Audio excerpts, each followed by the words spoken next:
see me out in the field that much, something's going wrong. Losing it over is done. A run out. 11 pitches for Hansen, and 2 of them have been strikes. The 7th inning meltdown by the Boston Red Sox bullpen. And in control of this game, 4-1. Now they're behind in the game. The low point of the season right now for the Red Sox.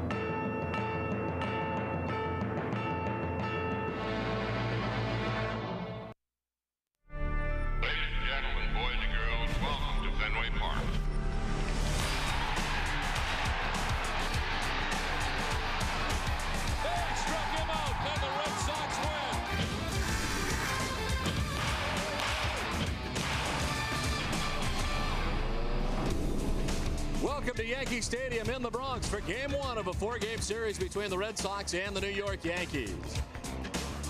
Hi again, everybody. I'm Don Orsillo. Welcome to Red Sox baseball. The Red Sox have dropped their last 5 games in a row and come to Yankee Stadium for the 2nd time this season. So strange not to see the Red Sox or Yankees in the top spot in the American League East. We look inside the Yankees, brought to you by Firestone in our leading off segment. Bobby Abreu in the last 7 games at .407. He leads the Yankees hit runners in scoring position at .457. Robinson Cano in the last 8 games hitting at .412, only at .248 on the season. Keeping in mind he hit .342 back in 2006, and Mariano Rivera 6-6 in save opportunities in the last 8 games. He's got 22 on the year. The Yankees snapped a 3-game losing streak, banging out 18 runs in the game here last night. We welcome in Jerry Remy. And Jerry, so many of the Red Sox hitters have been quiet on this road trip, but certainly so is Manny Ramirez. Well, that's true, Don. You know, last night it was the bullpen that was a disaster for the Boston Red Sox, but for the most part on this trip, it has been the offense, and Manny Ramirez has been struggling. Only 5 for his last 34, but the good news, Manny plays against the New York Yankees. He's had great numbers against them. 33 games against the Yankees since 2006. The .478 batting average, 14 home runs, and 37 runs batted in. So hopefully a return to New York will get Manny going on the right path. You know, without David Ortiz in the lineup, it's so critical that he swing the bat well, and he has not been recently. They've been throwing fastballs by him. The one good thing for Ramirez tonight, Andy Pettitte is pitching in this game, and in his career, Manny's way over 400 against Pettitte with 4 career home runs. So maybe he can get back on the right track. If he does, that certainly helps the rest of the offense. The greatest rivalry in sports is renewed July 4th weekend in New York. It all starts next. Your dad just told you gas prices are too high to go on vacation. Namco says take a vacation all summer long in your own backyard.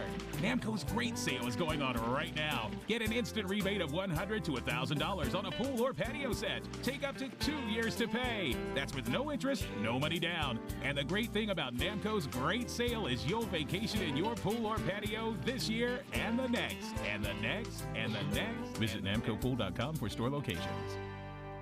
The Globe was always in my house. My father and I used to sit on his bed every Sunday and read through the Sunday paper. Get Boston's Sunday Globe home delivery, just $175 per week for 12 weeks. The Globe helps me feel like I'm a part of Boston. My favorite section to read in the Boston Globe is definitely the sports section. Keeps you in the forefront of what's happening politically. I use the Boston Globe to plan my weekends. There's a life to the city. There's a vivacity reflected in the Boston Globe. It's like a good book that you can't put down. You're going to find out what's really going on. Call 1-800-467-4455 and you'll get local coverage of news, people, sports, and events. I like the Globe South. I know what's going on in my neck of the woods. I can have a different flavor of the different towns. North Shore, South Shore, Cambridge, the South End. To make a plan, I wouldn't live anywhere else.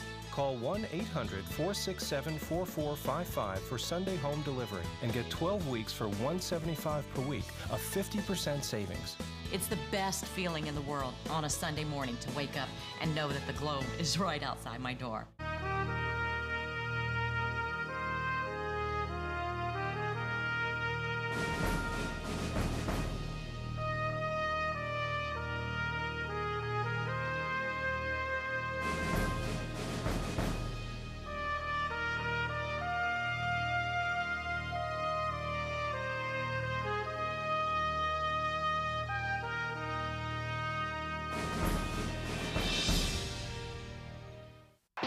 Closed captioning provided by Finagle. Whether it's breakfast, lunch, or supper, don't settle for average food. Go beyond that. Finagle, go beyond good. Your caps. And now, the United States Army Band's rendition of our national anthem.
Boston Red Sox baseball on NESN is brought to you by Southwest Airlines, Foxwoods Resort Casino, Chevrolet dealers, Rico, New England Toyota dealers, Nissan, and by Sovereign Bank, the official bank of the Red Sox cable network. Well, good evening once again, everybody. Welcome back to Yankee Stadium as the Red Sox and Yankees get ready to go in this 4-game series over July 4th weekend. It's a warm night in New York as the Yankees have taken the field. Let's check out the Red Sox starting lineup, which is brought to you by Fight and Experience the Energy. Jacoby Ellsbury leads it off in left field with Dustin Pedroia at second base. J.D. Drew in right field. Manny Ramirez in the DH spot with Mike Lowell at third base. Kevin Youkilis at first base with Coco Crisp out in center field batting seventh. Jason Varitek does the catching. He bats eighth, and Julio Lugo at shortstop bats ninth. The starting pitcher is brought to you by Infinity, and on the mound tonight for the Yankees is Andy Pettitte. Well, he's really been pitching very well for the Yankees. 9-5 on the season with a 3.98 ERA. Over his last 8 starts, he's gone 6-0 with a 3.54 ERA. Against the Red Sox in his career, 15-6. That's 27 games that he's worked against the Boston Red Sox with the 15-6 record. The Yankee defense is brought to you by a local Lincoln Mercury dealers. The Yankees are 4th in the American League with 44 errors in 85 games. Alex Rodriguez at third base, Derek Jeter the shortstop, Robinson Cano at second, and Wilson Betterman at first. Left to right, Johnny Damon, Melky Cabrera, and Bobby Abreu, and Jorge Posada doing the catching. Umpiring crew tonight, Wally Bell has the play calling the balls and strikes with Paul Schreiber at first base, Kerwin Danley at second base, and Laz Diaz is the umpire at third. Well, a warm night tonight in New York. A chance for showers, but right now precipitation free as the Red Sox and Yankees get it going as Jacoby Ellsbury stands in. Red Sox have dropped their last 5 straight as they open up this 4-game series. Pettitte's ready, and the first pitch of this one misses for ball 1, and we're underway. And Jacoby Ellsbury at 267 to start the night with 5 homers and 27 runs batted in as the 1-0 is slap foul, and it's a ball and a strike. This turned out to be a very good season for Andy Pettitte. Jerry gave you the numbers, his 18th start of the season. The Yankees banged out 18 runs in the ballgame here last night after they had dropped 3 straight. And able to salvage the final game of that series against the Texas Rangers as part of this homestand. I think the surprising thing down about the Yankees, the fact that Mike Messina has 10 wins on the season, and of course Pettitte has rallied recently to get up to 9. 45-40 heading into tonight's action, 7.5 games back of the Rays. As Ellsbury takes the ball and the count's 2-2.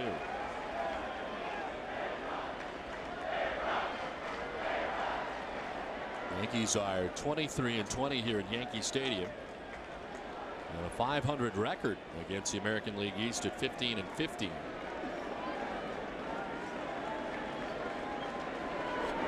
Strike 3 call. Ellsbury frozen as Pettitte starts the night off by striking out Jacoby Ellsbury. Well, Pettitte's strikeout high in the season is 9, and he's done that a couple of times, once against Seattle and once against San Diego. Just a fastball knee high outside corner for the strikeout against Ellsbury.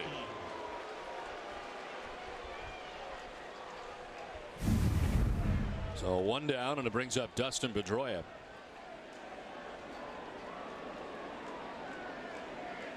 Talked about the quiet bats for the Red Sox. Dustin does not have one of them. He has been red hot as part of this road trip for the Red Sox. And last night no different. 4 extra base hits in the game against the Rays. A .311 average coming in, 9 homers and 39 runs batted in. He's a mere 15 for 26 on the road trip for the Red Sox. And riding the hitting streak that's gone into double figures now, a 10-game hitting streak.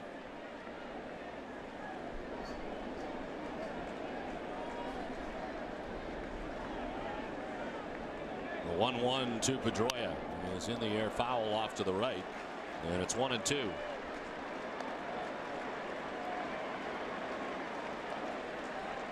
Pedroia tying a Red Sox club record with 4 extra base hits. He had 2 doubles in the game last night, a triple and a home run in the finale against Tampa. And per usual at Yankee Stadium, one of their pitchers has got 2 strikes. And fired up, ready for the 1-2. As Pedroia rips it into center field for a base hit. First base runner of the night, Dustin Pedroia, now extends a hitting streak to 11 games.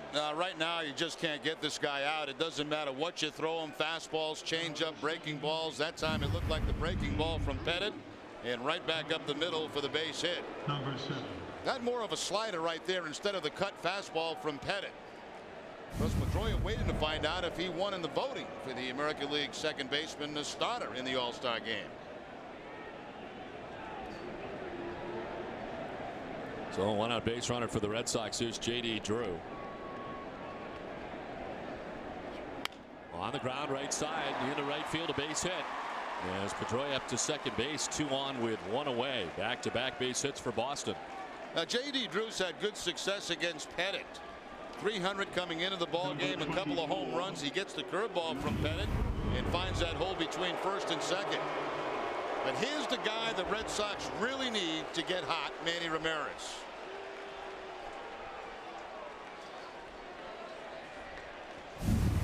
So 2 on, 1 away.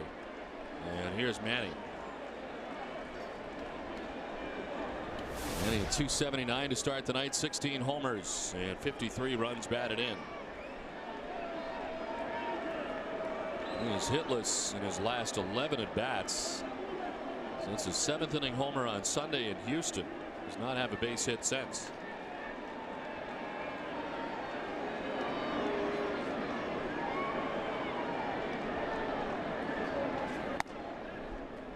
Outside, ball 1. Red Sox have dropped their last 5 games on the trip. It's the team's longest road losing streak since losing 7 in a row, May 11th through the 25th. Would like nothing more than to have the fast start tonight against Andy Pettit.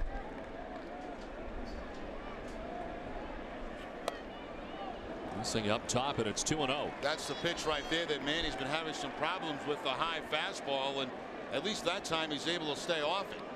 A lot of times on this road trip he's been chasing the high fastball, and they've been throwing it right by him.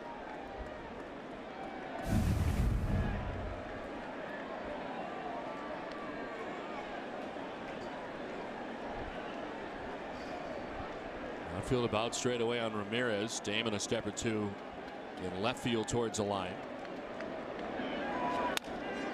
Grounder towards Cano to second for 1. This throw goes away and into the seats. Around comes Pedroia to give the Red Sox the 1-0 advantage on the errant throw on what could have been an inning-ending double play. Yep, should have been an inning-ending double play. Very routine ground ball right there as Cano's leading to the second base bag. It's kind of a high flip, but bad throw here. And J.D. Drew had really nothing to do with that bad throw. He did make some contact with Jeter. Jeter just threw it away and picks up his 7th error of the season. So the Red Sox go on top 1-0 as Jeter picks up the error. Ramirez ends up at second base. Now Mike Lowell takes a pitch outside, ball 1.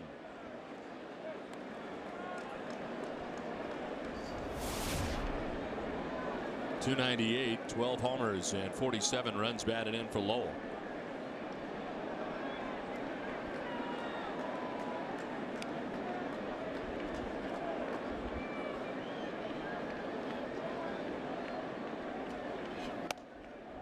Pitch outside, 2-0. Pettit's fastball right now about 87, 88 miles an hour. Left-handed starters have not fared well against the Red Sox. The last 11 starts, they're 1-7 with a 5.64 ERA since the Angels' Joe Saunders beat the Red Sox back on April 24th at Fenway Park.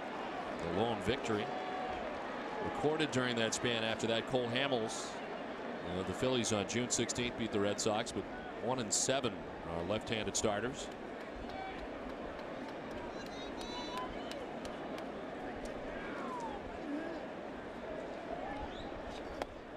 Lowell takes a strike, and it's 3-1.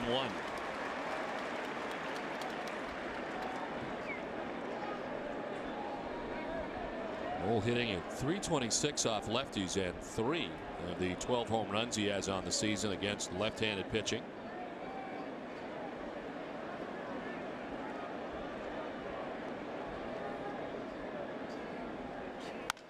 To left field, in for a base hit. We're going to wave Manny around.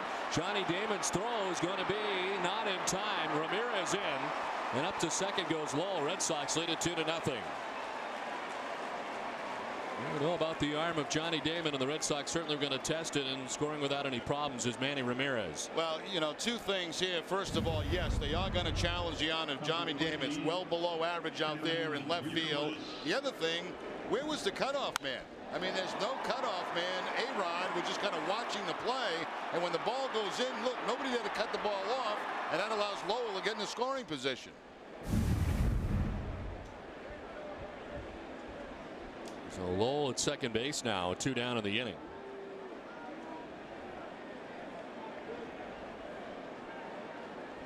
Kevin Youkilis, the 6th man to bat here in the first inning for the Red Sox. And the pitch outside, ball 1. Youkilis starting the night hitting in .306. He is 8 for 24 on the trip.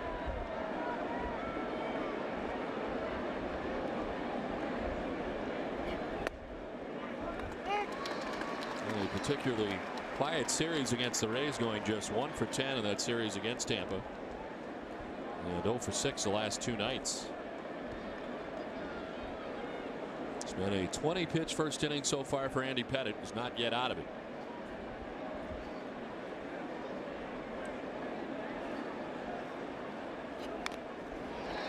One and 2 to Youkilis. That's the cut fastball there from Pettitte, his trademark pitch over his career. And well, a lot of right-handers, when he's doing it right, they swing right on top of it and usually foul it off their foot or their ankle.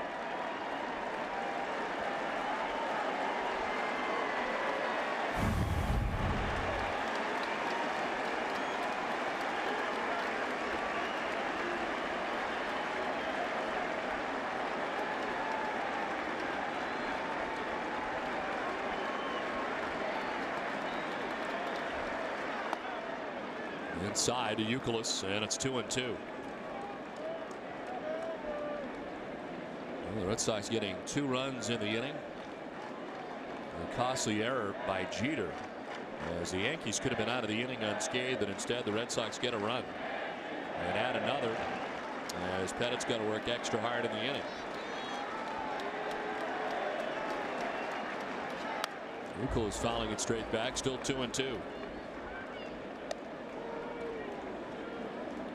That's nice to see the Red Sox take advantage of a break that they got, and certainly Derek Jeter provided them with that break here in the first inning. The ball that he threw away brings home a run, then the 2-out base hit by Lowell.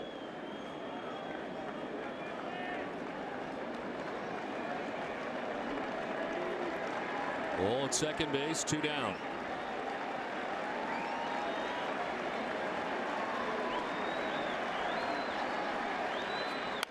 On the ground by the mound at Cano. That'll do the top of the first, but the Red Sox come away with 2. Yankees are coming up. My country, 'tis the sweet land of liberty, of the icy. This 4th of July, the people of Southwest Airlines join the people of the United States of America as we celebrate our independence. From every mountainside, let freedom ring. You are now free to celebrate your birthday, America.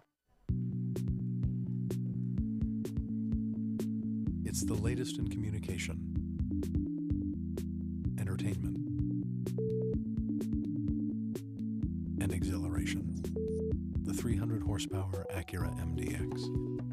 It's next generation luxury. Acura Advance. Visit your New England Acura dealer for attractive financing for well-qualified customers.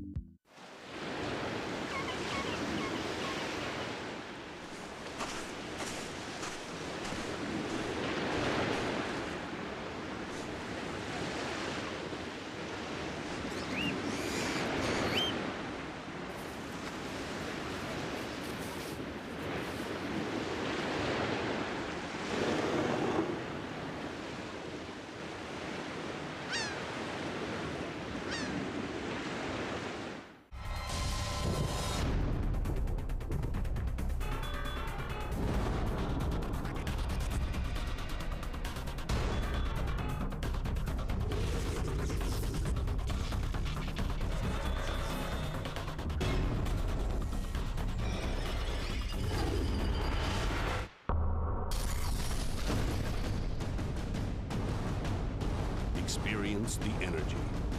Fightin'. Back at Yankee Stadium, Red Sox break on top 2-0. The starting pitcher is brought to you by Infinity, and it's John Lester for Boston. John Lester 6-3 on the season. This will be start number 19. Tough outing last time against Houston. Only 5 innings, giving up 9 hits and 6 earned runs. He's only made 1 appearance against the Yankees in 3 2/3 innings, 7 earned runs allowed. Johnny Damon leading it off as the Red Sox get off to the fast start on top 2-0. Lester, his first appearance ever at Yankee Stadium as a check swing. Did he go? No, says Laz Diaz.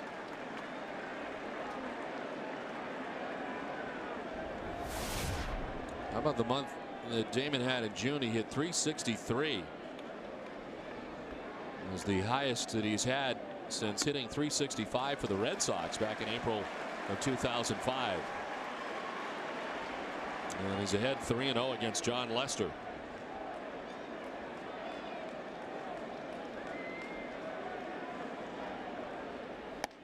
There's a strike, 3-1.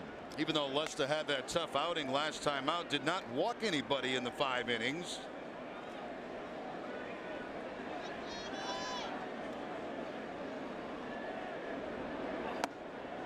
Walks Damon, first batter of the night. Let's check out the Yankees starting lineup brought to you by Rico. Johnny Damon starting in left field. Derek Jeter at shortstop. Bobby Abreu in right field with Alex Rodriguez at third base. Jason Giambi the DH. Jorge Posada does the catching with Robinson Cano at second base. Wilson Benjamin at first base bats 8th, and Melky Cabrera in center field batting 9th.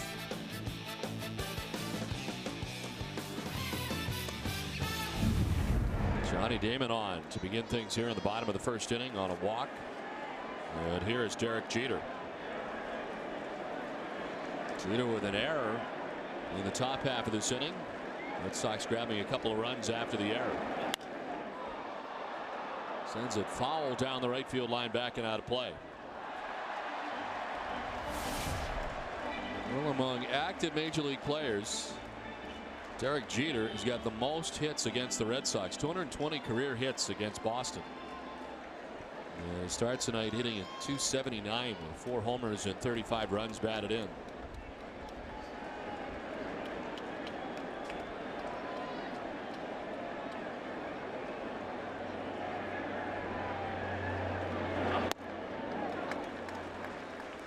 One and one to Jeter.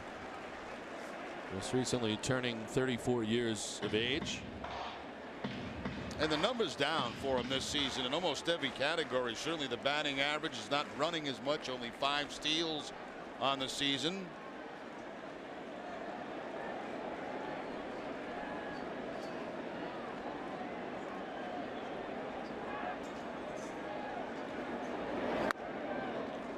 Lays off, and it's 2-1.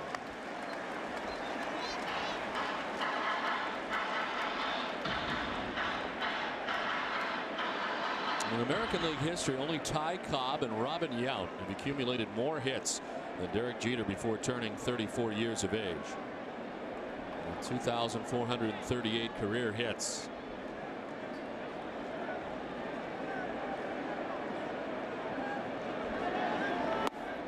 Three and one now to Jeter. Lester's going to have to throw strikes. This is certainly a patient Yankees team, very similar to the Red Sox as far as getting a lot of pitches up for starting pitchers. You're exactly right, Don. And you know, they could run into the same situation unless Lester does throw strikes like they did last night with Matt Suzaka having to leave early in that ball game at a point where he was pitching the best that he had pitched all night.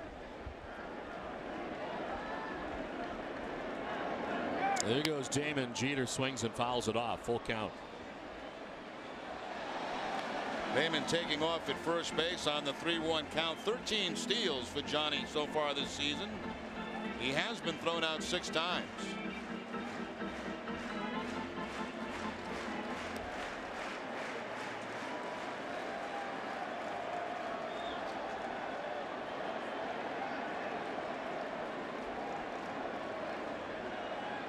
Damon at first and a 3-2 to Derek Jeter. Damon off again, and it's ball 4 to Jeter. So back-to-back walks for Lester. He thought he struck him out. Wants to know what's going on.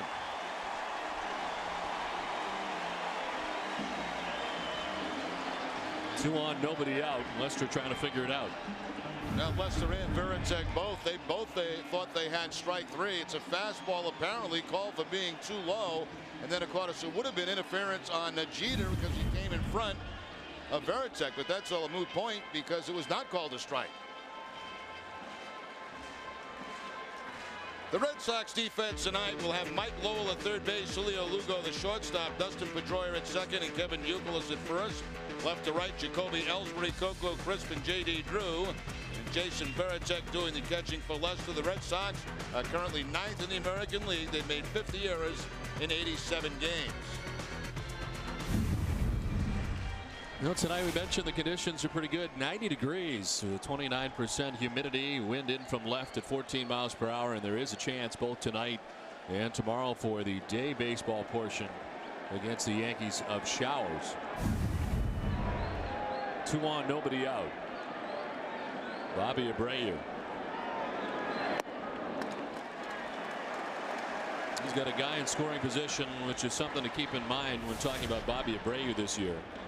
He is first in the majors with a .457 batting average with runners in scoring position. See overall at .284.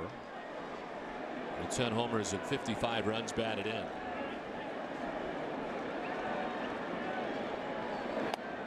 A pitch in there for a strike, and it's 1-1.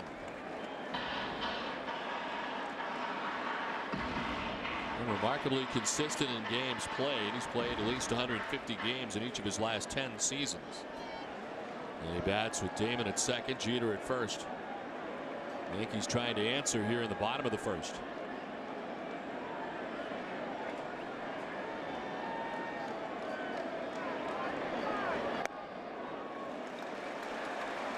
Two and one.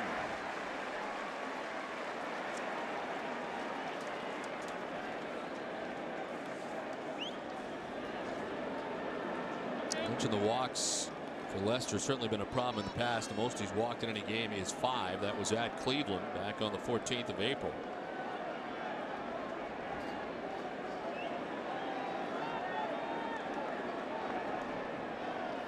Swing and a miss to Abreu. 2-2. This player profile is brought to you by Sovereign Bank, the official bank of the Red Sox cable network. And Johnny Damon is a leadoff hitter with both the Red Sox and Yankees, A's, and the Kansas City Royals. 962 runs scored since 2000. Second most in Major League Baseball, only behind Alex Rodriguez. And A-Rod waits on deck. On the ground, possible DP ball. It's Lugo who fires to first and does not get Abreu. They get the middleman in Jeter for the first out of the inning, but Abreu legs it out. Now Lugo would have been better off giving it to his second baseman right there. If he does, they probably have a double play. By him running to the bag, it takes him a little bit longer to get there. Abreu still runs well. I was a little bit surprised. I thought that ball should have been flipped to Pedroia. If it is, they probably have the double play. So there's a break for the Yankees.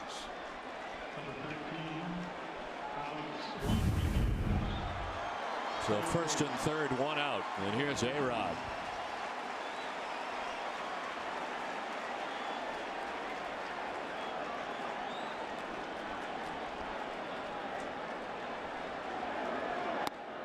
Man, are the tabloids having fun with A-Rod here in New York. Back on not only the front page of the sports section, but back on the front page of the news section as well, virtually in every paper in New York. Unbelievable.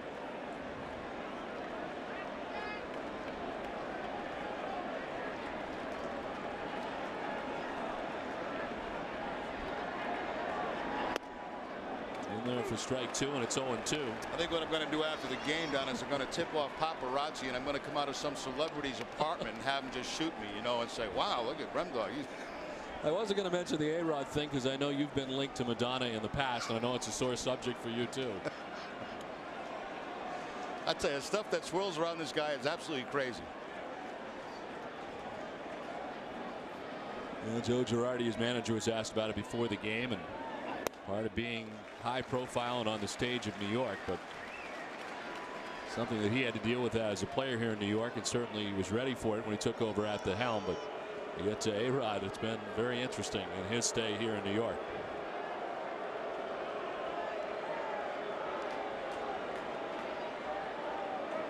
Damon at third base. Abreu at first, one down.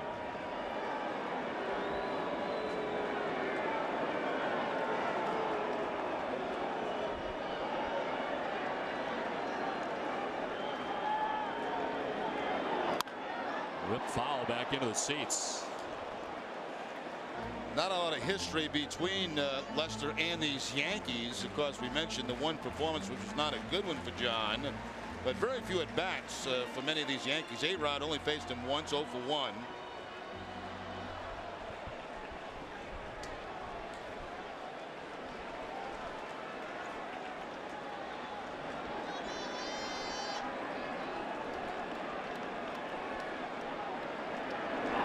Swing and a miss. Lester needed a strikeout. He gets it of Alex Rodriguez. Two-seam fastball that time from Lester, goes up and away from Rodriguez and picks up a huge strikeout with the man at third base. Fastball at about 93 miles an hour that time from Lester.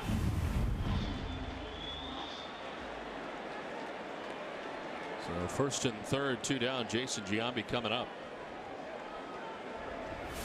Tough to get used to the mustache. We haven't seen the Yankees in a while. I know I've seen some highlights. I like it.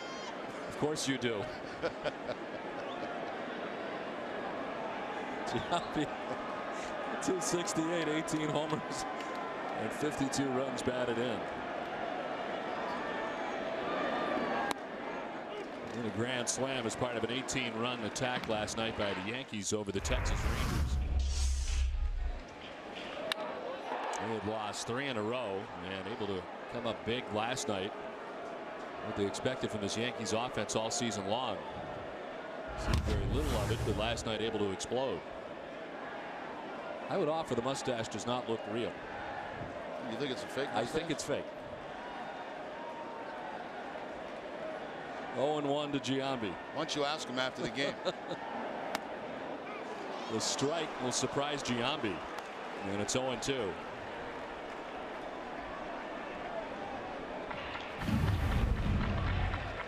Red Sox sets up inside. They get the cut fastball inside, and they get the call. Giambi thought it was too far inside, so quickly down 0-2. This year starting 58 games at first base after just 16 starts there last year. He strikes out Lester impressively, strikes out A-Rod and Giambi back-to-back 2-0 Red Sox.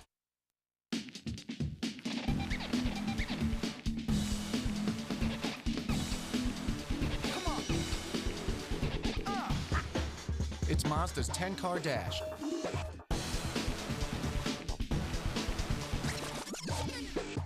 Ten great Mazdas, one great offer. Now with 0% APR financing and 0 down payment. Mazda's 10-car dash model year closeout. Dash in. Offer ends soon. New Englanders take their sports very seriously. I love sports. We're in Boston. Yeah! Friday nights just got funnier.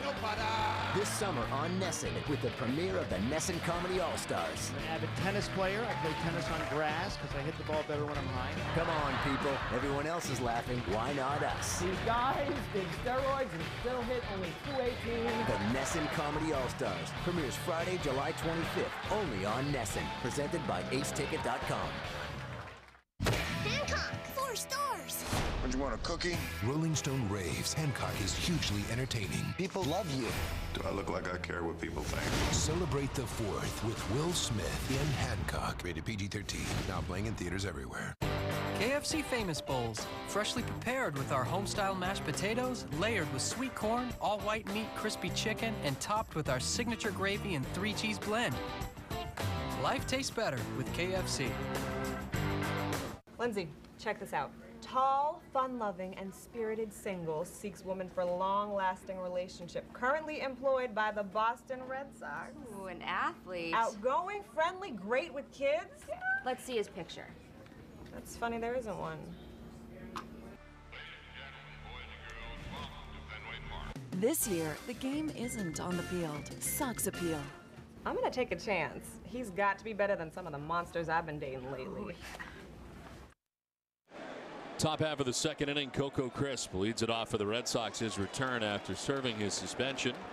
Carried right through the Rays series, of course, and back in the lineup for the Red Sox tonight and in center field. Red Sox on top 2-0. To center, Cabrera will come in, but it'll fall in for a hit. Let's check in for the first time tonight with Heidi Watney. Heidi.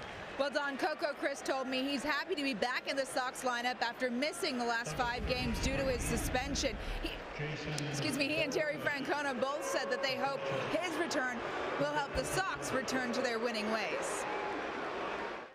Ellsbury plays a great outfield out there too. It's you know, but with him in left, me in center, and JD, I guess it gives a little more speed out there and lets Manny continue to DH. You know, and you know, Moss is no slouch. He has a great arm out there too. So I think, you know, all of our guys are capable to go out there and do well. But it definitely feels nice to be back in the lineup, and hopefully I can do something to help the team win today. That'd be nice. Terry Francona said the team really felt shorthanded without Crisp available, especially facing some tough lefties in Tampa. He's just hoping that Crisp can make an impact tonight, both offensively and in the expansive outfield here at Yankee Stadium. Don? All right, Heidi, thank you very much. Certainly playing down a man, too, as far as suspension goes. One of the tricky things, you don't get to replace that spot on the roster, which makes it tough. And Red Sox found themselves kind of strapped at times during that series against the Rays. Yeah, working with a 3-man bench, but that wasn't the difference in the series. No. The difference in the series is that the Rays outplayed the Red Sox. And last night, clearly the Red Sox bullpen, which we've not seen anything like that in a while.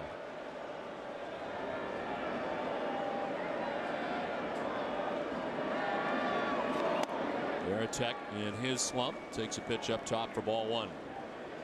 Have to be careful at first base. We've mentioned this every time Pettit pitches, but he's already picked off 8 guys this season and has 89 career pickoffs in his career.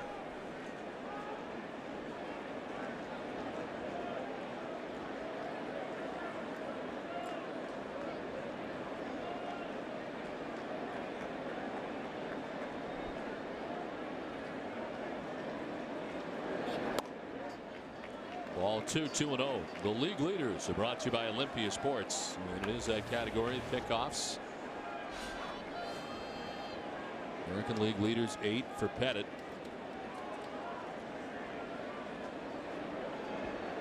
Every year near the top.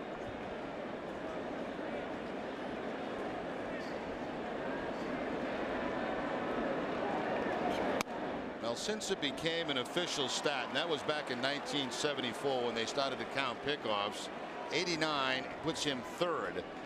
Kenny Rogers has the most at 93. Mark Langston had 91.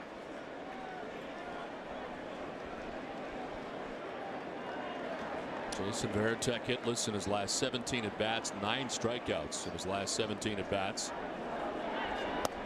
He'll take the walk. And the first 2 have reached for Boston here in the second inning. It's fun, exciting, and only here for a short time. Introducing the lottery's limited edition World Series Red Sox ticket. You can win up to $10 million instantly. There are also 20 instant prizes, each worth $1 million. Plus, you can win great Red Sox World Series memorabilia. Get yours today at Fenway Park or your local lottery agent, masslottery.com.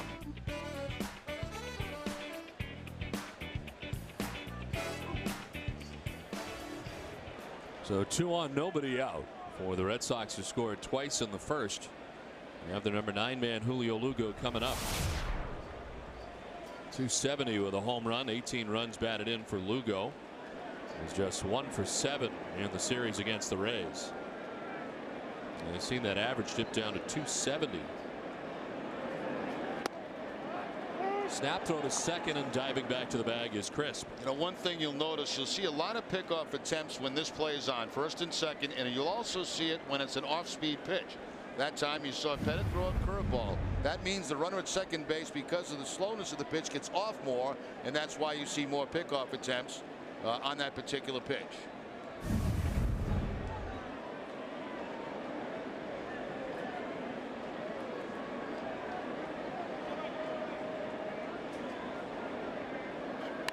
It's a bunt down the first baseline. Bedeman. Cano covering for the out. The sacrifice goes 3 to 4. And Chris on to third. Veritek to second. Well, it's not automatic. You have to go to third base. So when there's men at first and second, that time Lugo going down the first base line. It's soft enough where Betterman had no play but to get the out at first base. For Julio Lugo, that's his third sacrifice hit of the season. Well, second time through, the Red Sox order for Andy Pettitte. Ellsbury struck out looking in the first inning.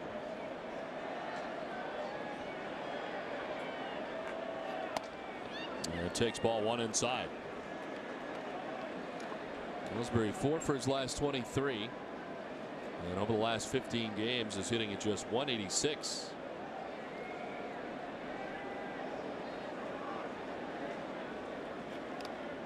In the dirt outside, it's 2-0.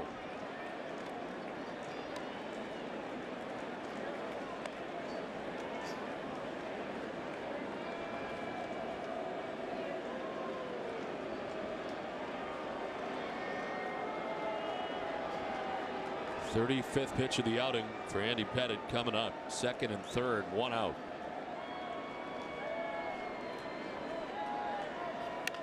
To right, down the line and in for a hit.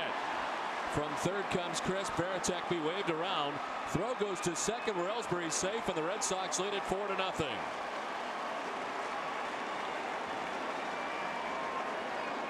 Well, the ball not exactly crushed by Ellsbury, but perfect placement right down that right field line. And Bobby Abreu decides to go to second base with the throw. That made it an easy time for Jason Varitek to come on and score. I thought with a throw to home they may have a chance against Varitek. Actually, Ellsbury jammed. That's around the label of the bat and just kind of pushes it off down that line, but good enough to get 2 runs home. So they sacrifice. They put 2 men in scoring position, and Ellsbury delivers with the base hit to drive them both in.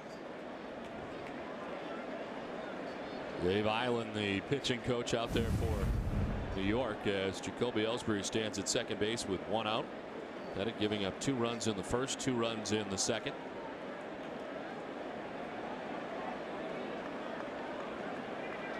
Actually, I think that was Cano that chased that down the right field line and threw it back in, not Bobby Abreu.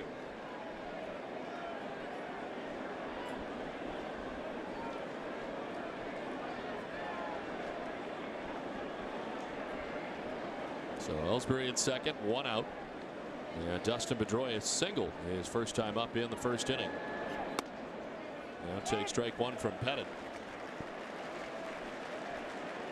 Andy Pettitte undefeated in his last 8 starts, going 6-0 with a 3.54 ERA.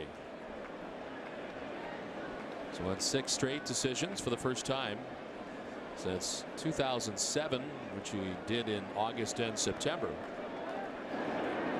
And has not lost since May the 17th against the Mets.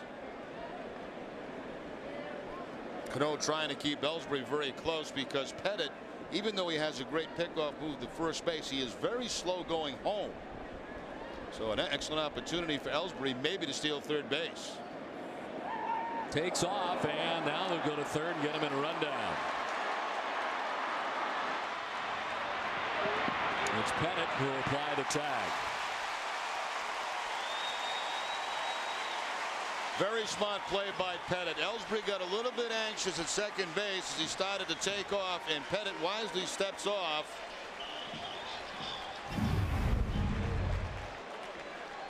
The old spin around move right there, and then he gets it immediately to third base, and A-Rod can chase him back towards second, and eventually it's Pettitte that's going to tag him out over to third base. Pettitte was kind of bracing himself for collision, but no collision there. Now 2 down for Pedroia, lifts it to center field. There's Cabrera. The Red Sox get 2 more in the second, lead at 4-0 after an inning and a half. High gas prices getting you down. Instead of a costly 2-week vacation, Namco says take a vacation all summer long in your own backyard. Introducing Namco's great sale. Get an instant rebate on a pool or patio set from $100 up to $1,000. Take up to 2 years to pay. That's with no interest and no money down. Let Namco turn your backyard into a family resort. Your family will love you for it. Your neighbors will too. Visit NamcoPool.com for store locations. What the? You guys okay? We're trapped, and there's 7 of us. There's no way we'll fit in there. There's room for 8. Oh, forget it. We have too many beverages. There's like 12 cup holders in here. But what about this bison? That thing got my blood a-boiling. Well, it's probably just the seat warmer. Seating for 8. Ride Ready. The new Pilot, only from Honda.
Back at Yankee Stadium where the Red Sox off to the 4-0 beginning as we head to the bottom of the second inning. Posada, Cano, and Bedeman face John Lester, who had walked the first 2 batters in the first inning, but in the end struck out the last 2 batters of the inning and got out of it without allowing a run in the first.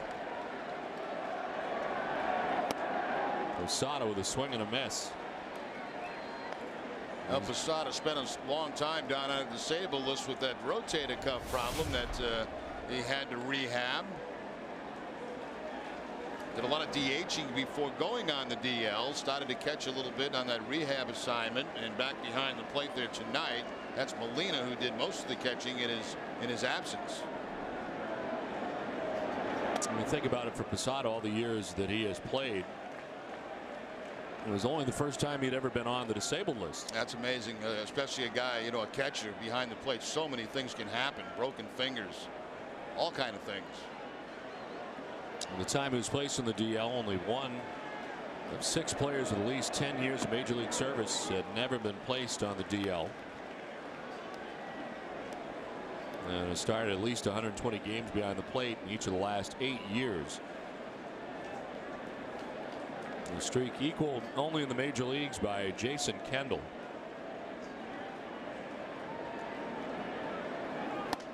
Strikes out, and it's 3 Ks in a row for John Lester and 3 on the night. All 3 strikeouts, all on the fastball. A-Rod, Giambi, and now the fastball again. That cut fastball away from Posada. So after a shaky start walking the first 2 batters, Lester very good since that point. One down for Robinson Cano. 248, 6 homers, and 35 runs batted in. Talk about numbers being down. A guy who hit 342 back in 2006, coming in only at 248. Numbers have been better lately, hitting at 412 over the last 8 games.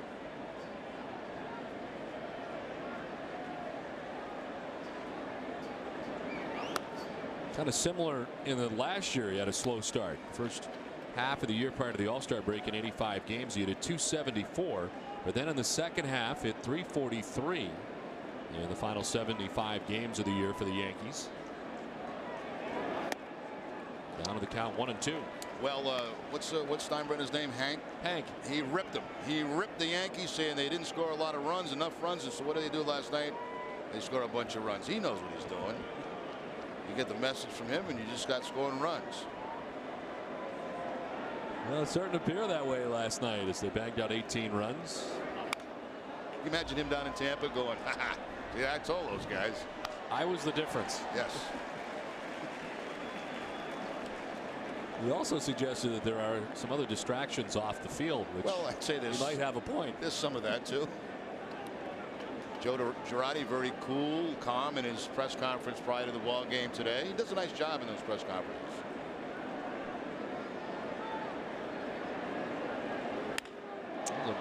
Fly ball to center field, sending Chris back, still going. Coco make the catch on the warning track.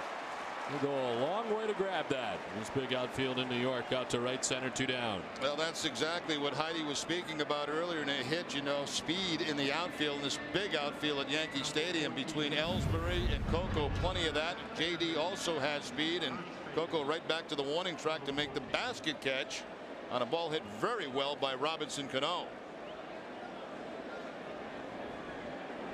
There's 2 down in the inning. Wilson Beneman coming up. You were talking about Girardi and his press conference. It's amazing how spending some time up here doing what we do and being in the media for a little while after you come off the field can also change your perspective on things like that. Joe Girardi was always a pretty good interview during the course of his career, but spent 2 years in the Fox booth and had a chance to see the other side, see how it works. And it's amazing now that back on the field in a manager's eye, how the perspective kind of changes sometimes.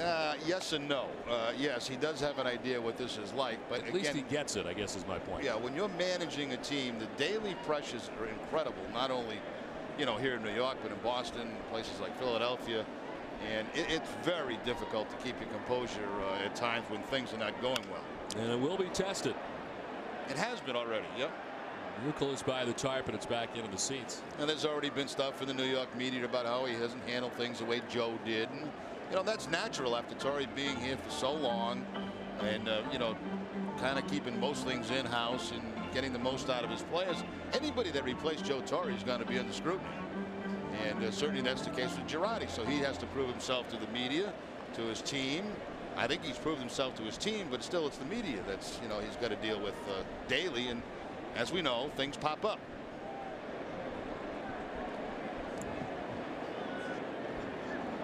Swing and a miss. An impressive start to Lester's night as he struck out 4. Down in order go the Yankees. It's 4-0 Boston.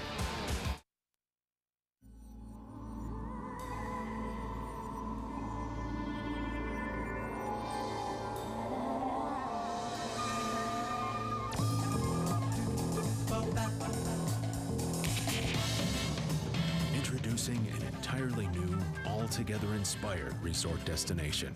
The new 825-room MGM Grand at Foxwoods. Go Grand. My bank is in my supermarket, and my coffee shop is in my bookstore. My camera, my calendar, and my music are all on my phone. And my phone is in my pocket. Things are better when you put them together. That's why both my auto and home insurance are with Amica. Call Amica now. You could save over $250 when you have both your auto and home policies with us. I got it together. I've got it together. I've got it together at Amica. Amica, it's not just how you're covered, it's how you're treated. Where to, fellas? No, wait, let me guess. Fine Arts Museum. Actually, we're going to the game. Yeah! Hope you brought some sunblock, boys, because I'm looking at an awful lot of pale skin back there. Yeah, maybe we should get some shirts. That's not a bad idea. You know, there's Olympia Sports right up around the corner. Official, authentic, majestic, exclusive uniform supplier of Major League Baseball. Ah, much better, boys. And now we don't have to worry about spelling anymore. That had to be taxing. Get it at Olympia Sports. Hey, mister, you know the best way to get tickets? Sure. You use this thing here called a telephone wire. Gee, a telephone wire. How does that work? Well, you pick up the phone, see? And you dial 1-800-MY-SEATS. Yeah, but how do I know I'm getting the best seats? At Ace Tickets, they always have the best seats at the best prices. Last Red Sox coming up here in the top half of the 3rd inning. As impressive ending to last inning again for Lester. 1-2-3 second inning. He struck out 2. J.D. Drew begins things in the 3rd. Drew, Ramirez, and Lowell.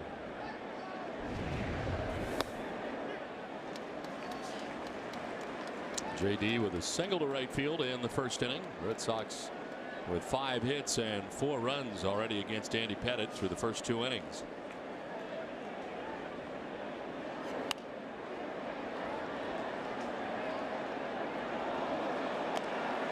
Think of all the incredible numbers average-wise that Damon put up in June, and I think of what J.D. Drew did all the way around with his offensive numbers. Good enough for the Player of the Month in June. Drew has cooled off recently, but he's 3 for 11 in the series against the Rays.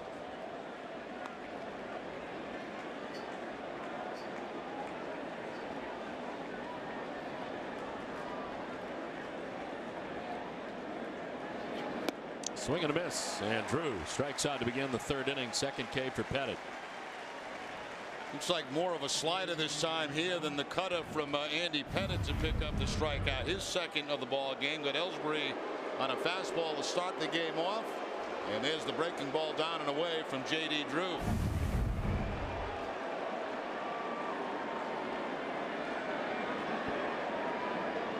One down for Manning. Reached on a fielder's choice in the first. Came around to score the second Red Sox run. The Red Sox working on a very short night. Last night a long game in St. Pete. And of course the flight up here to New York. We landed in Newark and probably got to the hotel, what, 4 o'clock in the morning? Somewhere in that area. Yeah. That's the great thing about that. When you land at 4 o'clock, there's really no traffic at all getting into the city. It's about the only time you can get into the city without much traffic.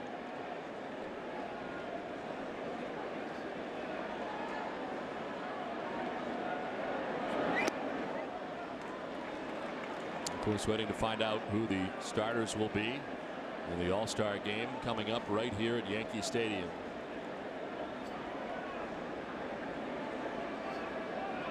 And what a spectacle that will be in just a few short weeks as the strike to Ramirez makes it 3-1. Yeah, they're counting down on a scoreboard out in center field the number of regular season games left here at Yankee Stadium, and it's down to 38. What a sight from the outside the new Yankee Stadium is. Yeah.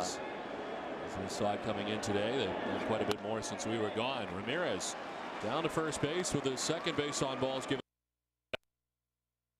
Well, make NESN.com part of your morning routine to get more than the scores from last night's Sox game with StatPack, a morning after video rundown of the game's essential numbers.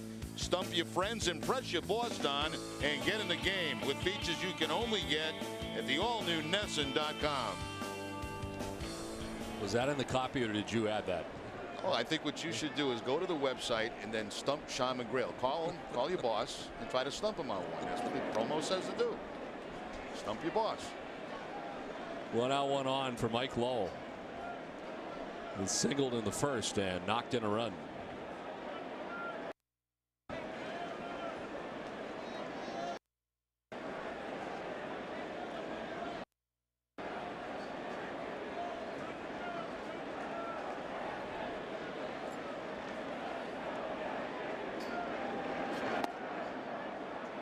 Ball 2, 2-0.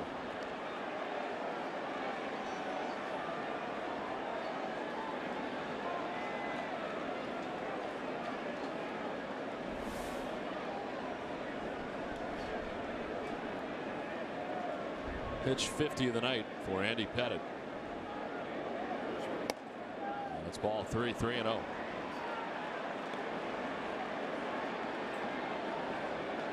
Red Sox have taken 3 of the last 4 games against the Yankees, lead the season series 3 games to 2.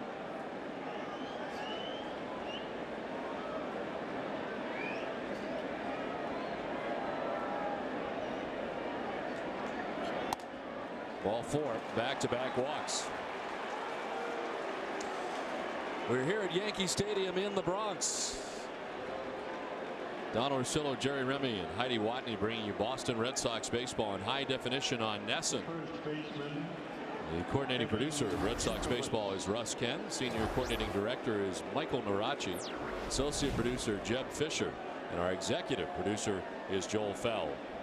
Red Sox got 2 runs in the first, 2 runs in the second. They've gotten to Pettit for 4 runs and now have another opportunity with 1 out, 2 on as Pettit, after striking out J.D. Drew to begin the inning, walks both Ramirez and Lowell. So 2 on, 1 away for Kevin Youkilis. The key matchup is brought to you by Acura. And 429 average for Youkilis against Pettit, including the home run.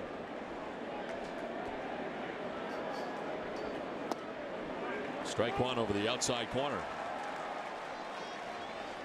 The last time the Red Sox were in New York, they snapped a 5-game losing streak in the Bronx. April 17th, the first victory of the Red Sox since May 22nd of 07. Now 28-39 in this park since 2001. It's 0-2 to Youkilis. Just hanging around the Red Sox clubhouse this afternoon. Most of the players that I spoke with are very happy to get out of St. Pete. It was not a very pleasant 3-day stay down there, and they were looking forward to the change getting here to Yankee Stadium.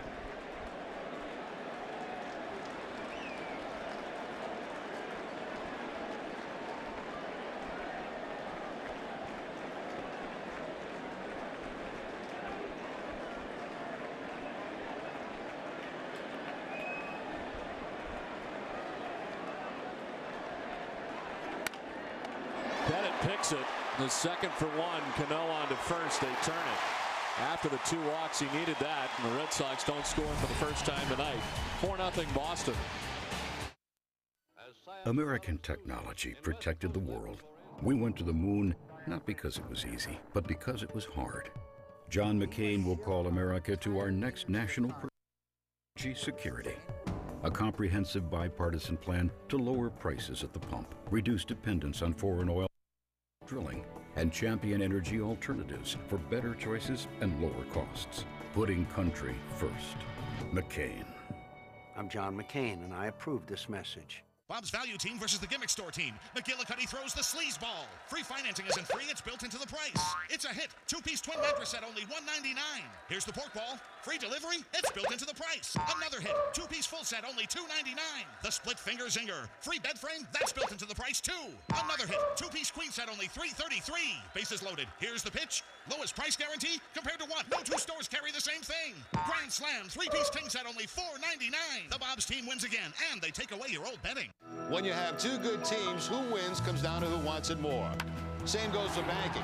That's why the people at Sovereign prove time and again that nobody wants your business more or cares more about keeping it. From anticipating your needs to calling you about special offers. Sovereign's all over it because we want you to be the winner. Welcome to Sovereign.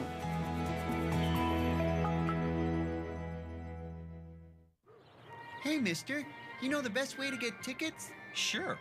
You use this thing here called a telephone wire. Gee, a telephone wire. How does that work?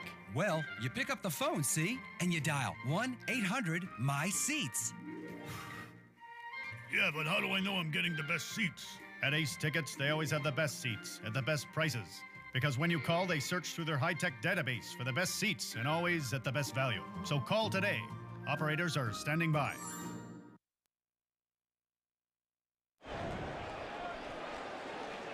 Bottom of the 3rd inning back at the stadium. It's 4-0. The Red Sox on top of the Yankees. Melky Cabrera, Johnny Damon, and Derek Jeter. There's John Lester at a 1-2-3 second inning. Cabrera hitting out of the number 9 spot. And at 240 with 7 homers, 32 runs batted in. They gave him yesterday off. Trying to get his bat going. He sends it down the left field line. A fair ball. Ellsbury plays the carom quickly as it came off the boxes and holds Cabrera to just the single. That's one of the things Joe Girardi was talking about today, Melky Cabrera, and he said, you know, he said a lot of line drives for outs. He says if half of those go in, he's probably right now a 280, 290 hitter. Well, this time a rocket right down the 3rd base line, similar to Fenway. It bounces out, and Jacoby Ellsbury quickly on it holds Cabrera to the single. Snaps a career high 0 for 19 for Melky Cabrera. And a day to think about it as he had yesterday off. And gets a hit in his first at bat tonight. Johnny Damon walked in the 1st inning. High fly ball to right. Threw it back. Carries him to the dirt of the track for the out. And Cabrera back to the bag at first. Anything in the air to right almost looks like he's got a chance of the short porch in right. Drew gets back to the warning track to make the catch. Here it is, Sox fans, your very last chance to win an official 2007 World Series ring at noon on this Saturday, July 5th. Marks the close of this exciting raffle. Don't miss the opportunity to own a piece of sports history. Visit redsox.com/ring raffle for more information. So some lucky fan is getting very close to getting their ring.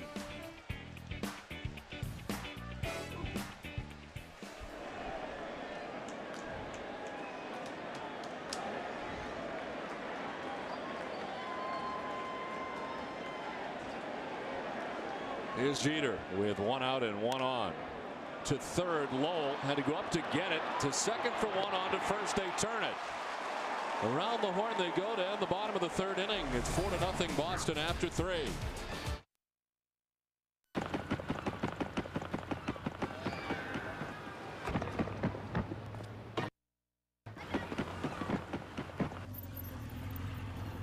Can't we stay another day? Sure. Florida. Easy to get to, hard to leave. With new Manchester to Fort Lauderdale, Southwest Airlines is taking low fares farther. Fly for just $99 one way. You are now free to move about the country.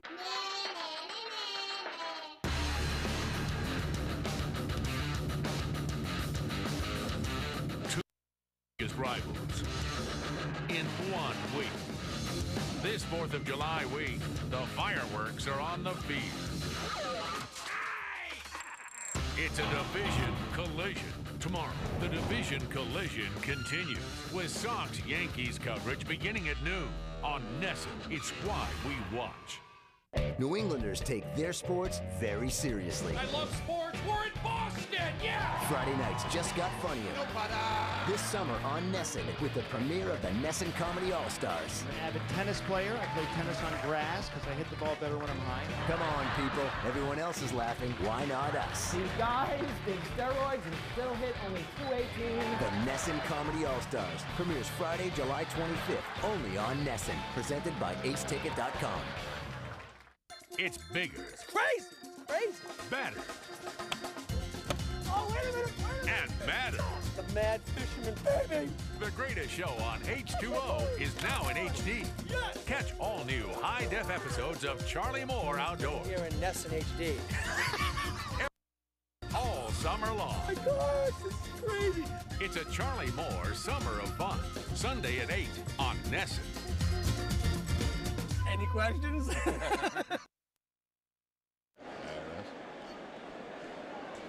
Top half of the 4th inning back in New York as Coco Crisp leads it off and takes ball 1 from Andy Pettitte. Red Sox on top 4-0. They got 2 in the first, 2 in the second. Pettitte walked 2 in the third, but the Red Sox could not score. Youkilis grounding into the inning-ending double play. We'll have a highlight too coming up with that double play. What a terrific double play that was between Lowell and Pedroia at second base.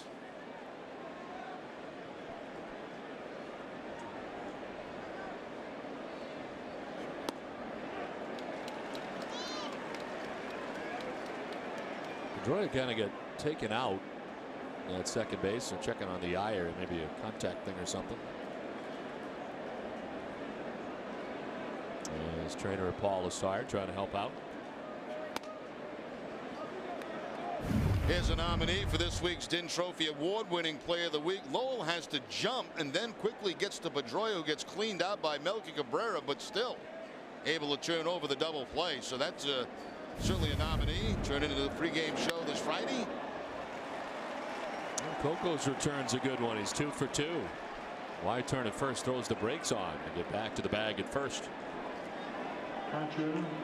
Well, Crisp has been a better hitter this year from the right side of the plate. He came into the game .333 hitter, hitting right-handed, .253 left-handed, and 2 hits in the ball game tonight. He had a .250 career average against Pettitte coming into the game. That'll certainly improve with his 2 hits.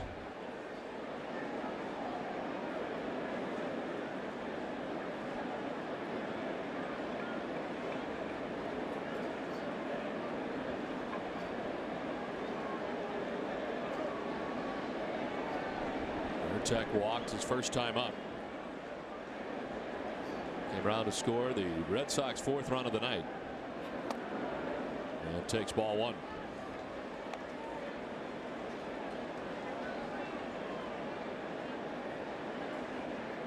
Tech 3 for his last 48 over the last 15 games. And over the last 30 games sitting at 118.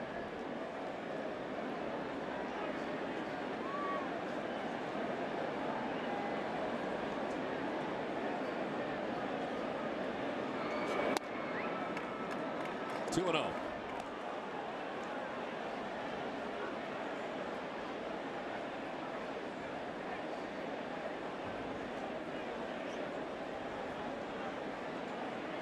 Well, maybe Andy Pettit's a guy that can help Veritek out of a slump. Veritek, 347 in his career with a couple of home runs. He walked the first time against Pettit. There goes Crisp as it's a strike and no throw. Coco steals second base uncontested. Well, if you guess right, and that's what you have to do against Andy Pettit, because it's impossible to pick up his move. So what most base stealers do, as soon as he picks up his leg, they take off. If he throws to first base, you just keep going. If not, you get an excellent chance to steal it, because it does take a long time for him to get the ball home.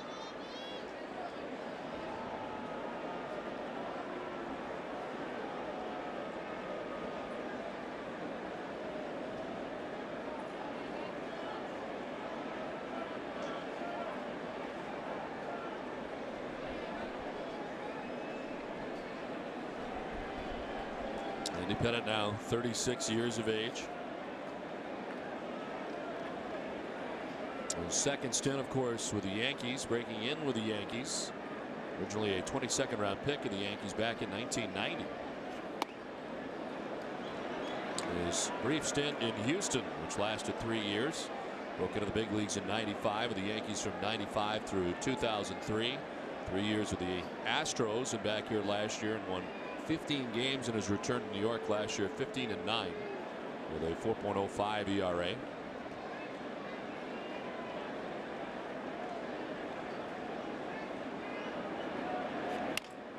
Broken back grounder softly to Benjamin at first base, who will take it himself. Veritek does move the runner along as Crisp to third with one out. At 5:30, the Globe 10.0 tackled today's hottest 10 topics, but they saved an extra point for us. Who would you rather see the Celtics sign, James Posey or Corey Maggette? Stay tuned for Sportsnet tonight after the Red Sox coverage. You hear Bob Ryan and Charlie Pierce tack on the extra point and catch an all-new Globe 10.0 with Bob and Kevin Paul DuPont Tuesday at 5:30. Who is Corey Maggette? It's a very good question. I honestly don't know. I don't know either, so I'd rather have Posey.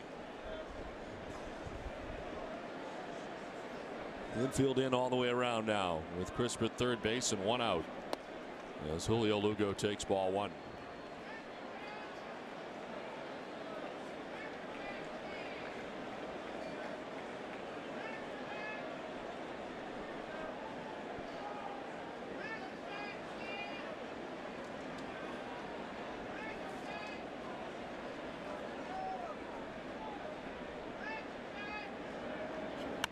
Lugo lifts a fly ball out towards left center field.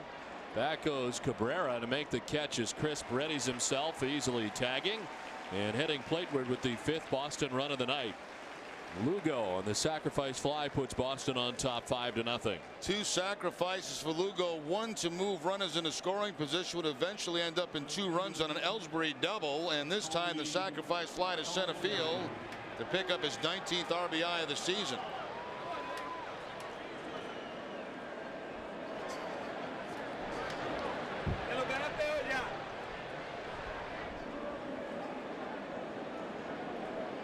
Now Ellsbury, with the bases empty, takes ball one inside. Jacoby struck out in the first. He doubled in the second inning to drive in a pair of runs. Runs 3 and 4 the night for Boston.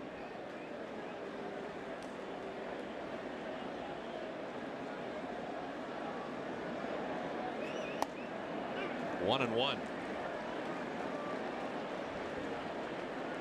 Pettit twice a 21-game winner, 121 back in 1996 with the Yankees. 2003 was 21-8. Out of Ellsbury, 1 and 2.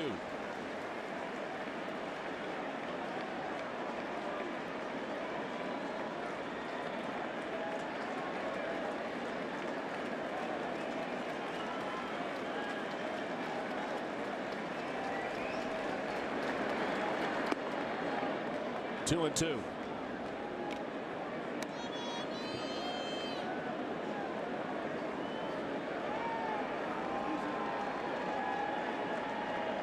Red Sox got 2 in the first, 2 in the second, a run so far in the 4th. On the ground at Cano. Ellsbury's gone, but the Red Sox had a run, lead at 5-0 at the end of 3.5. Not too close. What do you think? I got that insurance? What insurance is that, Yogi? Aflac. The one you really need to have. If you don't have it, that's why you need it. Need what? Aflac. Well, if you get hurt and miss work, it won't hurt to miss work. And they give you cash, which is just as good as money. Aflac. Ask about it at work.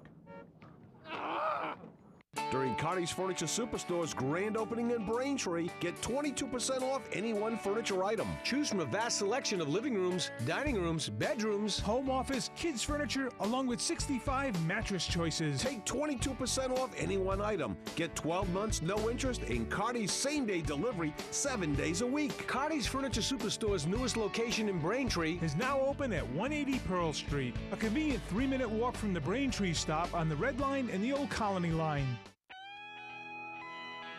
I may not be a rock star, but air guitar is definitely part of the package. And working hard to keep your business rocking and rolling is part of Sovereign's small business package. Everything from checking with 300 free transactions a month to loans and credit card services, all tailored to you. The Sovereign Small Business Package, it rocks. Welcome to Sovereign.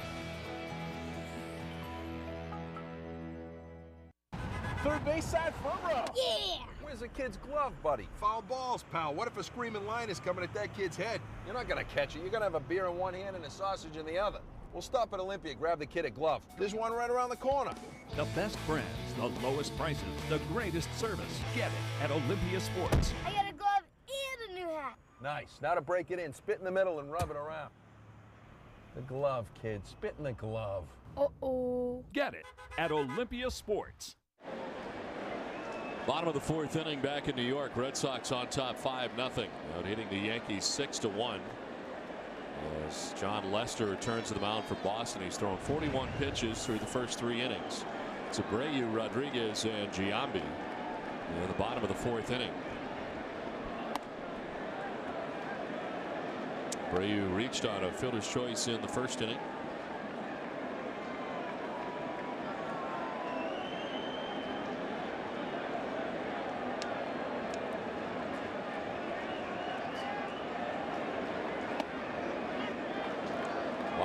Spinning out of the way, and it's 1-1.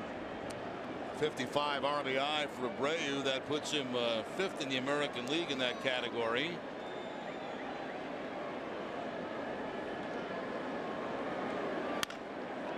To first, Youkilis knocks it down. Lester will cover, and they'll get him. Good job by John Lester, knowing his job. Ground ball to the right side. You got to get over to first base.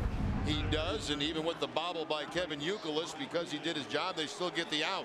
No hesitation.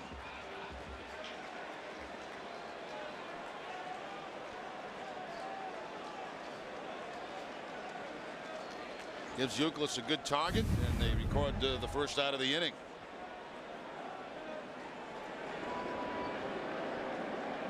One down for Alex Rodriguez, who struck out swinging in the first inning. On the ground this time at Lugo. 2 down. Time now for our Aflac trivia question tonight. Aflac! And the question is, which 2 players have the same number retired by the Yankees? I'll have the answer for you a little bit later. Were they both catchers? They were.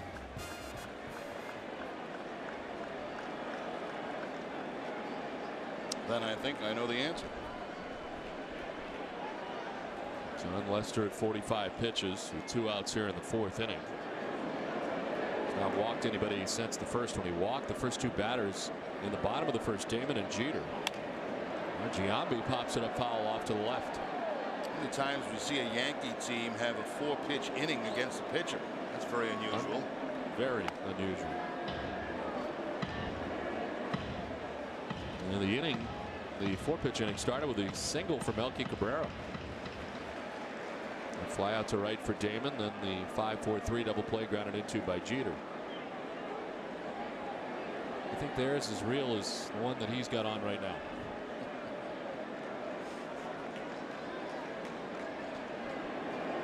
Yours is real, though, right? What? Yours is real? Yeah, it's real.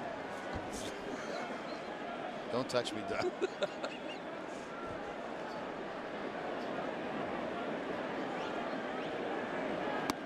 Strike two, and it's 1-2 to Giambi. We've had yours for a long time. I think it looks great. I think the last time I shaved it was went to Aruba about, I don't know, 4 years ago. Shaved it. Everybody said, put it back on. Too much of your face is showing. Right. Strikeout number 5 for Lester. It's 5-0 Boston.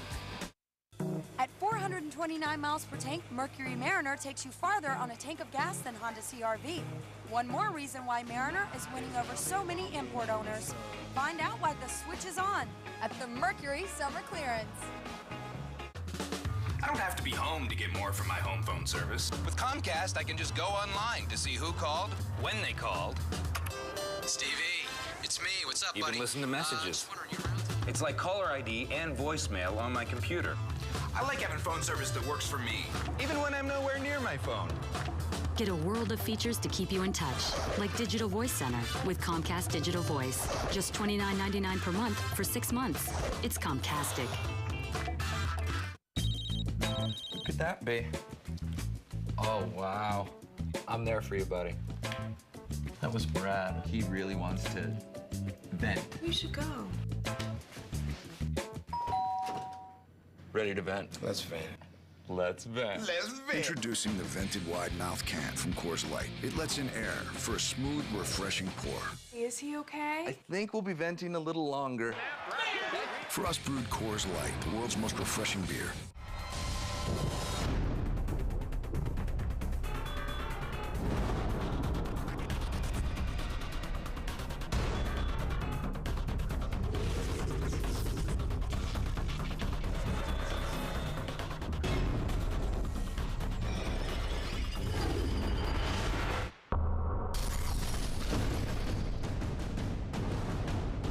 Experience the energy. Fightin'. So many choices, so little time. Go to mercuryvehicles.com and enter your zip code to get your best local clearance prices. Hey, you've got to put Mercury on your list. Futures at Fenway, presented by Filene's Basement, is August 9th. See the next generation of Red Sox stars, get autographs, and enjoy Fenway Park with the entire family. Tickets to this fun-filled doubleheader start at just $5. Visit redsox.com or call 877-RED-SOX-9 for more information. Top of the 5th from Yankee Stadium. Red Sox on top 5-0. Dustin Pedroia, J.D. Drew, and Manny Ramirez to face Andy Pettitte.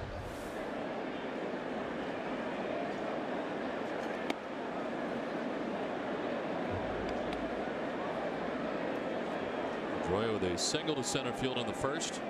Flight out to center field in the second.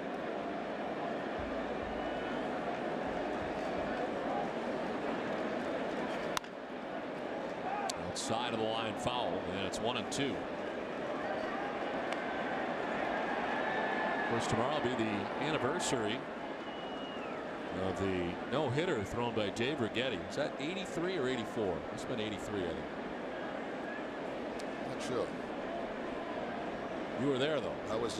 Yes, I was. I was a victim. 1-2 is top foul.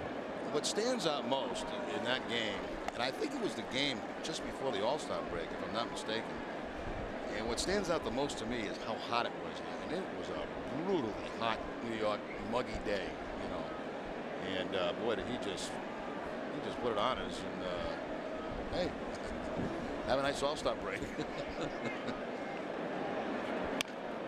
This one slowly grounded by the mound. Jeter on the run, and in time to get Pedroia. Made it close.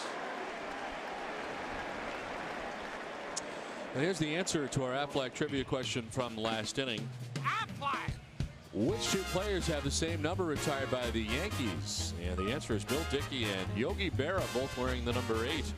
The Yankees catchers appeared in a combined 29 All-Star games, over 3,900 total games as Yankees. Dickey played from 1928 to 1946. Yogi Berra, 1946 through 1965.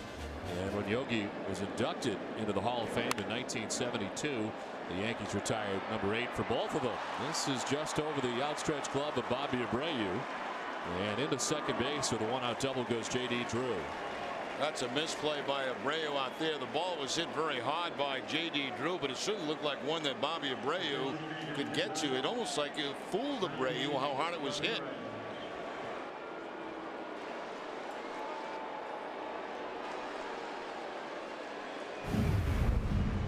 See, Bobby goes first across, then back. By the time he jumps, it's too late. And that really should have been an out. So the Yankees have been a little sloppy in the field in this ball game tonight. Jeter early in the ball game. That ball Abreu misplays and Drew at second base. So a one-out double. Manny Ramirez reached on a fielder's choice and walked. Again, when Yogi Berra was inducted in the Hall of Fame in '72, that's when they decided to retire the number 8 for both men. And of course, both were eventual Yankee managers. Dickey in 1946 and Berra in '64 and again in '84 and '85. Manny to center off the end of the bat. It'll drop in for a hit. As on to third base goes Drew, and it's first and third with one out. Looked like a changeup that time from Pettit that Manny got right toward the end of the bat, but drops it in the center field for the base hit. It is a changeup away from Ramirez. Right now, Manny will take a base hit any way he can get it. You know, you had that shot of Yogi Berra here at the ball game tonight, and for years he was on the outs with the Yankees. He wouldn't even come to Yankee Stadium, and they made amends, and finally he's back where he belongs as one of the all-time Yankee greats here at the ballpark.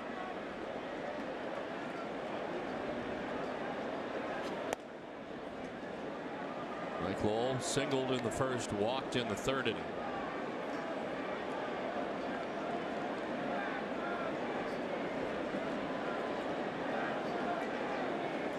J.D. Drew at third base, Manny Ramirez at first base with one out.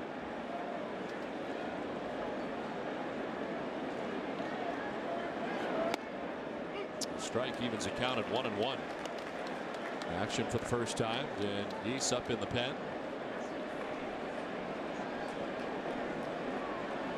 Geis has been pitching for the Yankees out of the pen.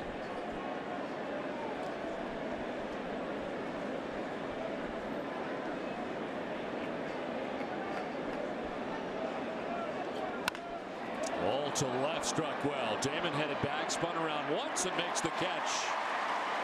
He got around the wrong shoulder to begin as Drew tags up and scores.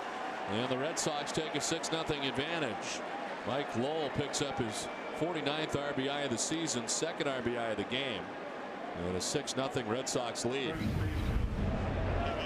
Lowell gets a breaking ball, and one hands it very deep back right to the wall. Johnny Damon makes the play, but the Red Sox pick up another run. 49 runs batted in now for Mike Lowell with the 2 tonight. Saw Dan Geis up in the pen for New York. It's been pretty good for the Yankees. Just 1 earned run in 8 1/3 innings pitched. And is up with Pettit's pitch count up to 83. And the 2 outs in the 5th.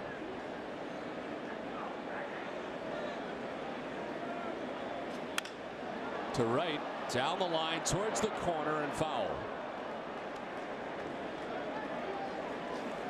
FW Webb is proud to be the official supplier of plumbing, heating, and cooling supplies to the Boston Red Sox. To learn more about how FW Webb can help you, contact your local professional contractor or visit fwweb.com. FW Webb, we've got it. 2 down, Manny Ramirez at first base. Youkilis down to the count 0-2.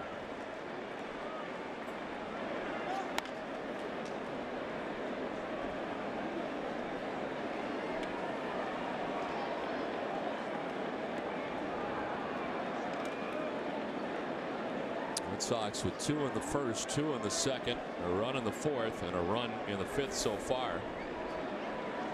And a chance to score in that 3rd inning, the only inning they've not scored in yet. And then Pettit walked a pair with one out, but a double play got him out of that jam.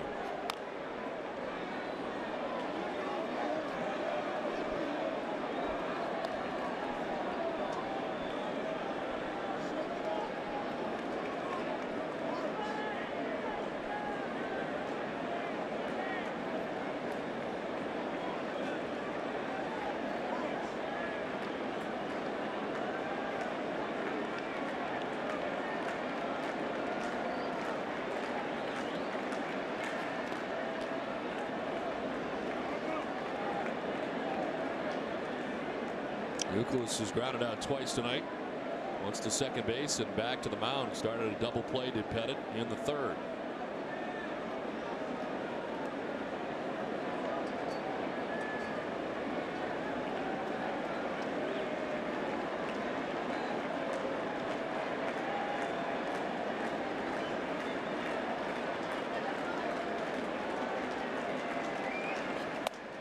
Up and away, and it's 2-2.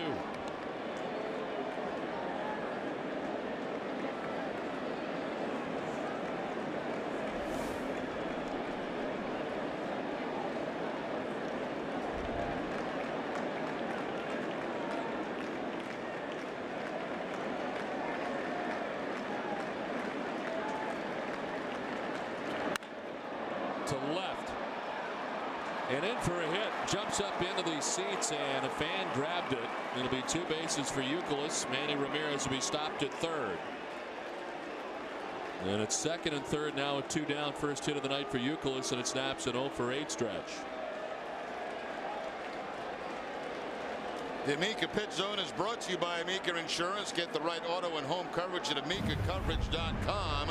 Kevin Youkilis gets a hanging breaking ball. There've been quite a few of those tonight from Andy Pettit, and hooks it right down that left field line for the double. And that's going to be the night for Andy Pettit.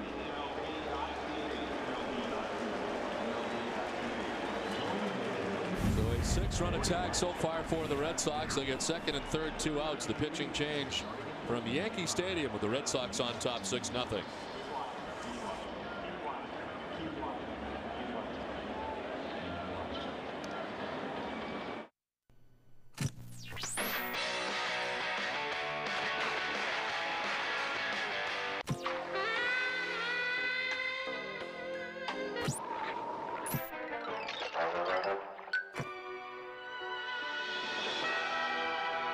Turn on the refreshment with a large icy cold Mickey D's sweet tea. Brewed fresh daily, sweetened to perfection, and just $1 cool.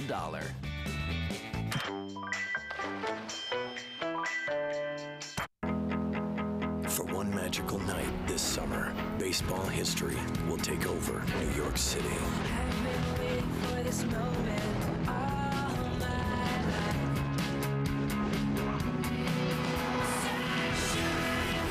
Baseball's greats come for the final All-Star game ever at Yankee Stadium.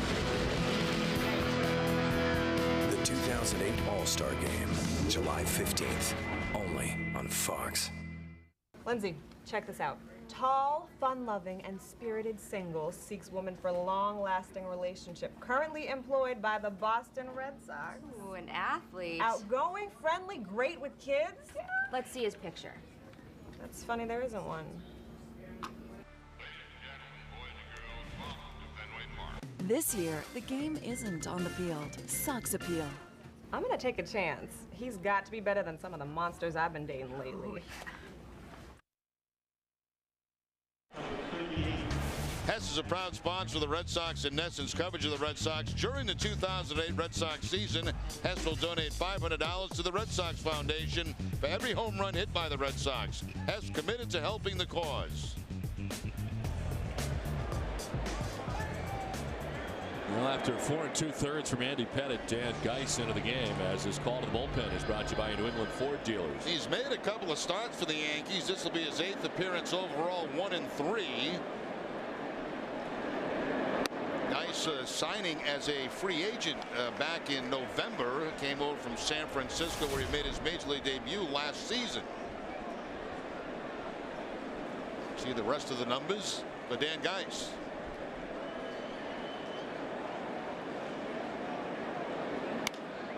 Coco hits it to shallow left.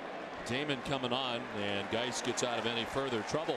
Red Sox add a run halfway through this one at 6-0 Boston. Take your 4th of July celebration even further in a fuel-efficient Toyota for under $200 a month. Like Corolla at 35 mpg. Lease one now for just $179 a month. Or lease a Matrix crossover, 32 mpg, and just $189 a month. Camry delivers 31 mpg. Lease one now for $199 a month. Or for just $199 a month, lease a RAV4. That's the lowest payment ever. Toyota's summer sales event ends soon. Don't miss your chance to save on Toyota quality. For a little, the Nissan Versa, 33 miles per gallon and the largest interior volume in its class. Away is just a car ride away at Lake Compounds. Lake Compounds! KFC Famous Bowls, freshly prepared with our home-style mashed potatoes, layered with sweet corn, all-white meat, crispy chicken, and topped with our signature gravy and 3-cheese blend. Life tastes better with KFC. Nesson keeps your socks on round the clock with Socks in 2. 2-hour game replays every game night at midnight and the following afternoon. It's your second chance at the Sox. Socks in 2, presented by Ace Ticket only on Nesson.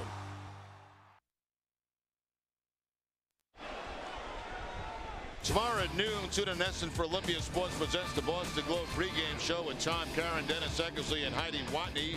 Tomorrow is the 25th anniversary of Dave Righetti's no-hitter here at Yankee Stadium against the Red Sox. On Monday, Dave McCarty and Lou Maloney will preview the red-hot Minnesota Twins. And then on Tuesday, Dave poses the question, who's your all-star second baseman, Dustin Pedroia or Ian Kinsler? It's all on the pregame show, and it's all on Nesson. 6-0 Boston on top as Lester back on the mound for the 5th. And Posada to third base. Lowell, one away. Lester's been throwing strikes, only 6 balls thrown over the last 3+ innings. Well, things got turned around early in this ball game for John Lester. A couple of big strikeouts against Rodriguez and then Giambi. That was after a couple of walks to start the ball game. And of course, Lester continues to strike out people. He has a total of 5 in the game to this point. Something funny, Donald? 1 out as Robinson Cano stands in. Why do you laugh at me when I don't laugh at you. I'm laughing with you. There's a big difference. Cano fly to the warning track his first time up. I get this complex like I said something wrong when you start laughing and I go, what mistake did I make here? Very sensitive. A very touchy guy.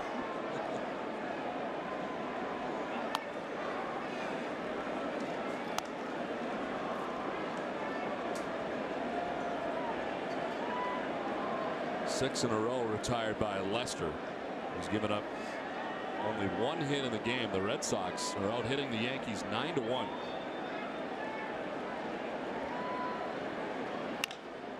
Right side and by the dive of Pedroia.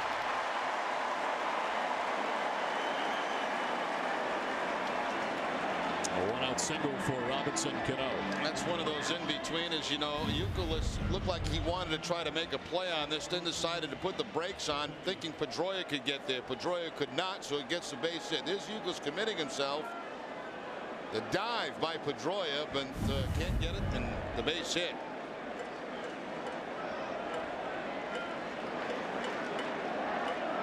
One out, one on. Wilson Benjamin. He struck out swinging in the second inning. Gets his second at bat against Lester.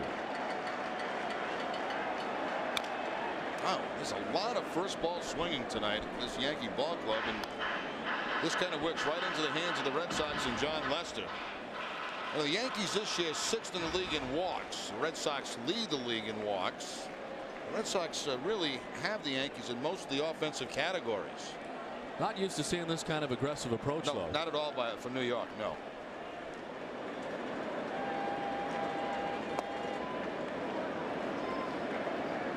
One ball, one strike to Benjamin.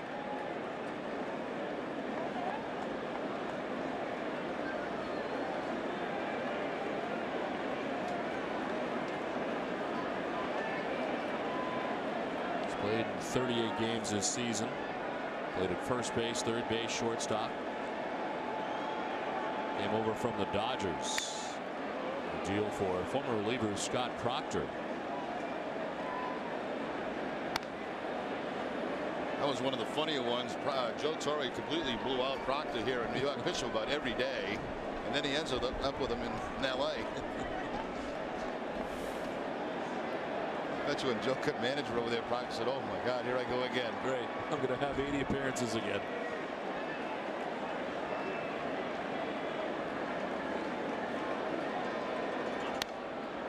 Fouled off, still 1-2 to Bedeman.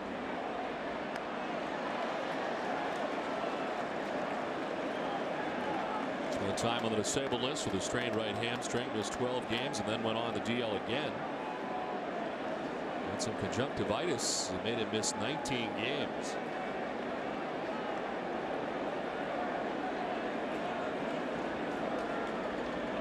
Now the 1-2 from Lester. Fouled off to the right. We'll do it again. That somebody earlier this season had conjunctivitis. I can't remember who it was. And I remember one of the writers saying, "Why can't he play with conjunctivitis?" Well, you can't see the baseball. That's why. Garrett Anderson battled it in the playoffs against the Red Sox. Yeah. Really had trouble with it. Probably shouldn't have played at all.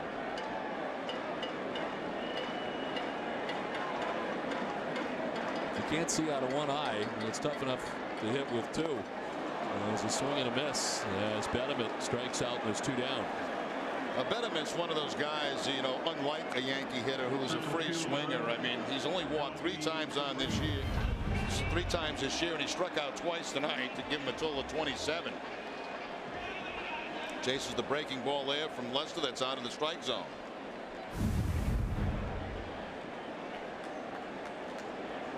So 2 down, Cano at first base. And Melky Cabrera, the batter. He singled in the 3rd inning.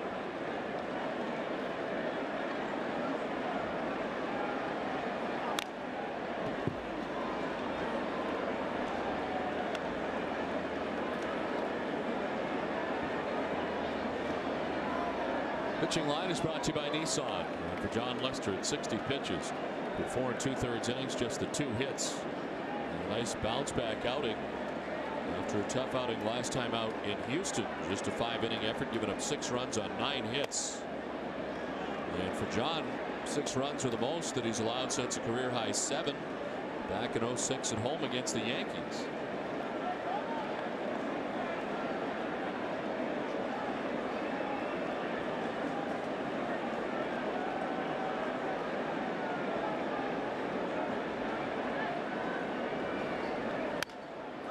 Pops it up. Out goes Lugo. In comes Ellsbury. And from center comes Crisp. And Coco calls off Ellsbury to make the catch. They lead Cano at first base. We played 5 full at 6-0 Boston. Supersize your weekends with Red Sox Monster Monday. Tune in for an extra 30 minutes live every game day Monday, home or away, for the biggest stories, matchups, and previews. Red Sox Monster Monday, presented by BMW Peabody. The world around us is changing. Our views are changing. Our lifestyles are changing. Our tastes are changing. Even what we're eating for breakfast is changing. McDonald's introduces chicken for breakfast with its new Southern-style chicken biscuit sandwich. It's perfectly seasoned. Juicy, all-white meat. Served on a warm and fluffy homemade-tasting biscuit. A whole new taste for breakfast. Let's hear it for nonconformity. I am your idea. Color me. Get me noticed. Make me shout. And stand out. Give me Rico color that always works. I am your idea. Make me brighter. Make me shine. I am your idea. Get me in there. Make it happen. In flying colors. It's you and me, and here we go. With Rico. For every morning on the job, there's a child to protect.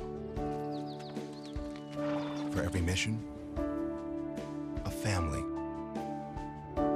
Every day, we defend our freedom, our liberty, and our way of life. Our calling is to protect the people of our country, and this to us hits very, very close to home. To learn more, go to borderpatrol.gov. Start your weekend early with Friday Night Fenway. Catch an extra 30 minutes of live action from Fenway Park before every Friday Red Sox home game. Friday Night Fenway, powered by Team Sully Mack. 5:30 is prime time.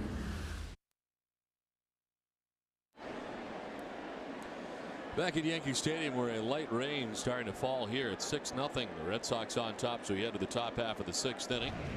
Jason Varitek leading off and swinging at the first pitch. He pops it up left side. One captain to another as Jeter puts it away, 1 down. The shortstop, Julio Lugo. This Sunday on the Ultimate Red Sox Show, Heidi Watney's Top 9 countdown of all things Sox includes look to the Celtics celebration at Fenway, the baseball exhibit at the Museum of Science, a Rays series recap, and so much more. Catch the countdown Sunday at noon on the Ultimate Red Sox Show, presented by Buick Pontiac GMC. 1 down for Julio Lugo. Lugo with a sacrifice bunt in the 2nd inning that helped set up 2 runs scored by the Red Sox, and then a sacrifice fly in the 4th inning. Drive in the Red Sox 5th run.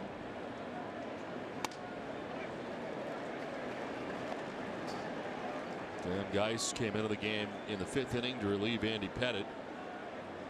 Pettitte giving up 6 runs over 4 2/3, giving up 9 hits. Walked 3 and struck out 2. Geis has retired both batters that he's faced.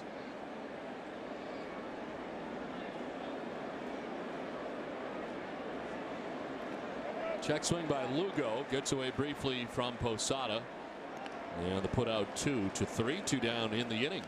Let's head it back to Boston for a game break, and Tom Caron. TC. Don, thank you. What a win this afternoon for the Arizona Diamondbacks, down 5-0 going into the bottom of the 9th. Connor Jackson here drives in 2. The D-backs score 6 runs without making an out in the bottom of the 9th. They win it 6-5, the final. Guys. Okay, Tom, thanks very much. Here at Yankee Stadium, it's 6-0. The Red Sox on top with 2 outs in the top half of the 6th inning, and it's the top of the Red Sox order. Jacoby Ellsbury who takes strike 1. Ellsbury struck out looking in the 1st inning, doubled in the 2nd, and grounded out to second base in the 4th. He's driven in 2 runs and now 26 on the season. Pretty good breaking balls so far from Geis. He's thrown a number of curveballs which look like they're pretty good, not hard and overpowering, but able to throw them for strikes. This one might have been down and out of the strike zone, but Ellsbury chases it and fouls it off.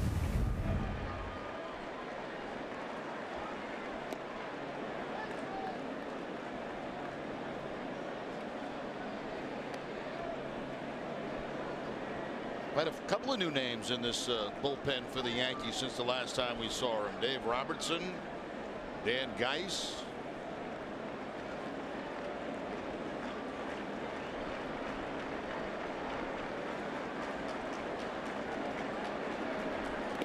One, 2 on the dirt, and they count 2-2.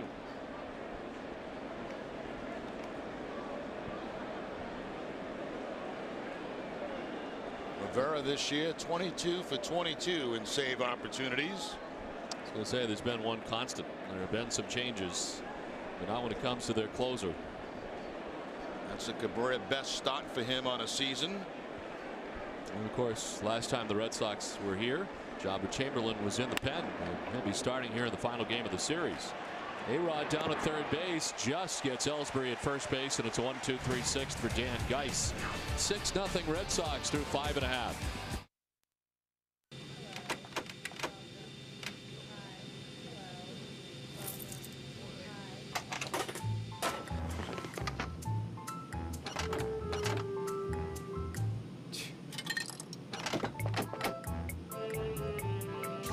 Tired of being nickeled and dimed by other airlines? Is this your first flight? On Southwest Airlines, we don't charge fees for stuff that should be free. Southwest, fees don't fly with us. You are now free to move about the country. Coors Light. It's not just a cold bottle of beer. It's a frost brewed beer. It's super chilled at 34 degrees. It's filtered cold it's bottled cold. It's wrapped in a label that tells you when it's cold. So when you want a cold bottle of beer, ask for a beer with a taste as cold as the Rockies. Because refreshment isn't everything. It's the only thing. For us brewed Coors Light, the world's most refreshing beer. I can't generate good bat speed. I can't bring the high heat. I've got no movement on my split arm. I'm not you. I'm not Beckett. I can't even hit behind the runner. I can't turn two. I'll never win Rookie of the Year. I can't hit 380 against left-handers. I don't have nasty stuff. But I can. But I can. But I can bring home a ring. You can bring home a genuine 2007 World Series ring. Get your ring raffle tickets before July 5th.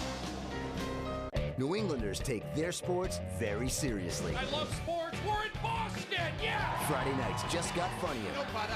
This summer on Nesson with the premiere of the Nesson Comedy All-Stars. I'm an avid tennis player. I play tennis on grass because I hit the ball better when I'm high. Come on, people. Everyone else is laughing. Why not us? These guys did steroids and still hit only 218. The Nesson Comedy All-Stars premieres Friday, July 25th, only on Nesson. Presented by aceticket.com.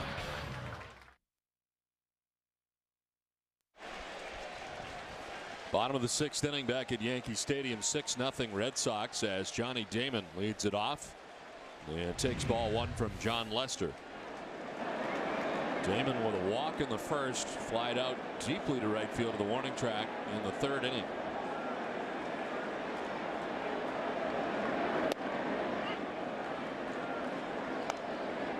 It's been impressive tonight so far for John Lester, who's given up 2 hits through the first 5.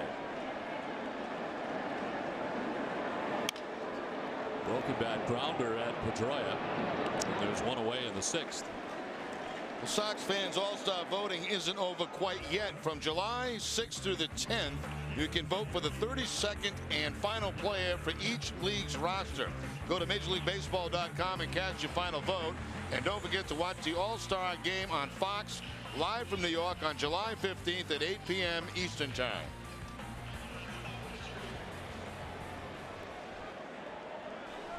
One down for Derek Jeter.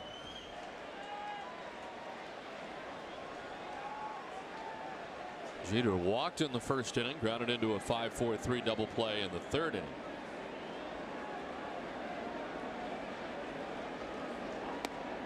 And takes ball 1 from Lester.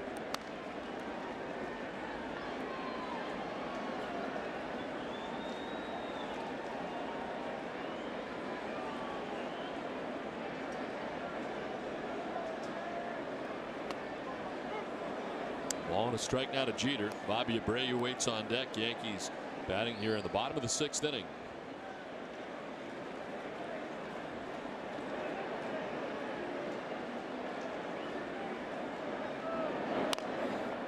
Fouls it off, and it's 1-2. Well, for those players who are going to be fortunate enough to be a part of the All-Star game here in 2008, it's going to be a special time, obviously, with the closing of Yankee Stadium, and only fit that the final All-Star game comes to this stadium. I think it's going to be a great event. I really do. And fairly ironic that it is the manager of the Red Sox who will be in the Yankees dugout. Yeah.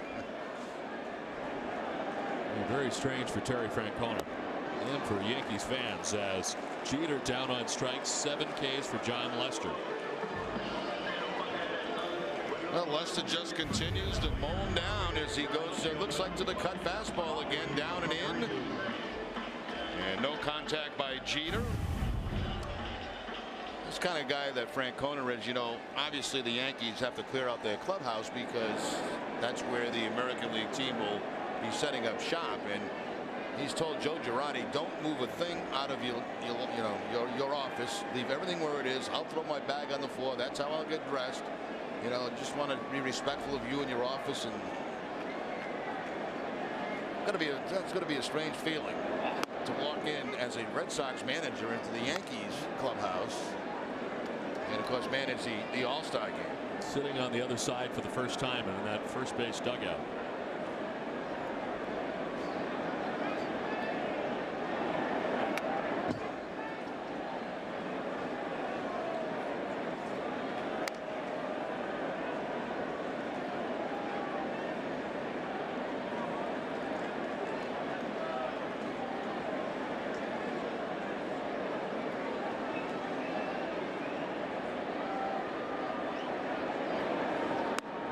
Abreu takes the strike and the count 1-2.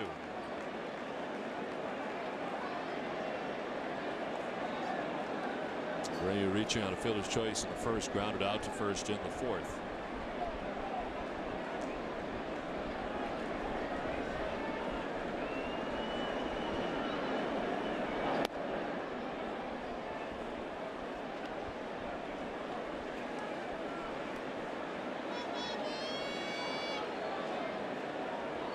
Alex Rodriguez waits on deck. Lester with 7 strikeouts in the game tonight. 1 in every inning but the third. 2 in the first, 2 in the second.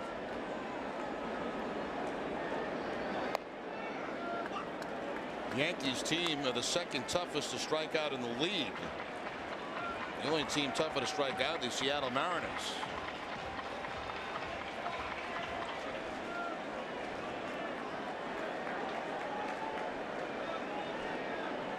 Strikeouts for Lester is 9. Did that in a win against Kansas City at home at Fenway. Lester off the mound to grab it, and he'll win the foot race to the bag that ends the inning. We played 6 from Yankee Stadium at 6-0 Boston. I've got my sleeves rolled up. You got your brass knuckles out.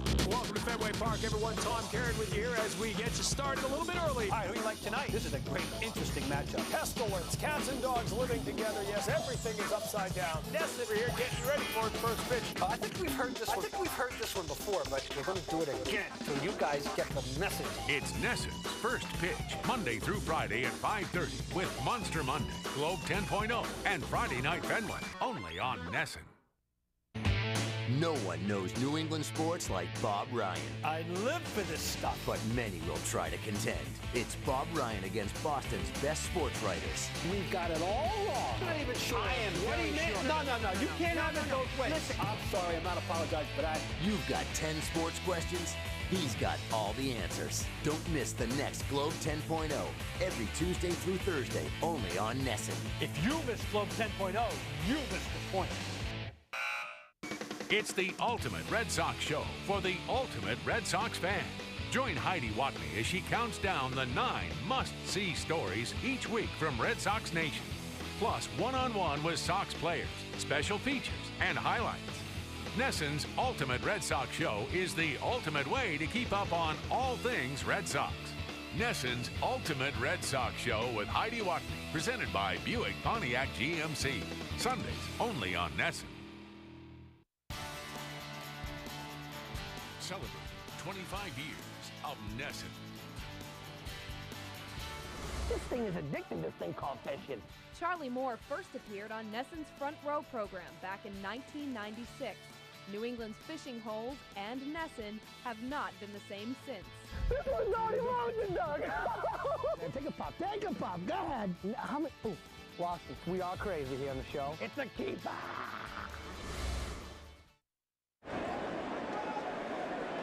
John Lester, 6 shutout innings so far. A 6-0 Red Sox advantage as we head to the top half of the 7th inning. Dustin Pedroia, J.D. Drew, Manny Ramirez to face Dan Geis. And it's strike 1 to Dustin Pedroia. Pedroia singled back in the first inning and scored. Since then he's fly to center and grounded to short.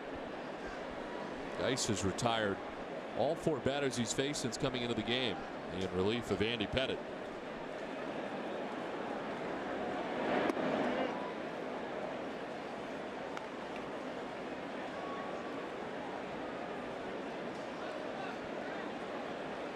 Red Sox out hitting the Yankees 9-2 as they bat here in the 7th inning.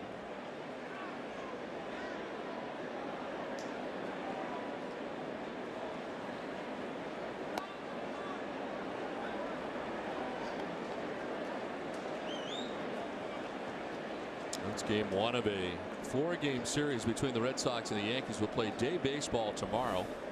1 o'clock start time. Josh Beckett up against Darryl Rasner in game 2 of the series.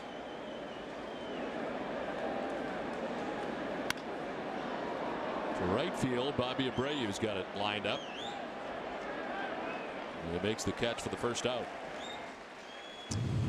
Time now for the Coors Light Freeze Can, and back in the third inning, the Yankees had something going.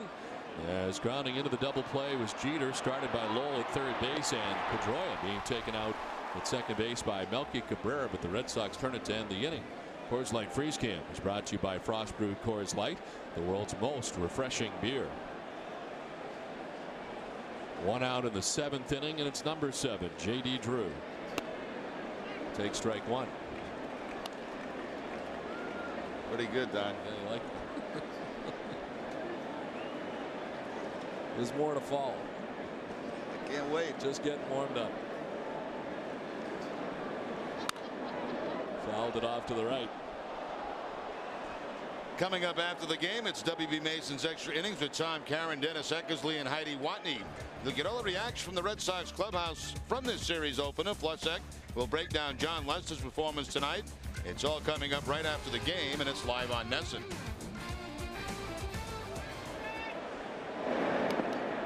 In the dirt, and it's 1-2 to Drew.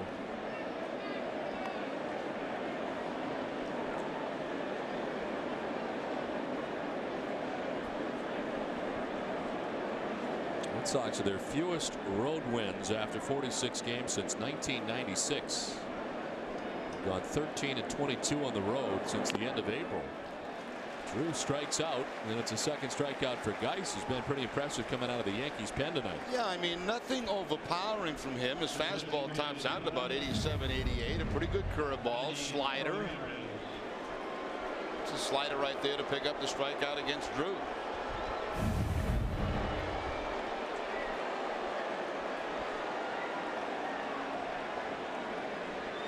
Two down for Manny Ramirez. Manny's been on base 3 times tonight, reached on a fielder's choice in the first, walked in the third, singled to center in the 5th. Takes strike one from Geis.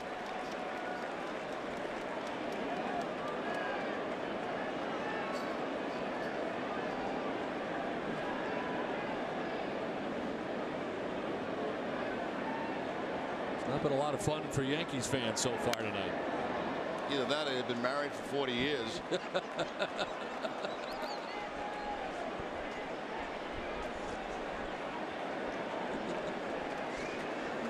Take your choice. Either way, it's not gone well, apparently. You get a couple down there that's, dating or married for like 5 years. They'll be hugging each other, and it's great. Doesn't matter if they're winning or losing.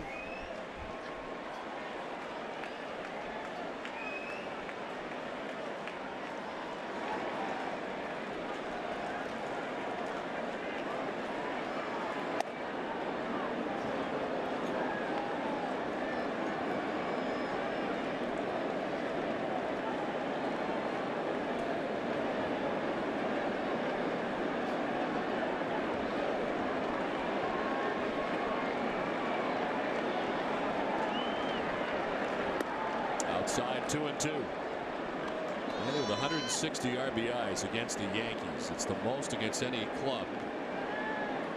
And the highest total versus a single team by any active player. Next is Frank Thomas, who's got 155 RBIs against Cleveland. Swing and a miss. Ramirez strikes out. Geis with back-to-back Ks. 7th inning stretch time. 6-0 Red Sox. Time for Sports Desk Update with Catherine Tappan. Thank you, Don. Hi, everybody. James Posey remains a free agent. The Pittsburgh Penguins shell out more big bucks, and the Williams sisters will face each other in the Wimbledon final. Those stories and much more tonight on Sports Desk, presented by FW Webb. Home of Frank Webb's Bath Center is a trusted part of your home remodeling team. I'll see you later on tonight, but for now, back to the Bronx after this short break. Great moments don't just happen here. They happen with you, in the crowd. Go to StubHub.com and buy the tickets you want, even if the event is sold out. Or sell your tickets on StubHub.com and share an experience that will live on. For that next great moment, go to StubHub.com. Our Fan Protect guarantee ensures your tickets are authentic and on time every time. Great moments start at StubHub. Nice, huh? Did it myself. Check out the detail in the stitching. Oh, yeah, that's some quality work, pal. Can you turn on the radio when I get jacked up for the game, bro? You got it, pal. Today's bat day. First 30,000 fans into the ballpark receive a free souvenir mini baseball bat. What? I need a hat! We'll go to Olympia. There's one right around the corner. Yeah, good idea. The best brands, the lowest prices, the greatest service. Get it at Olympia Sports. Much better. Better safe than sorry. Get it at Olympia Sports. Summer is back. And so is your lobster craving. D'Angelo's 100% lobster sandwich is here. Have you taken care of your craving this week? When a major hospital wanted to add on to their benefits package at no direct cost to the company, their very first word was... Aflac. Find out more at aflacforbusiness.com. All right. Following the game tonight, it's Granite City Electric's extra innings extra with Tom Caron, Dennis Eckersley, and Heidi Watney. You'll get all the reaction from the Sox clubhouse from this series opener. Plus, Eck will give you a preview of the pitching matchup for Game 2 of this series between Josh Beckett and Darryl Rasner. It's all coming up after the game, and it's live on NESN. Seventh inning stretch, the Red Sox lead at 6-0. Let's send it down to Heidi Watney. Well, Jerry, Mike Timlin came off the DL today. The Red Sox optioned Chris Smith back to Pawtucket to make room for Timlin, who says he's glad to be back here for such an important series. And Terry Francona said it's a good time to have him back. We had to make a decision whether it was in his best interest to maybe go out and throw 2 innings, to kind of get his pitch count up, throw all his pitches, but then take a couple days down because he'd been throwing the ball real well. And we decided, you know what, we're coming into New York. He's been here a lot of times. He's throwing the ball well. Maybe his 2 innings will be here. The 42-year-old righty went on the DL June 21st because of tendonitis in his left knee. In his 3 rehab appearances for the Paw Sox, Timlin retired all 9 batters he faced with 3 strikeouts. Don? All right, Heidi, thanks very much. As Mike Timlin back here with the Red Sox. No surprise there. You know, once that disaster happened last night in St. Pete, I had no doubt that Timlin would be back today. As Heidi said, 3 rehab appearances for the Paw Sox. Struck out to 3 in that time and retired all 9 batters that he faced. Alex Rodriguez leads it off here in the bottom of the 7th inning and pops it up. Lowell into foul ground. See if he's got enough room as he gets over towards the seats. Does not.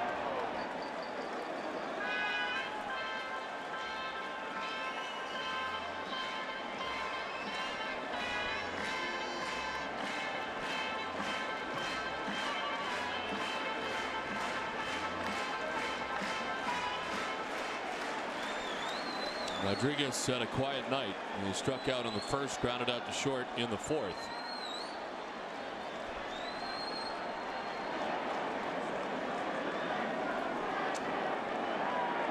Action in the Yankees pen. LaTroy Hawkins is up. Dan Geis has retired all 7 Red Sox that he's faced since coming in. As A-Rod takes ball 1-1-1.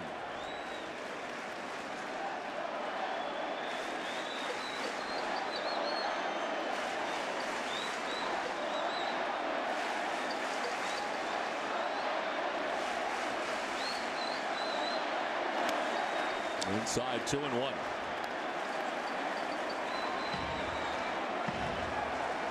Lester with 7 strikeouts. He walked the first 2 batters that he faced tonight in the 1st inning. Has not had a walk since.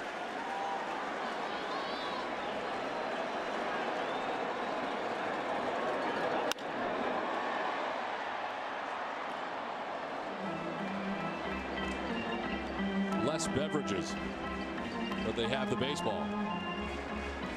What a terrible waste, isn't it? That's alcohol abuse, is it not?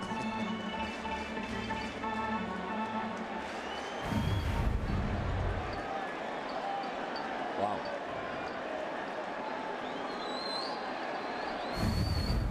They should come out with some of that drying agent and put it out there. Very close and framed by Varitek. Lester thought he had it. It's a full count now.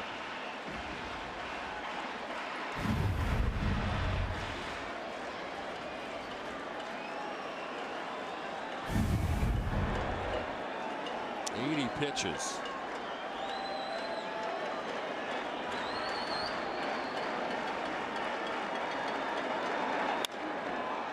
to center field. Back goes Crisp and over. One down.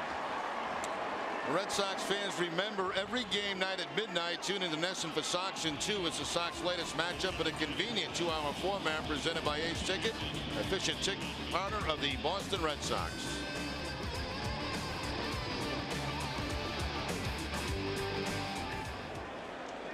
One out for Jason Giambi, who struck out twice. Of the 7 Ks compiled tonight by Lester. One time swinging for Giambi.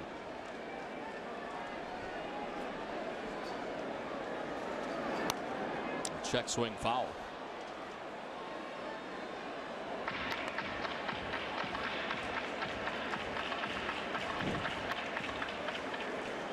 They love the mustache in New York.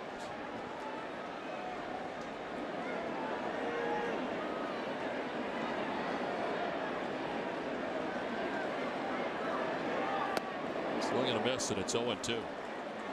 Well, Giambi actually has bounced back to have a pretty good season here. The 18 home runs, 52 runs batted in. After a couple of very lean years for Giambi.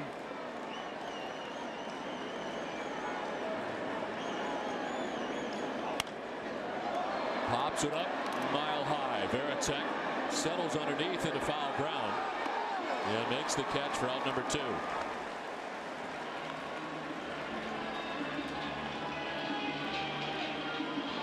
7 in a row now retired by John Lester. And Posada coming up.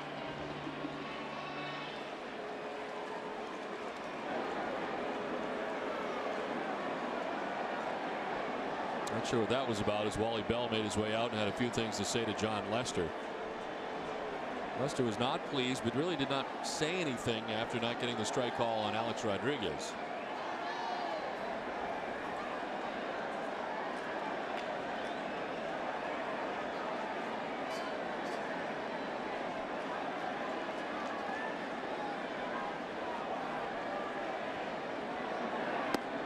Strike 1 to Posada over the outside corner.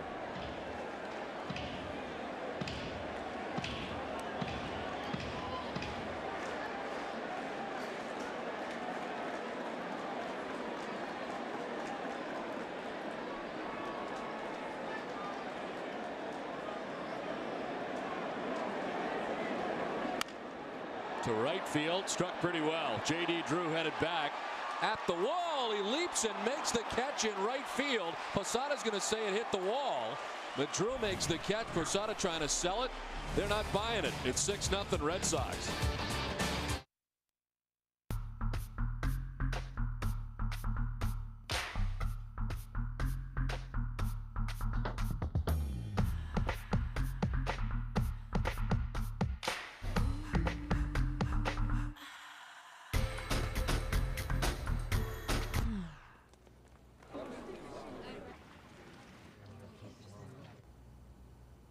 Tonight, do the mojito with the refreshingly cool taste of the Bacardi Mojito.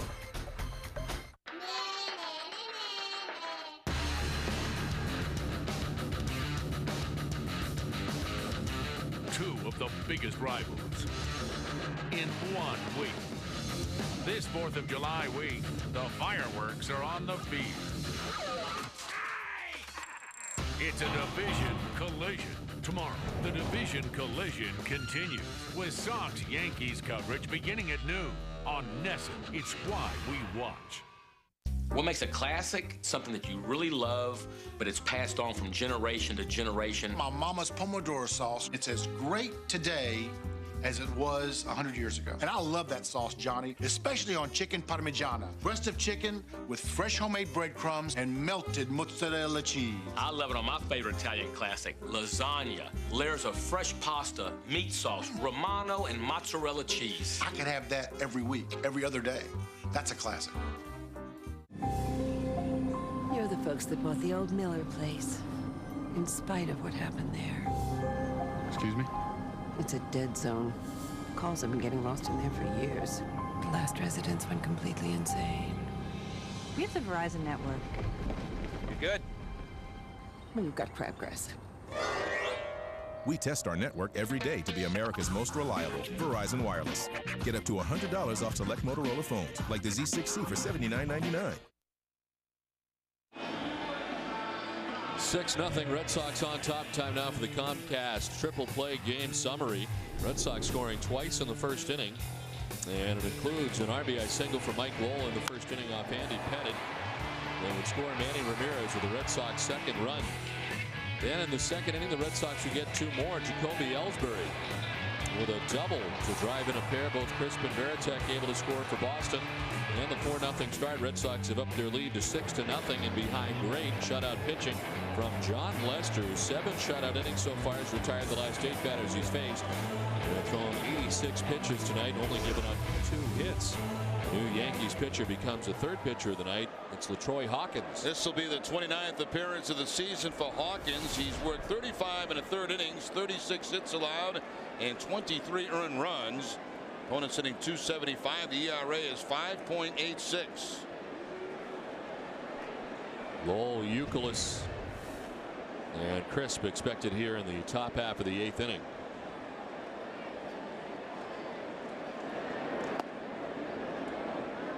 Well, J.D. Drew going back to that wall deep in right field, and he does get the ball in the glove. It does not go off the wall. Clearly, as you can see right there, and 3rd out of the inning.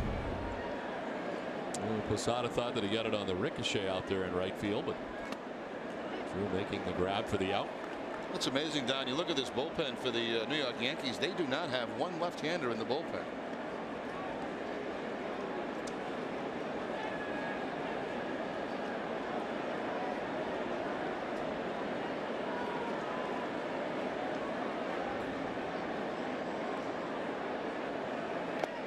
In the dirt, the count 2-1.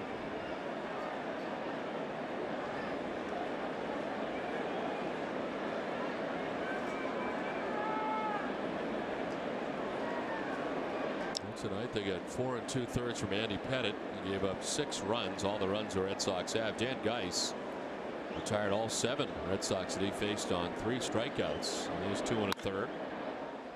Now Hawkins on to pitch the 8th.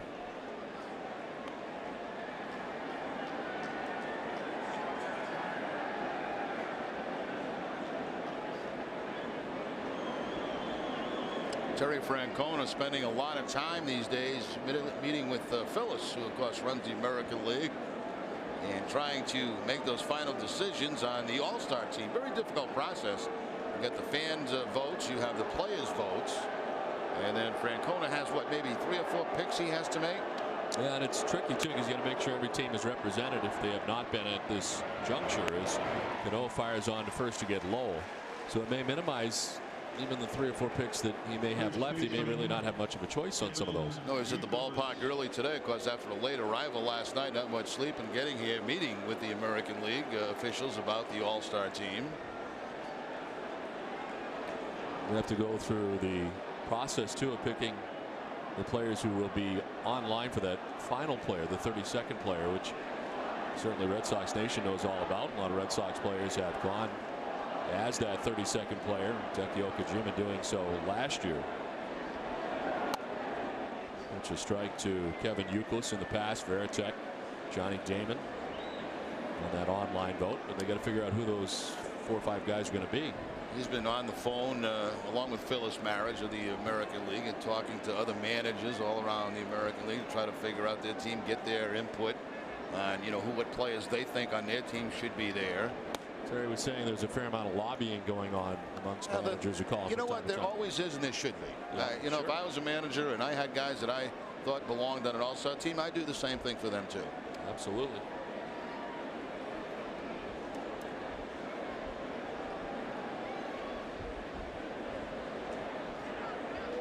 A 1-1. Youkilis to the check swing. That'll drop in right for a hit.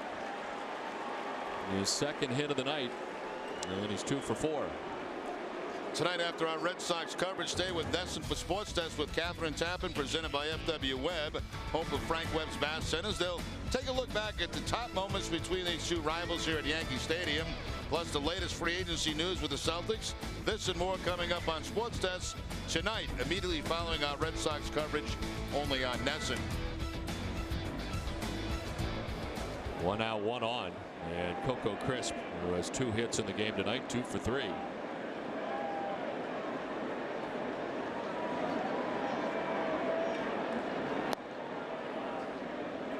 I got a kick out early in the game. You were talking about how, talking about Girardi, how he handles the media, and the understanding, because he was in the media for a while, and I try to put myself in that place, which will never happen, obviously. But if I was the manager, I think it'd take me about 3 days to snap.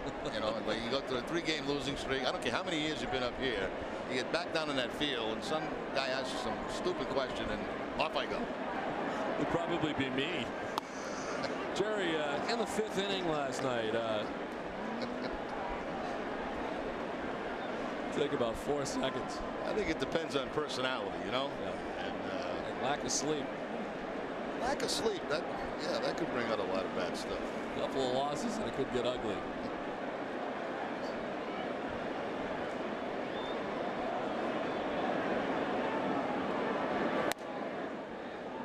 Two and 1 to Coco Crisp.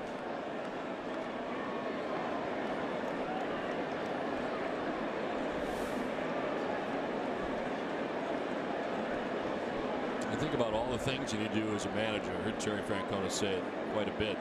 The easiest job you have is when the game starts, for the most part. The rest of it is what's going on around the rest of your day and taking care of other stuff. It's so time consuming, today in the game of baseball, because there's a number of reasons. Obviously, the media dealing with the media in a big market like we're in New York is, it's very difficult to do. And the other thing is there's so much money involved in the game today that handling the players becomes so much different than it was in the past. The other thing too is there's so much statistical information for them available now that was not there in the past for them to go over. I see it on every trip where they spend hours as we get on the plane going over the next ball club that they're going to face. They just have all kind of information available to them that they have to rehash, go over, and I mean, it's a very time-consuming job, and that's where a bench coach like Brad Mills and most bench coaches really come in helpful to a manager, because the manager, has to deal with obviously the game, the players. A bench coach can certainly help in preparation, mending fences between a manager and player. I mean, it's not an easy job in any market. Really, today it's not an easy job at all.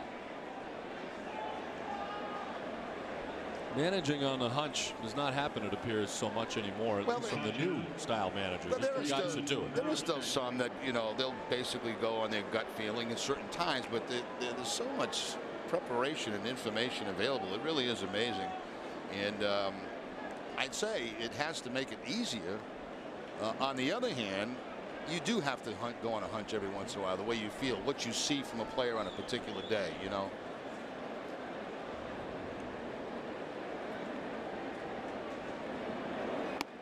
I wonder how much harder it is for manager too. You mentioned the media. Of course, you meet with them before the game, you meet with them after the game, and these are fairly lengthy sessions.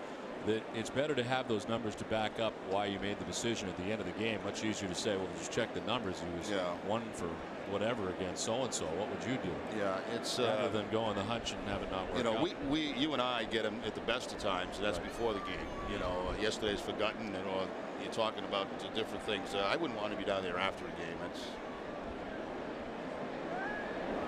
Plus, you got to deal with, individuals. I mean, everybody, they're all different. All these guys are different. They deal with different problems, different things going on.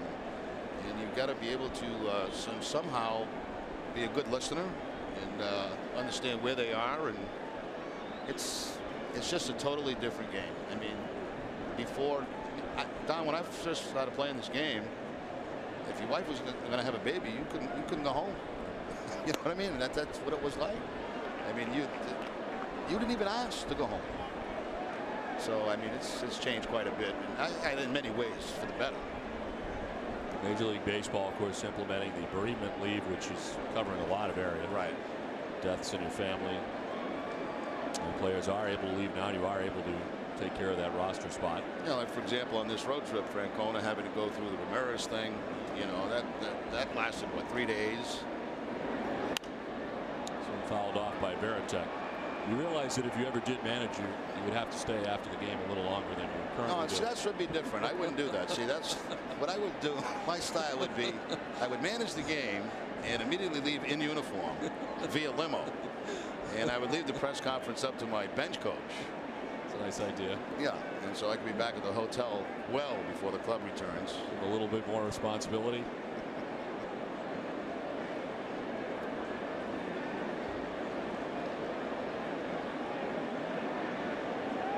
Varitek batting with Youkilis at second base. Crisp at first, 1 out.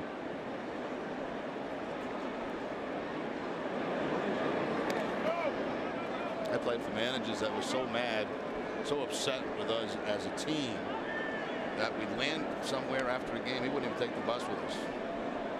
He'd grab either a cab or have a limo waiting for him. He didn't want any part of us. And you never dared, when you were playing bad with certain managers, if you had to go like to the bathroom on the plane, you don't go to the front where he's sitting. You find another one because you didn't want him to pull you over and sit you down for about 3 hours going cross country, have him yell at you. Those things happen.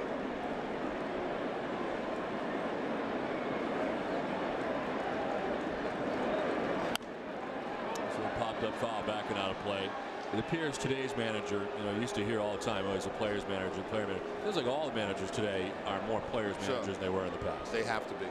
They absolutely have to be. The players hold all the leverage. I mean, as a manager, your job depends on whether you win or lose, period. If you lose, you get fired. And it doesn't matter if you're a good guy. It doesn't matter if you're a player's manager or you're a tough guy. I mean, even look at Jimmy Leland, for example. He's an old-time manager, but yet he's adapted to today's players. And it may have taken him 2 years going away to make that adjustment. Exactly. This one popped up foul as A-Rod ranges over. And it's back into the seats. There was a time where we didn't think we'd see Jim Leland again. Seemed to re-energize his batteries away and kind of change the approach. I remember talking to him in Cleveland, and I forget who our manager was at that time. And I asked him, I said, do you have any interest in coming back? And he said, absolutely not. He said, I'm totally burnt out.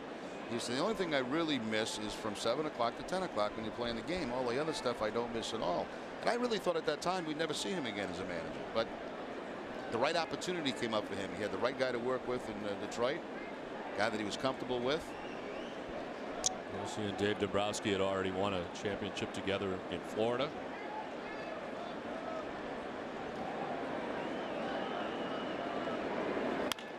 On the ground and by the dive of Benjamin at first base. Varitek's got a hit. Around from second comes Youkilis. He will be safe, and it's 7-0.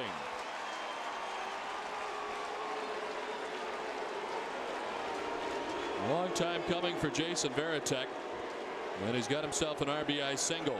Well, I don't mean to make light of it, but a lot of times players will say when they haven't had a hit in a long time, give me the baseball like it's their first hit. And this one drives in a run. Varitek picks up his 27th RBI of the season as Youkilis scores. Red Sox have the 7-0 lead. He's been hitless in his last 19 at bats and just 4 hits in his last 31. It's first and third with 1 out.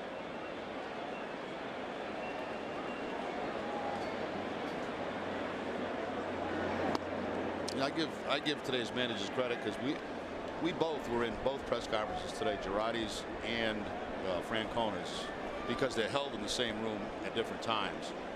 And both guys were asked the exact same question by a local television guy that's going to go on the news and tell us stuff. And of course, the question was, we'll get back to that. Second for 1 on to first. Ends things in the top of the 8th. It's 7-0. Red Sox out a run. If you want to put yourself in the truck that's best at holding its value, Motor Trend's Truck of the Year, then put yourself in a Tundra. Put yourself in a Tundra now with this unprecedented offer. 0% financing for 60 months plus $2,000 bonus cash back. Plus, for qualified business owners, an additional $2,000 commercial bonus cash. Toyota's summer sales event ends soon. Put yourself in a Tundra now and you could save.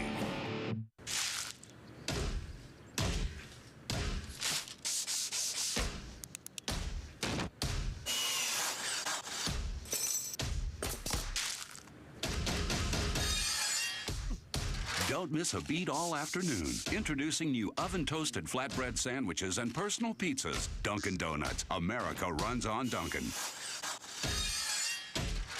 Introducing the new oven-toasted Southwest Chicken Flatbread Sandwich. Try one today.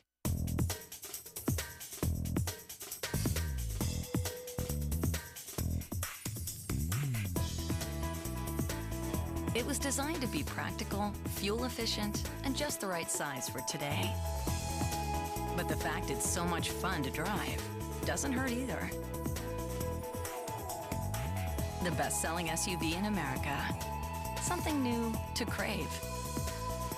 The CR-V from Honda. I need you. I need you every single day, and I want you. I want you every single way, and I need you. I need you every single day, and I want you. I want you every single way, and it's love, it's love, it's love, it's la la la la la, it's love, it's love, it's love, it's la la la la la.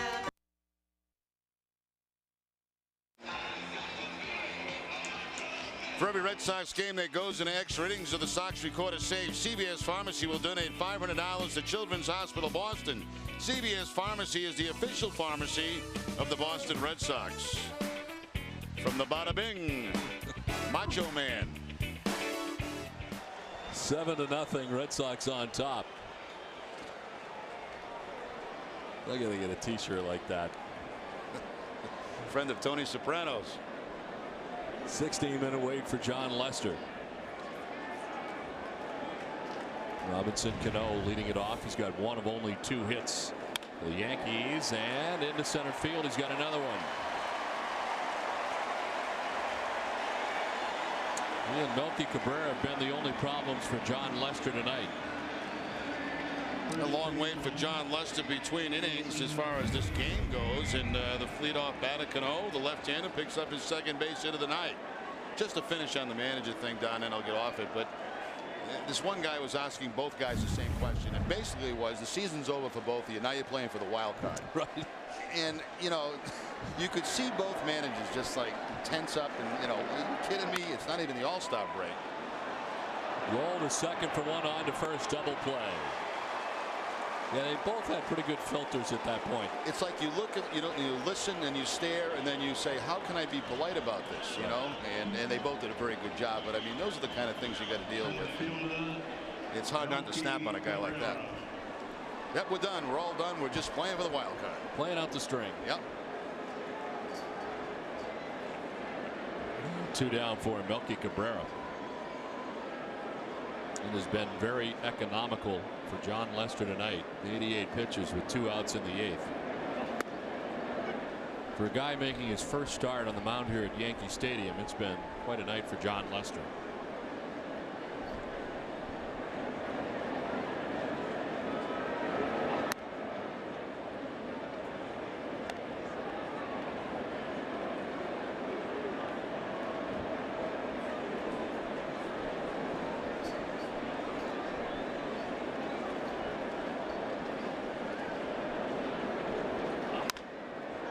The dive of Lowell down the line and left.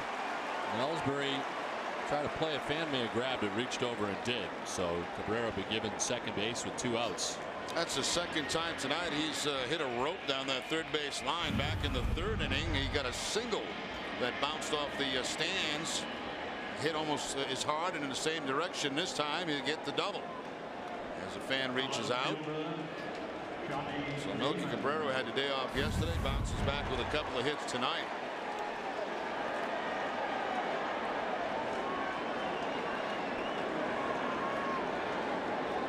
A 2-out double, and here's Johnny Damon, who walked in the first, flied out to right in the 3rd, grounded out to second base in the 6th inning.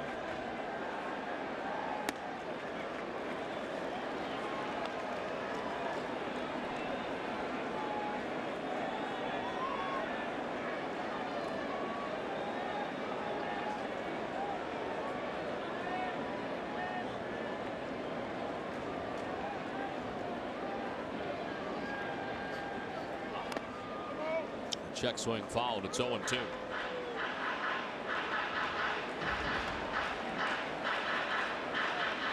Beckett and Rasner here tomorrow, day baseball from Yankee Stadium. And Masterson against Mussina, who has 10 wins so far this season, 10-6 on Saturday. Sunday night will be Tim Wakefield and Jabba Chamberlain as the Red Sox and Yankees play a 4-game series.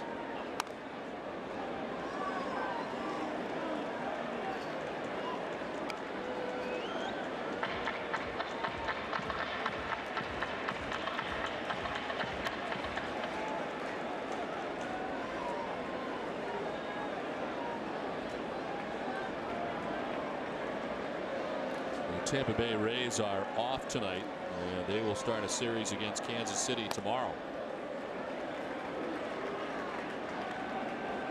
Tampa Bay continuing their homestand.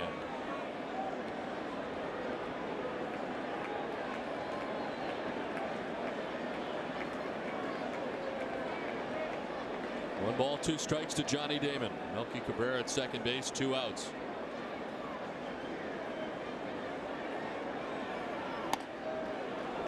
Two and 2. Tampa Bay probably didn't want a day off today. The way they've been playing.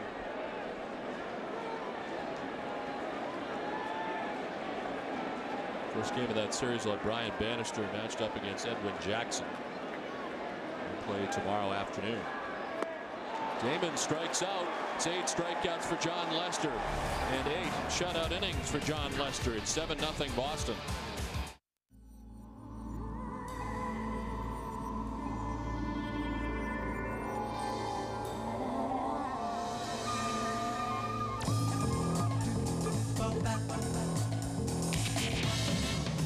Introducing an entirely new, altogether inspired resort destination.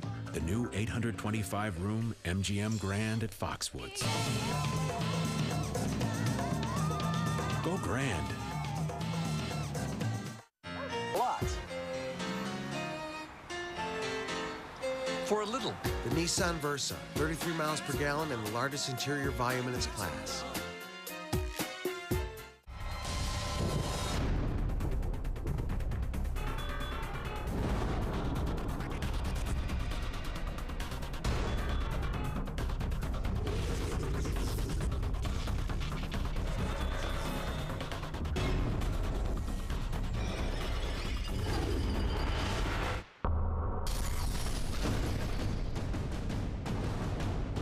Experience the energy.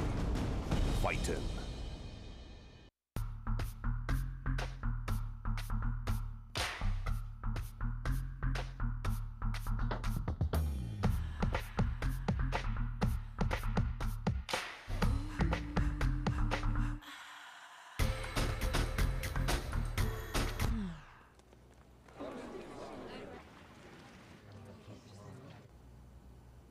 Tonight, do the mojito with the refreshingly cool taste of the Bacardi Mojito.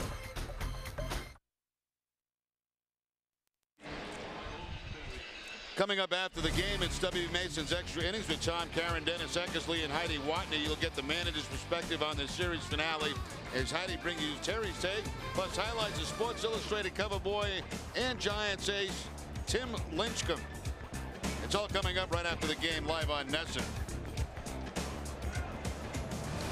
Well, a 7-0 lead for the Red Sox as we head to the top half of the 9th inning. And the new pitcher now for New York, as Ellsbury leads it off and takes ball 1. It's Dave Robertson. It's only the 3rd appearance he's made. He's worked 4 innings total, 4 hits allowed and 1 earned run. A couple of walks and 4 strikeouts. Contract was purchased Saturday. Retrieves the comebacker and flips to first to get Ellsbury. His brother, Connor Robertson, was just called up to the majors on Tuesday by the Arizona Diamondbacks and pitched last night in his first career game against the Milwaukee Brewers. His brother Connor had pitched for Oakland back in 2007 as well, but the combination both pitching at the major league level right now. First batter he faced in the big leagues, he struck out a pitcher, Oliver Perez. He probably said this is going to be easy.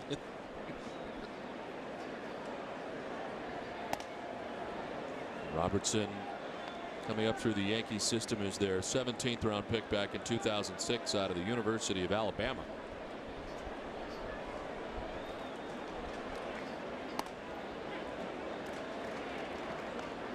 One down here in the top of the ninth inning. Pedroia is 1 for 4 on the night. He singled way back in the first inning.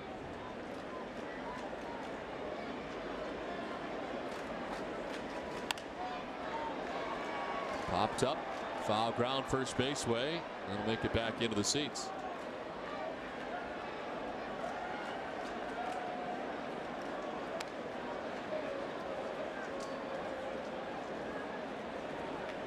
Robertson began the season at Double-A Trenton, then was moved up to Triple-A Scranton-Wilkes-Barre. Of course, for many years the Phillies were in Scranton-Wilkes-Barre, and now of course the Yankees.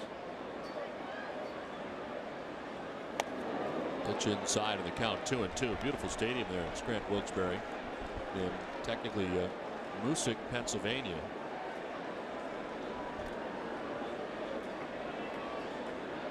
AstroTurf surface there the Phillies put in initially in the exact dimensions of what was Veterans Stadium at the time.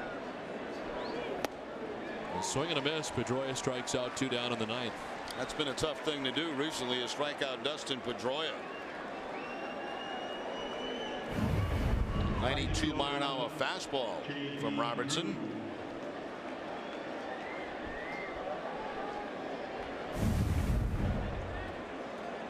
So 2 away now for J.D. Drew.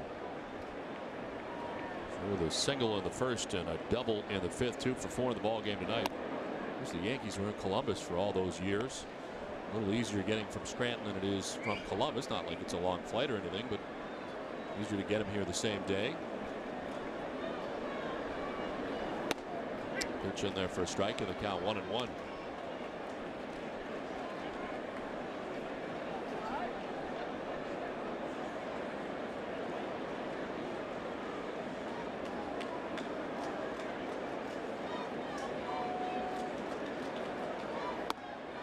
Strike 1 and 2. Andy Pettit 4 2/3 tonight, giving up 6 runs. Dan Geist 2 1/3. Tired all 7 batters he faced. Well, Troy Hawkins gave up a run in the 8th inning on 2 hits. Nobody warming in the Red Sox pen as Lester at 96 pitches has gone the first 8.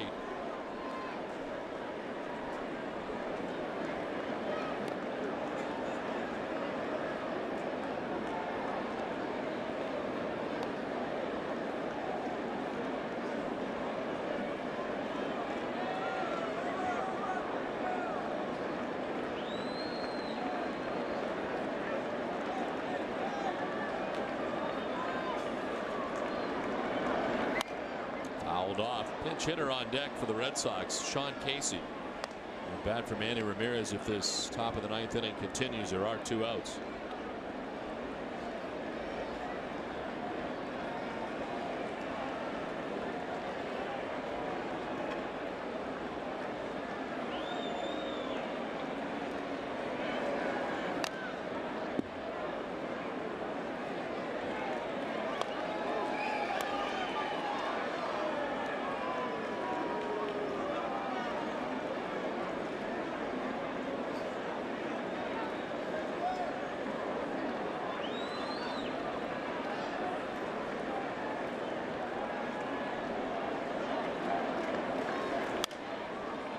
Fly ball down the left field line. Johnny Damon over by the seats, but that's well back into the crowd.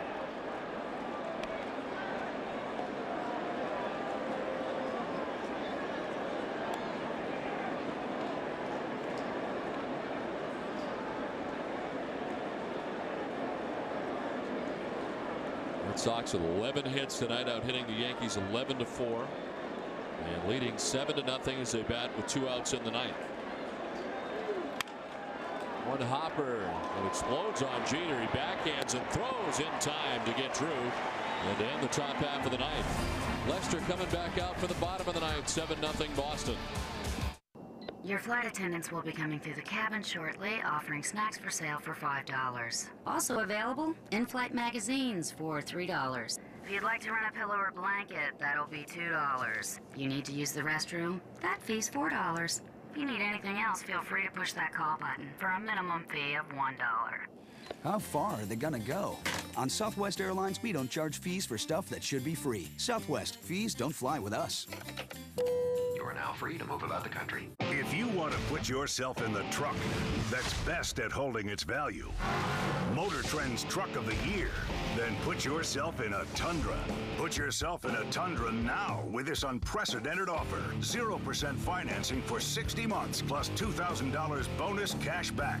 Plus, for qualified business owners, an additional $2,000 commercial bonus cash. Toyota's summer sales event ends soon. Put yourself in a Tundra now and you could save.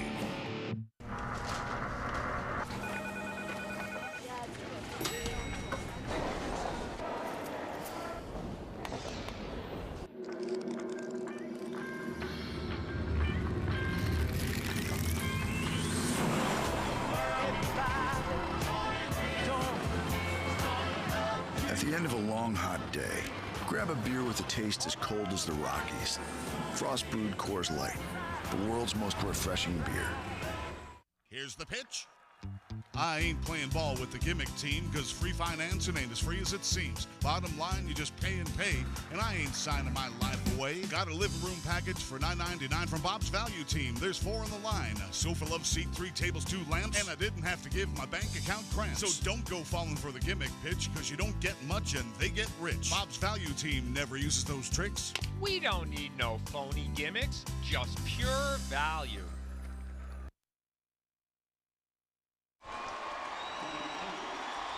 Bottom of the 9th inning back at Yankee Stadium, and John Lester back on the hill for the bottom of the 9th inning.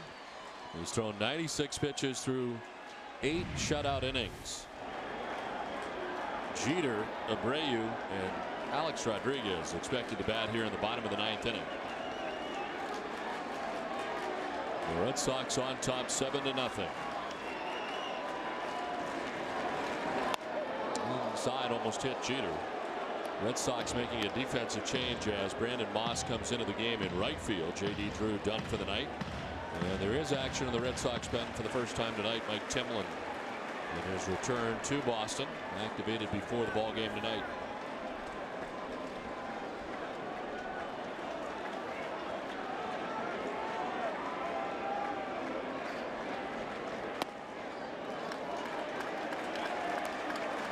Derek Jeter walked in the first inning, grounded into a 5-4-3 double play in the third, and then struck out swinging in the 6th inning.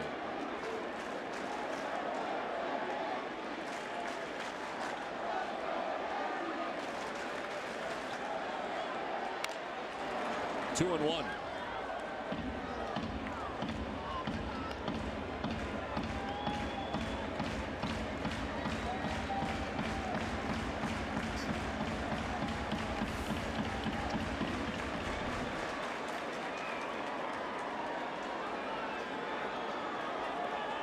The 100th pitch of the night for John Lester.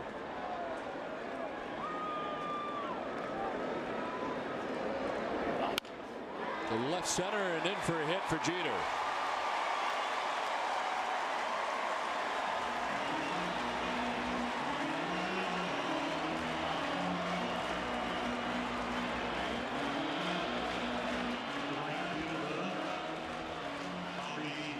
Boston Red Sox baseball on NESN is brought to you by your New England Ford dealers, Dunkin' Donuts, your New England Lincoln Mercury dealers, Hess, your New England Dodge dealers, Olympia Sports, the official sporting goods retailer of the New England Sports Network, Subaru Outback, and by Southwest Airlines.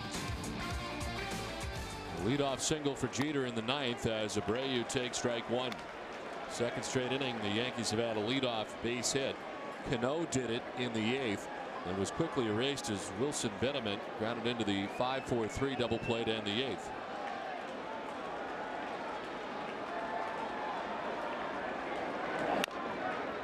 Rolled foul, and it's 0-2 now to Abreu. Well, I'd love to have Lester finish this ball game off, but they're also not going to allow him to add up, that many more pitches in the game.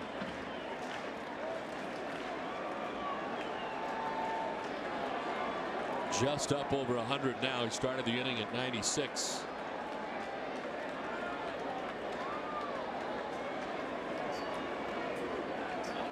On the ground to short. Lugo to second for one, on to first. Another double play. The third twin killing of the night for the Red Sox defense in the second and the last 2 innings. Now Lester has done everything he's had to do tonight. Every time he's needed a ground ball for a double play, he's been able to get that. Need a strikeout, he's got that. Brilliant performance tonight by John Lester.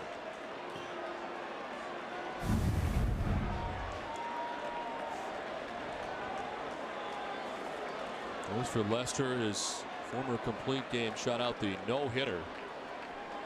He has 2 outs here in the 9th inning. Alex Rodriguez to left and playable for Ellsbury.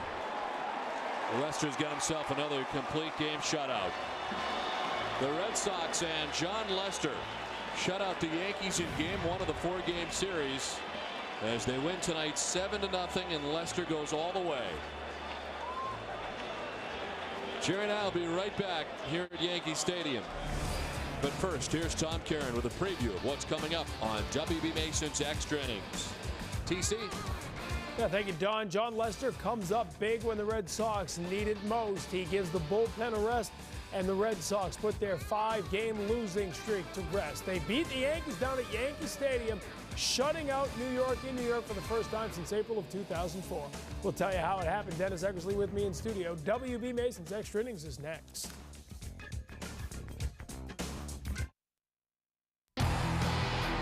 Closed captioning for Red Sox baseball on NESN is brought to you by Aflac. Ask about it at work.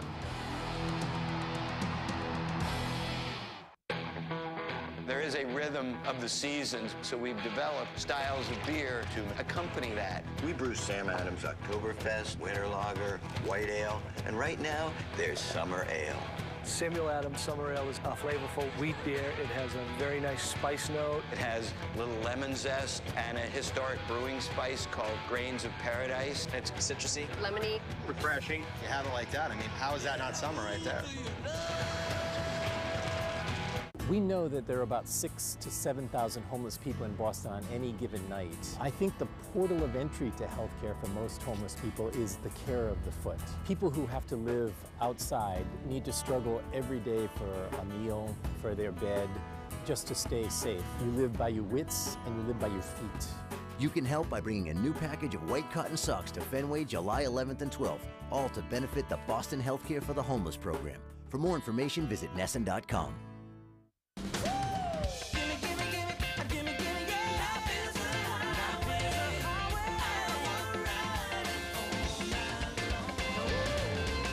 Ever since there were cars, Americans have had a love affair with the open road. And with quality gasoline and pay-at-the-pump convenience coast to coast, Valero is your perfect travel companion. Valero, the all-American gasoline for the all-American love affair.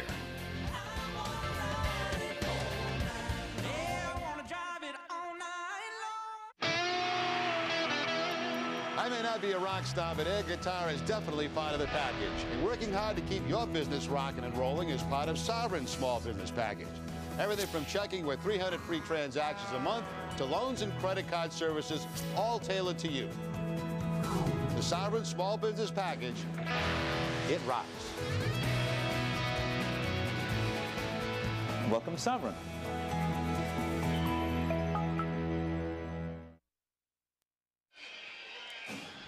Red Sox win at 7-0. The play of the game is brought to you by Foxwoods Resort Casino. John Lester tonight, 9 innings, no runs, only 5 hits allowed, in control after the first walk in the first 2 batters. The Yankees shut down the rest of the way. Great control tonight by Lester. A lot of Yankees swinging early in the count. Brilliant performance.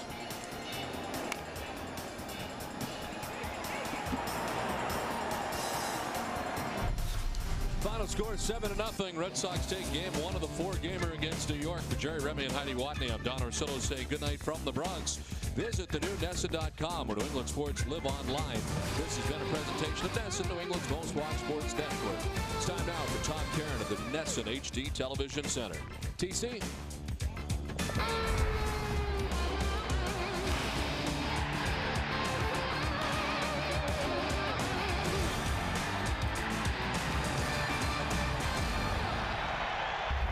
Oh, they need a lot out of John Lester tonight, and he gave the Red Sox a lot. How about a complete game? Striking out a couple of batters to get out of the jam in the first inning. They're getting some offense, like a 2-run double from Jacoby Ellsbury in the second, and taking care of business on his own. A complete game, 5-hit shutout, second complete game shutout of the season for John Lester, and the Red Sox finally win a game in this division collision as they beat the New York Yankees tonight down at Yankee Stadium. Sports Desk coming your way at 10:45 tonight. I'm Tom Karen. He's Hall of Famer Dennis Eckersley, and this was a surprisingly quiet win for the Red Sox down at Yankee Stadium. I can't remember a Red Sox-Yankees game with less drama, which was good for the Red Sox tonight. That means it's a good thing, and you know the quietness is because of the 4 runs in the first couple innings and the way that Lester, I mean, talk about stepping up big for him. I mean, talk about learning process this year. You got a no-hitter underneath his belt. Now he's got a shutout in Yankee Stadium. I mean, the first inning he walks a couple guys. Shouldn't have walked one of them, but meanwhile gets out of it in the first inning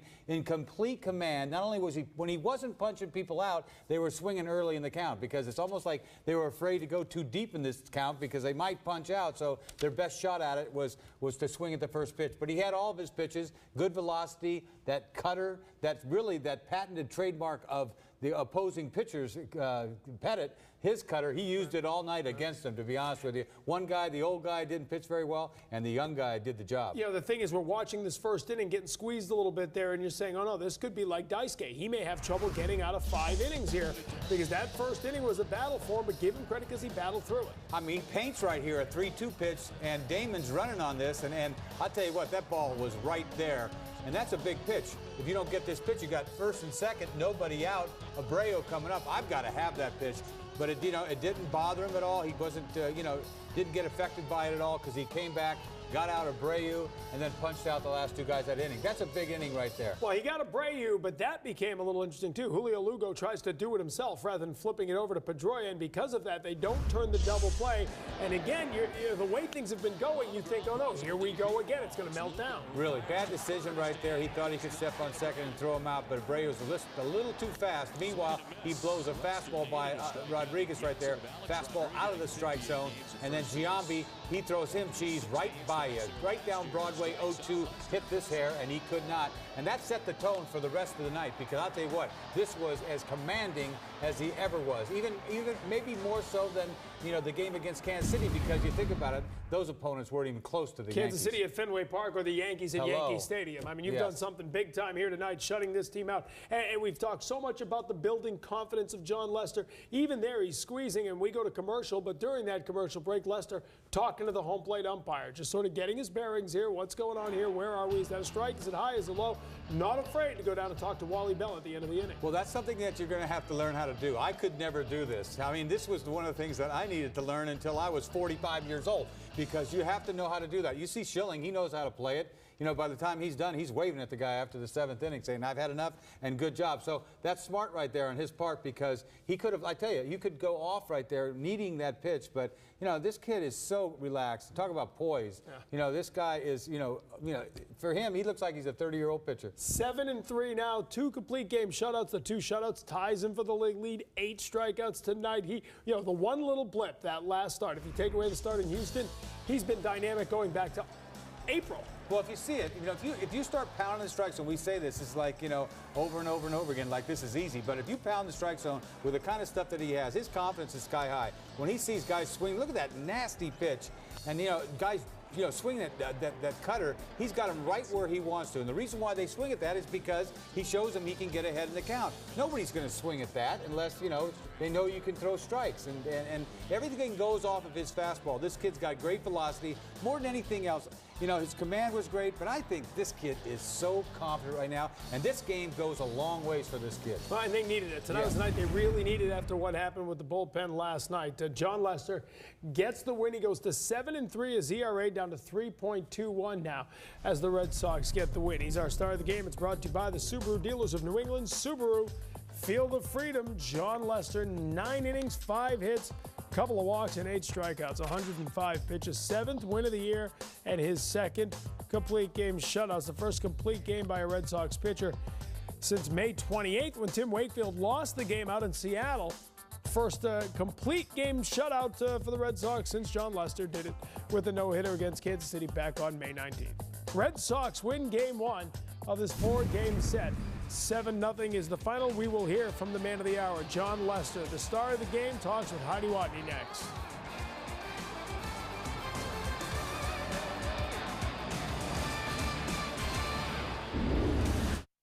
It's gonna be a Subaru summer. The feeling is coming on strong. All summer long. This summer, feel the love at your local Subaru dealer, where you'll find the best deals of the year during our Subaru Summer all-wheel drive away. Oh yeah, it's gonna be a Subaru summer. All summer long. It's gonna be a Subaru summer. It's gonna be a Subaru summer. Red Sox action is brought to you by WB Mason's What a Bargain Clearance Centers, where smart business people save up to 75% on top furniture. For example, this mesh back swivel armchair, a manufacturer's second, retails for $365. It's sold at What a Bargain for $109, 70% off. That's a savings of $256. Now you know why it's called What a Bargain. It's not bargain office furniture, it's great office furniture at a bargain.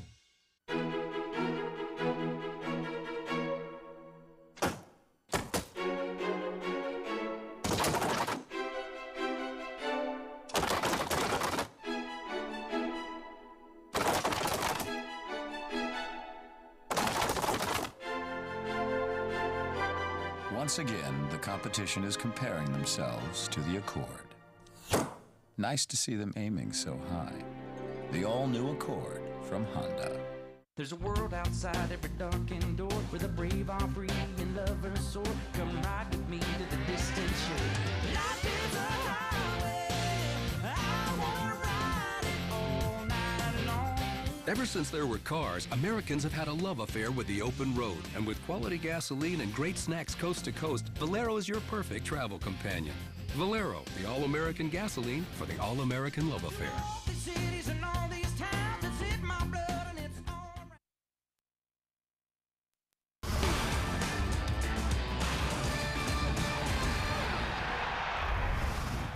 Well, John Lester has now made 2 career starts against the New York Yankees. First time seems like a lifetime ago. That was August 18th of 2006. Couldn't get out of the 4th inning. 8 hits, 7 earned runs. He struck out 4 and walked 3. Tonight, the complete game shutout. The first Red Sox pitcher to throw a complete game shutout against the Yankees down at Yankee Stadium since Pedro Martinez in May of 2000. After the game, Heidi Watney spoke with John Lester. John, it's been 35 years since a lefty has gone a complete game here, of course, other than your no-hitter on May 19th. Talk about what was working for you tonight. Just really just mixing locations, changing speeds. I mean, it sounds easy, but, you know, we just tried to keep them off balance as best we could. And you know, the defense played really well behind me, turned a couple of key double plays for me, and JD made a great catch out in the outfield. So, you know, we needed this right here. We needed this win, and you know, hopefully we can keep it going. What pitch was working for you really well tonight? I mean, nothing really particular. Just like I said, mixing in and out, throwing my 2-seam and my 4-seam for strikes, and mixing in my cutter when I had to, and like I said, got some key ground balls when I needed to. All right, so that's Heidi Watney with John Lester as we come back. Red Sox gave him some offense early, too, which is nice. The way things have been going, get those 2 runs in that first inning was a big deal before he takes the ball. It really was. I mean, when you're going against Pettit like that, you think you're in for a big ball game. And the next thing you know, you see Pettit the way he's throwing. You didn't know he was going to get worse after this. But first inning, you think this is a double play ball right here. And all of a sudden, Jeter just launches this ball into the dugout, which you never see. A run scores on it right there. And that's a gift, if you think about it. Inning continues, base hit by Lowell right there, and then you'll see Johnny playing deep left field. He has absolutely no chance of throwing this ball in. 1, 2, 3, 4. Might have took 10 hops by the time it got to Posada. Meanwhile, that's 2-0 right there. And you'll see this fastball might have been a changeup. Who knows? The way that Pettit was thrown tonight, you really couldn't tell the difference. He didn't have a lot of velocity tonight. He got worse as the game went on. But you see Johnny, he has no velocity to home plate either. But nobody knows that better than the Boston Red Sox. They are going to challenge Johnny. I don't want to get on him right there, but it's right in front of the camera. They're going to challenge his arm every single time he gets the ball over the course of this series. Round 1 of the second round, whatever, the division collision goes to the Red Sox. They beat the Yankees, and on Sunday, Heidi Wani has a top 9 countdown of all things Sox, including a look at the Celtics celebration at Fenway, the baseball exhibit at the Museum of Science, a Rays series recap, and a whole lot more. Catch the countdown Sunday at noon. The Ultimate Red Sox Show is presented by Buick, Pontiac, GMC. We'll take a break and come back, get you caught up on the rest of Major League Baseball. Tim Lincecum on the cover of Sports Illustrated. Will the jinx settle in tonight as he pitches against the Cubs? Red Sox action is brought to you by WB Mason's What a Bargain clearance centers, where smart business people save up to 75% on top brand office furniture. For example, this 4-drawer vertical file, a manufacturer's second, sells for $247. It's sold at What a Bargain for $49, 80% off. That's a savings of $198. Now you know why it's called What a Bargain. It's not bargain office furniture, it's great office furniture at a bargain. Sometimes you get a championship ring for being the best, and sometimes a checking account. Premier Checking from Sovereign. It's one of the best checking accounts on the planet with preferred rates on CDs and home equity loans. Plus over 2,300 Sovereign ATMs, including at most CVS pharmacy locations. Premier Checking, one more way Sovereign works harder for you because you deserve the best. Nice to see you.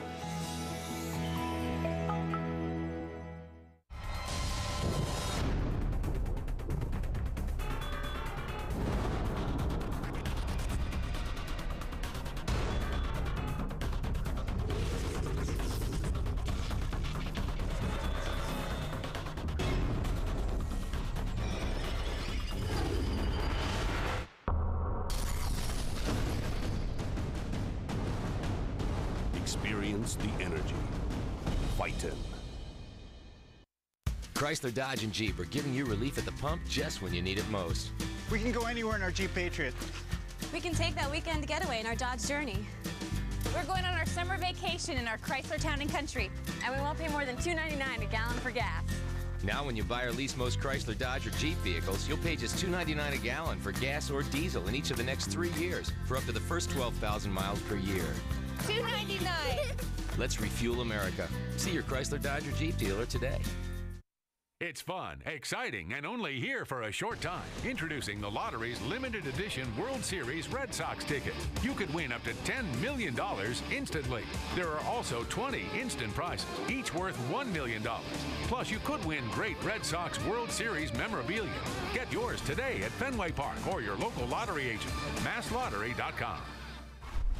Oh, we don't say this too often when the Sox are in New York. A quick one tonight. Catherine Tappan waiting with the I had Sports myself Desk prepped, TC, too, all day that we were going to be here for a long one, but we lucked out tonight. A lot quicker than last night, Catherine. That's right. All right. Well, the Pittsburgh Penguins certainly fell 2 victories shy of winning the Stanley Cup championship this past season, and on Thursday, they took another step to assure that they don't fall short next season. Hockey news now. The Penguins signed goaltender Marc-Andre Fleury to a 7-year, $35 million contract, a day after signing both center Evgeny Malkin and defenseman Brooks Orpik to long-term deals.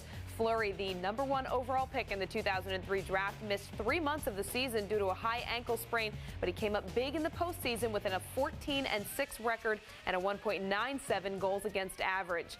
And in London, Venus and Serena Williams both won in straight sets to set up the 3rd Wimbledon final and 7th Grand Slam championship match between the two sisters. It'll be their first title match since 2003. We'll have more on the all-Williams final, plus the latest on the Celtics free agency situation. It's all coming up in just a short bit on Sports Desk, presented by FW Webb, home of Frank Webb's Bath Centers, a trusted part of your home remodeling team. We will now send it back over to Studio A and Tom Karen. TC. All right, Catherine, thanks very much. We're going to take you out to the National League, a wild one today. Milwaukee at Arizona. Brandon Webb, 12-4. Looking for a lucky 13th win. A little bit of controversy here, down 3-0. Mike Cameron hits a fly ball down the left field line. It appears to go foul, and you see the bullpen calling it foul.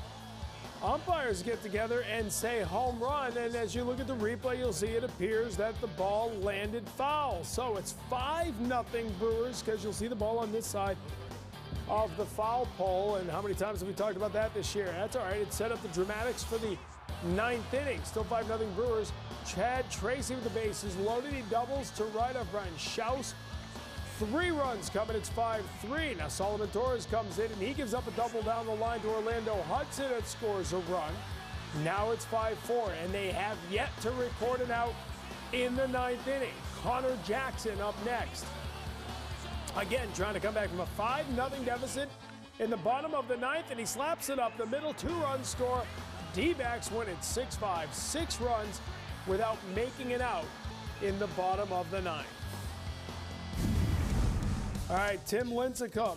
He's only 170 pounds, and he throws nearly 100 miles an hour. They're making him look like Juan Marichal. Can he pitch like him tonight? He leads the National League in strikeouts with 114 coming into this game.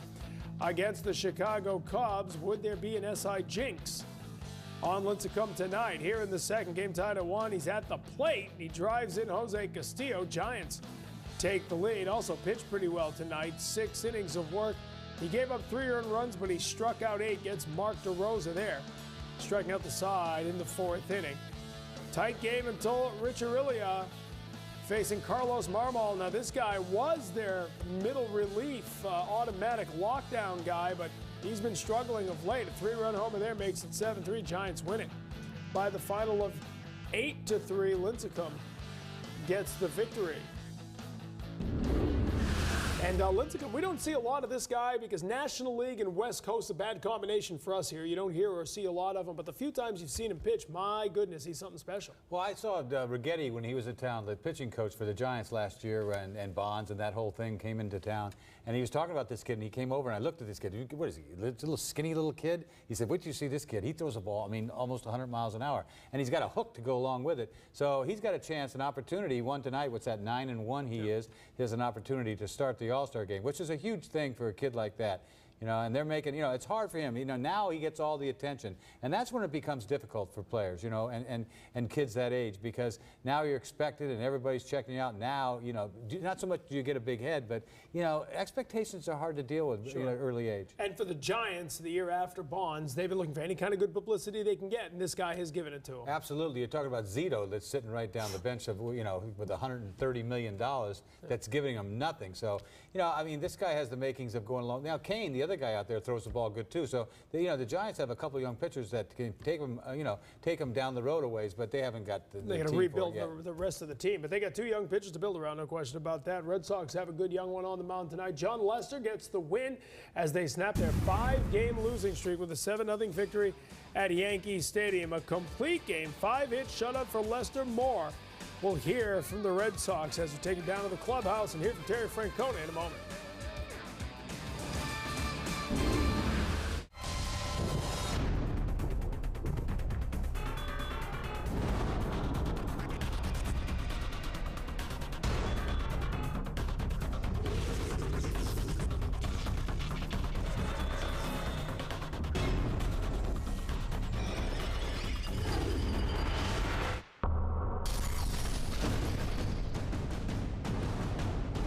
Experience the energy. Fightin'.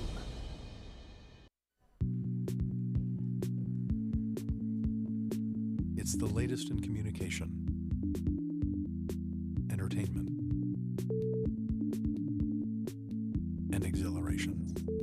The 300 horsepower Acura MDX. It's next generation luxury.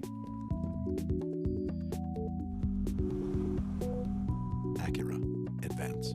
Visit your New England Acura dealer for attractive financing for well-qualified customers. When you need to know the stats, the scores, the standings, get to know the new NESN.com, because no one knows like NESN. The new NESN.com is your ticket to video from your teams you won't find anywhere else. Yeah, you know, and for the all-new Playground, where we let fans be fans, interacting with each other and their favorite NESN shows and personalities. NESN.com. Hit it.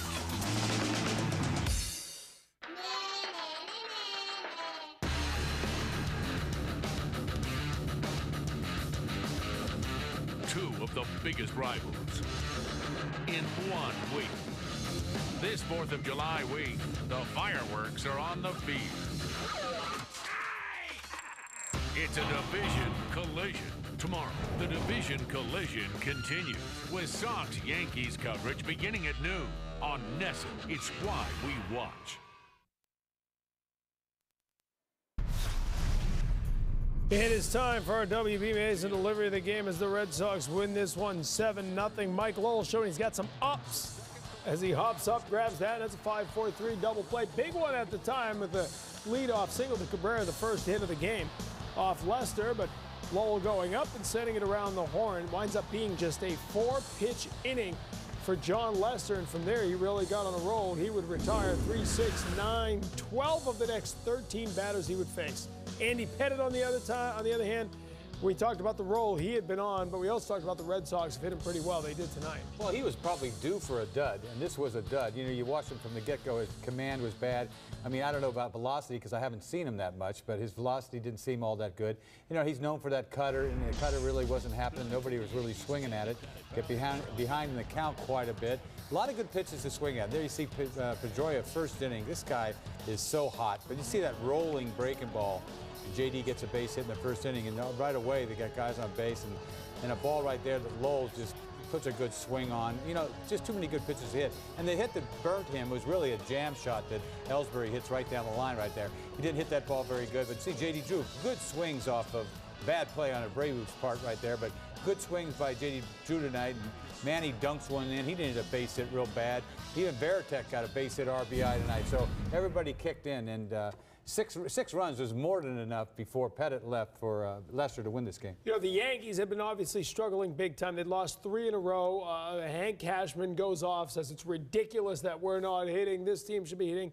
They explode with 18 runs last night. They get shut out tonight. Now, we're being told right now their clubhouse is still closed. So Joe Girardi is having a few words for this team. Clearly, with the number of players, one thing with their pitching, you understand, but there's no reason this team shouldn't be hitting the ball more consistently. Well, you think about how they scored 18 runs last night, and if you looked at how they swung the bat tonight, we talked about it. As soon as they started swinging at the first pitch, it's like, this is not a Yankee team. That game was weird for them. You know, they got down 4-0. It's almost like saying, I don't think we're going to win this game. Let's go to hacking. And you never see a Yankee team like that. You know, for Lester to go out there and throw, what, 105 pitches and complete a game off the New York Yankees, that is not the way that you ever see them play the game. And I could see why he could be disturbed. You know, especially after, you know, you'd think he'd be a little more relaxed with the team after scoring 18 runs. But I think a lot of this has been going on for a long, long time. Yeah. You know, they've scored 2 or fewer runs more to this point in the season than they did all last year. So we see, you know, that they have a great lineup and everything, but things haven't been going that well offensively for them. You wonder if last night was the aberration. I mean, they've lost 4 or 5 games, and that was the one night they had the offense going, but blame that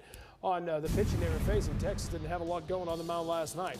All right, remind you once again, the 3rd year in a row, the Sox for Sox drive to benefit Boston Healthcare for the Homeless is back at Fenway Park next weekend. Clean socks are important for good health, and the homeless often go without. Please donate a new pack of white cotton socks at Fenway on July 11th and 12th. For complete information, check out NESN.com. Red Sox win tonight, 7-0 in the final. We will hear from Terry Francona, so stay with us.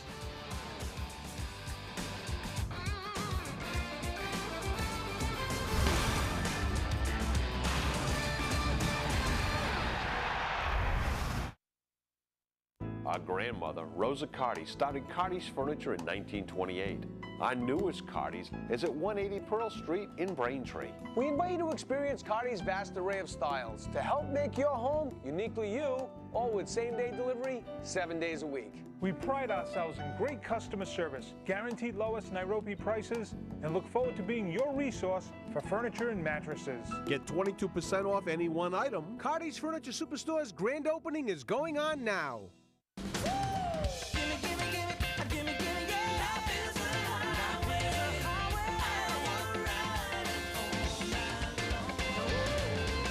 Ever since there were cars, Americans have had a love affair with the open road. And with quality gasoline and pay-at-the-pump convenience coast to coast, Valero is your perfect travel companion.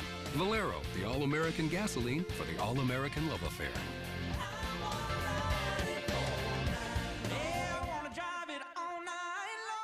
Okay, so you're all set with Verizon Fios. Pretty amazing picture, huh? Wow. Wow. Wow. Wow. Wow. Picture quality PC world calls razor sharp. This is what happens when Verizon brings fiber optics straight to your home. Call 877-283-FiOS and get FiOS TV Premier and phone for just $74.99 per month for 1 year. This is FiOS. This is big. Hey, Sally, want to come over and watch TV or something? I was really hoping to attend the concert tonight. Oh, okay. I'll pick up 2 tickets. Gee, that would be swell. Okay, bye. How am I going to get tickets so fast? Hey, you better call Ace Tickets. You mean 1-800-MY-SEATS? Sure. They also have 5 convenient locations. They have tickets for the Red Sox, concerts, theater tickets, you name it. Wait, do they offer a guarantee? 200%. Wow. Oh, hi, Ace Tickets? In Case You Missed It is brought to you by McDonald's. I'm loving it.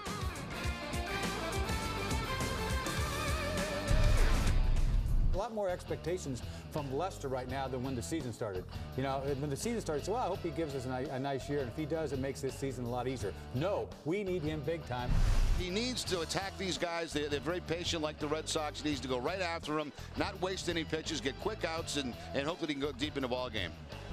Masterson has not embarrassed himself by any means. I mean, the 2 concerns are the fact that he's given up 8 home runs in 48 innings, a home run a start on average, and he's walked a lot of guys. A-Rod's dating space aliens in the local tabloids. I mean, there's stuff. Mrs. A-Rod's office, some guy who's really famous that I've never heard of. But apparently they share the same manager, Alex Rodriguez and Madonna. So I remember years back when Jose Canseco would visit Madonna's apartment. That was a big deal. He played here for a while. But this is a real circus, adding one more element of circus-like nature to the Red Sox-Yankee rivalry, as if we need that. It didn't seem like much tension in the rivalry tonight. The Red Sox delivered a good old whooping to the New York Yankees tonight. 7-0. They shut them down. Coco Crisp back from his suspension and had a couple of hits. Got on base 3 times. We'll hear from Coco. We'll hear from Tito. It's all coming up on Granite City Electric's Extra Innings Extra.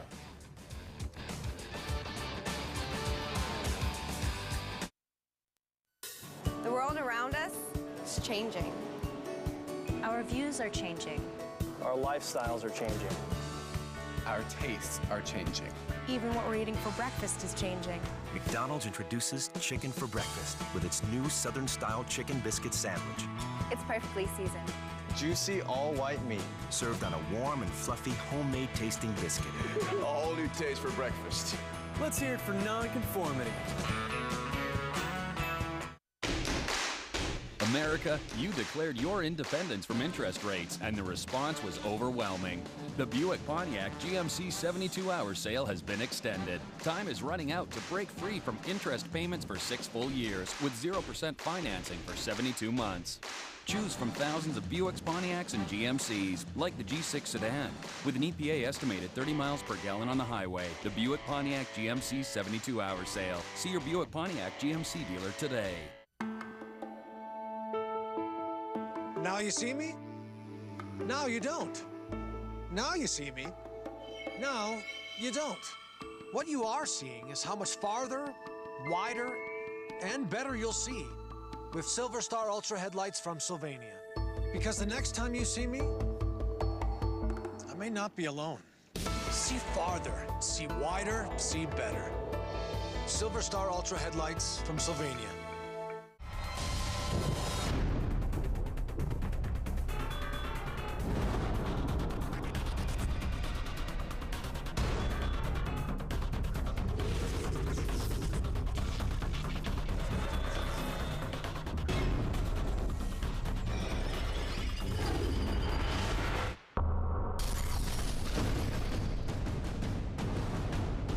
Experience the energy.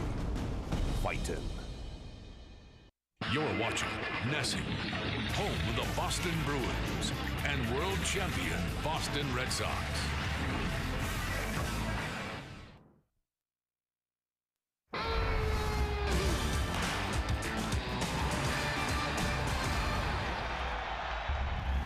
Welcome back to our SNHD Television Center. Tom Karen with you for Granite City Electric's Extra Innings Extra. The Red Sox rolled into New York. After losing 3 games at Tropicana Field, they had a 5-game losing streak in tow when they took the field tonight, but they had John Lester on the mound. John Lester facing the Yankees for just the 2nd time in his career, the first time since August of 2006. making a start at Yankee Stadium for the first time ever. Dustin Pedroia was the one bright spot offensively last night for the Sox. But they had some offensive highlights tonight. Mike Lowell with an RBI double here in the first inning. Manny testing Johnny Damon's arm, and he would win the test. 2-0. Red Sox have the lead. Bottom half of the inning after walking Johnny Damon and Derek Jeter. Lester strikes out A-Rod and Jason Giambi to get out of that early jam, keep it 2-0. And the Red Sox add to that in the very next inning. Jacoby Ellsbury, a 2-run double here. That'll bring in Coco Crisp and Jason Varitek. Game 4-0 here, and it's almost at that point that the Yankees shut it down. Oh, they did, and it's unlike Yankees to just go hacking after that, but that's what they did. And this guy had a bad outing. This was a dud. That ball wasn't hit very hard, but that was just, you know, that was a bad outing for Pettit. Well placed, as they said in the broadcast, and sliding in there is Ellsbury with a 2-run double. Bottom of the third, Derek Jeter now. The 5-4-3 double play. Kind of interesting the way Lowell hopped up to get it, but he had to rush to get that out at second base to make the double play happen. He knew he had to get in a hurry to get that out at second, and then they got icing on the cake with the double play ball right there. First pitch hitting by Jeter, too. And that was the killer, the 4-pitch inning. Lester cruising from there here. Jorge Posada with a deep fly to right. Nice catch for J.D. Drew. Calmly up against the wall, reaches up and pulls it in. John Lester happy to see it. A complete game shutout, a 5-hitter for John Lester tonight. He struck out 8 and goes the distance, getting A-Rod to end a Red Sox win. 7-0 is the final, avoiding their first 6-game losing streak of the season.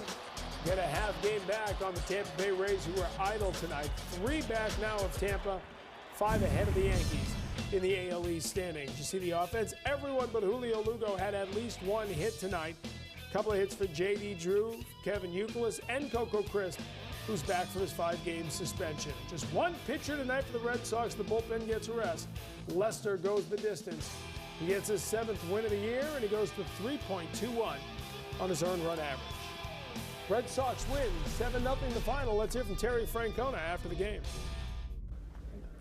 Terry, John Lester, the complete game shutout. Just a month and a half after his no-hitter, what was working for him tonight? He established first pitch strikes with a 2-seamer, a 4-seamer, used his cutter.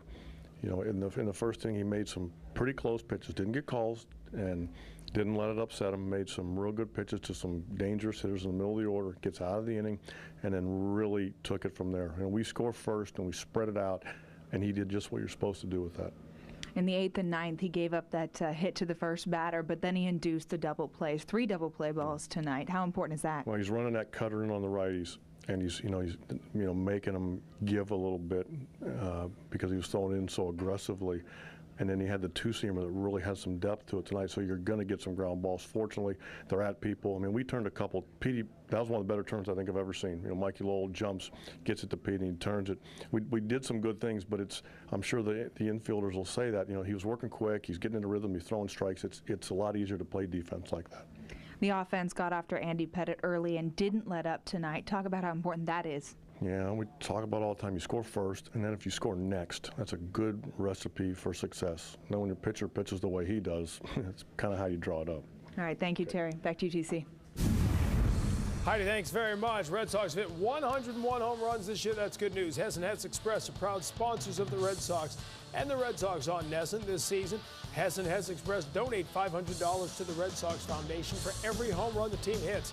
As I said, the Sox have hit 101 on the season. Hess total donation up to $50,500. Hess and Hess Express committed to helping the cause. Red Sox with a 7-0 win. Tough night for the Yankees.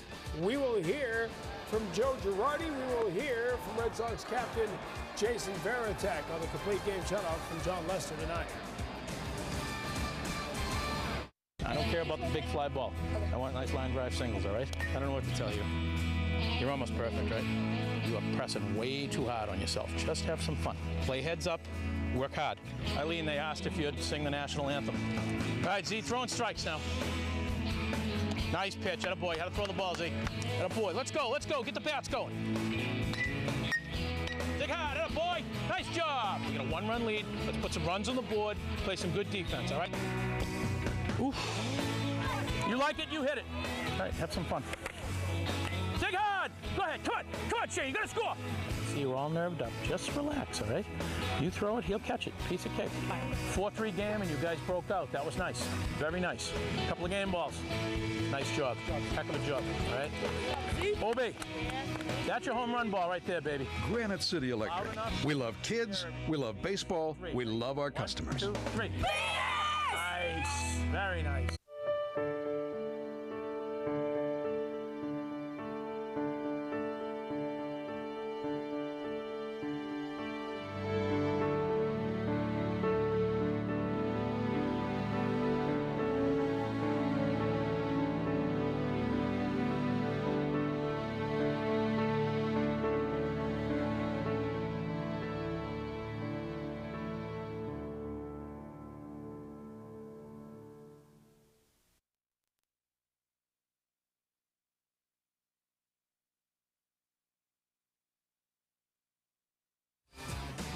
Granite City Electric's Extra Innings Extra is brought to you by Granite City Electric. No one knows lighting and electricians like we do.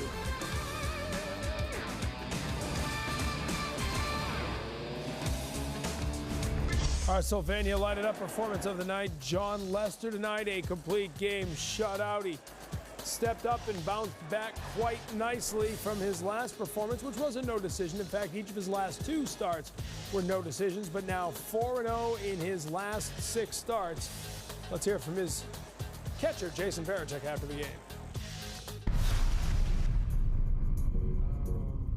His physical appearance, he's grown a lot. And then pitching-wise, you know, there's certain things we've been trying to add and make him stronger with, and through experience now he's getting to those points where he can utilize them. There was a complete game shutout a month and a half after a no-hitter. What was working for him? He was strike one a lot. He had a very, very good sinker today, and he's able to entice a lot of ground balls. And with his velocity change between the two, it keeps guys up and down off of one side of the plate. You guys got after Andy Pettit early, didn't let up.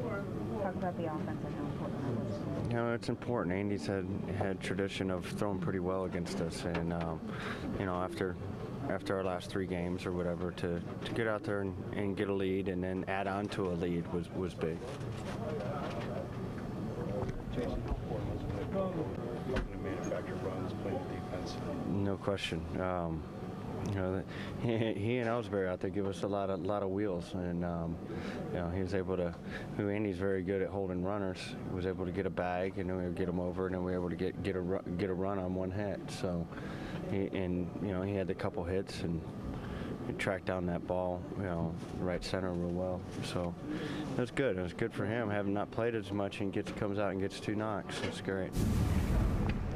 Well, you look at the pitch count by inning for John Lester. You got that 4-pitch 3rd inning, 8-pitch 4th inning. At that point, as you said, they were giving away at-bats, going up swinging away at him. I think the biggest thing was that 3rd and 4th inning like that. They got down 4-0, and then they come back out and they're swinging it early in the count, which is not like the Yankees in the 3rd and the 4th, and that he took advantage of it, and that's the reason why he made it all the way. You heard Jason Varitek talk about the sinker, 12 ground ball outs, 7 fly ball outs, so nice ratio there for him, but 8 strikeouts, and that's the second highest total, 1 off the no-hit night when he had 9 strikeouts.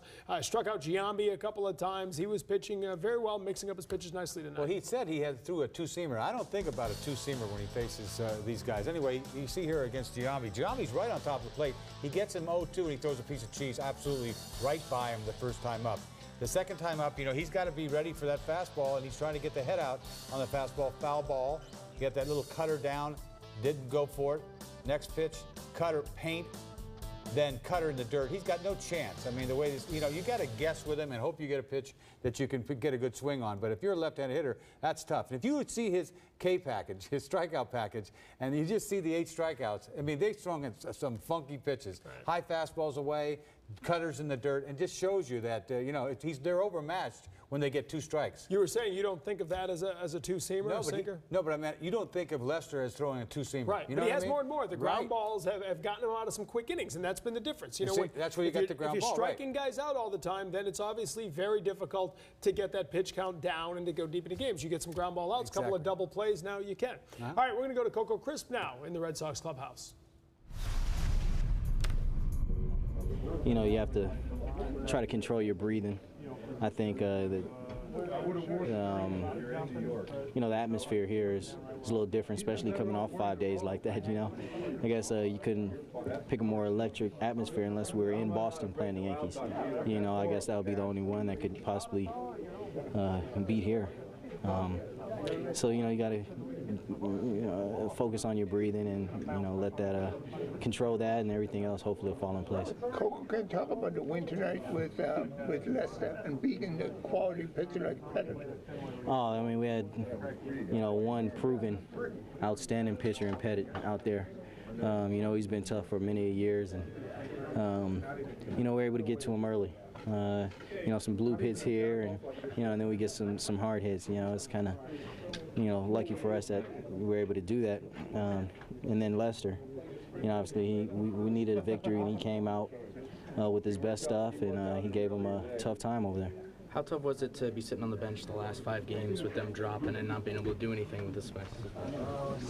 More so, you know, the toughest thing is I couldn't watch the game. You know, I think, you know, they didn't have it playing in the hotel, and, you know, some stuff that's going on, I didn't really want to leave the room. You know, so, you know, I had to sit up there and, you know, just watch another baseball game and watch the ticker down below to see what our guys were doing.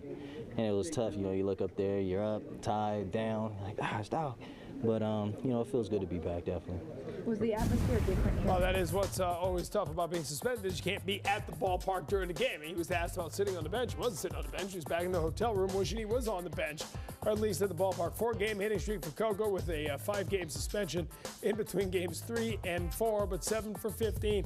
And they could have used him over that 5-game hitting streak. We heard somebody was saying it before, you know, some of those tough lefties they faced.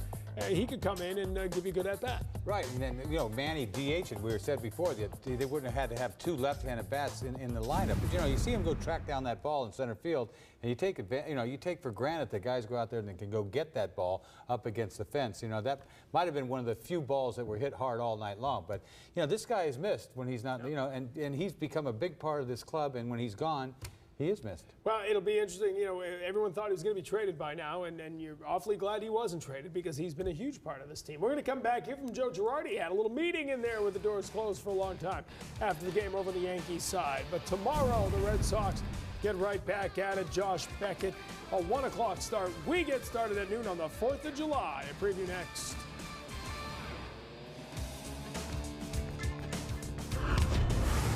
Apparently, all next day flooring installation is not created equal. First quote we got seemed really expensive. So we went direct. National Floors Direct. We saved over $900 in just one room. And true to their word, it was installed the next day. At National Floors Direct, we offer next day installation of beautiful name brand carpet and hardwood flooring. And we'll beat anyone's price by 15% or it's free. Call 888-400-FLOOR for a free estimate. The new floors look great. And no payments for 12 months.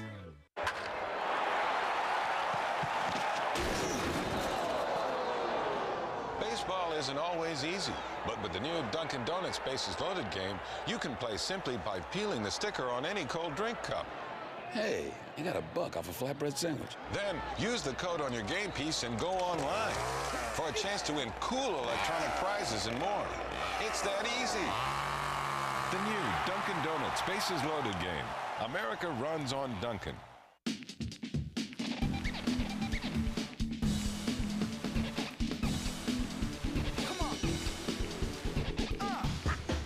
It's Mazda's 10-car dash.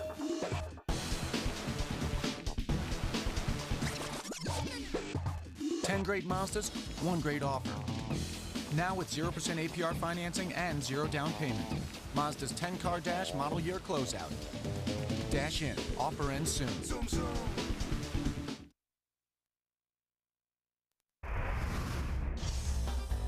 John Lester, 9 innings, 8 strikeouts tonight. His second complete game shutout of the season, tied for the league lead in that category. 105 pitches. Frankly, he made quick work of the New York Yankees tonight. His manager, their manager, not happy about that. Joe Girardi kept the boys behind closed doors for a little bit after the game. Let's hear from the Yankees skipper. No, that's between my team and me. Well, I'm sure the 4.5 million people who come to the games would like to know. It's between my team and me. Team meetings are not for everyone to hear. Sometimes they are. No, they're not. No. That's your decision. That's your opinion, too. No, that's your decision. I didn't say your opinion. That's your opinion. Right. It's not really an example of you wanting to see everyone do well at their job, right? To not give us any idea of what happened at your team meeting. We can dance around this all night, Joel. It's between me and my team.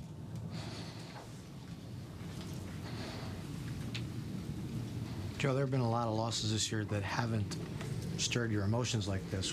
Can you give us any examples of something specific today that make you feel this way? Well, we're not where we want to be. And we have to start winning a lot of games. Joe, do you think you've been this angry this year? Absolutely. You've been this angry? Absolutely. You were upset. Well, he's been that angry, and he's that angry tonight. And this is a classic moment of the difference between Joe Torre and Joe Girardi. Joe Torre would have sat out there, couple of words, they'd have been eating out of the palm of his hand, and they would have moved on. Instead, it becomes confrontational. You do not let on. I don't think you let on. I mean, you're calling your team out is what you're doing, you know, and that's the last thing that you want to do, I think. And to show the anger that he's got right there. And I thought about Francona. Would he ever do something like that? There's no way. I mean, I know New York is tough. But I think that's the wrong way to go about it. You know, so be it. I mean, I don't know what it's like to be a manager, but I don't think that's the right way to go about it. But again, you can only compare it to what we saw year after year after year from Joe Torre.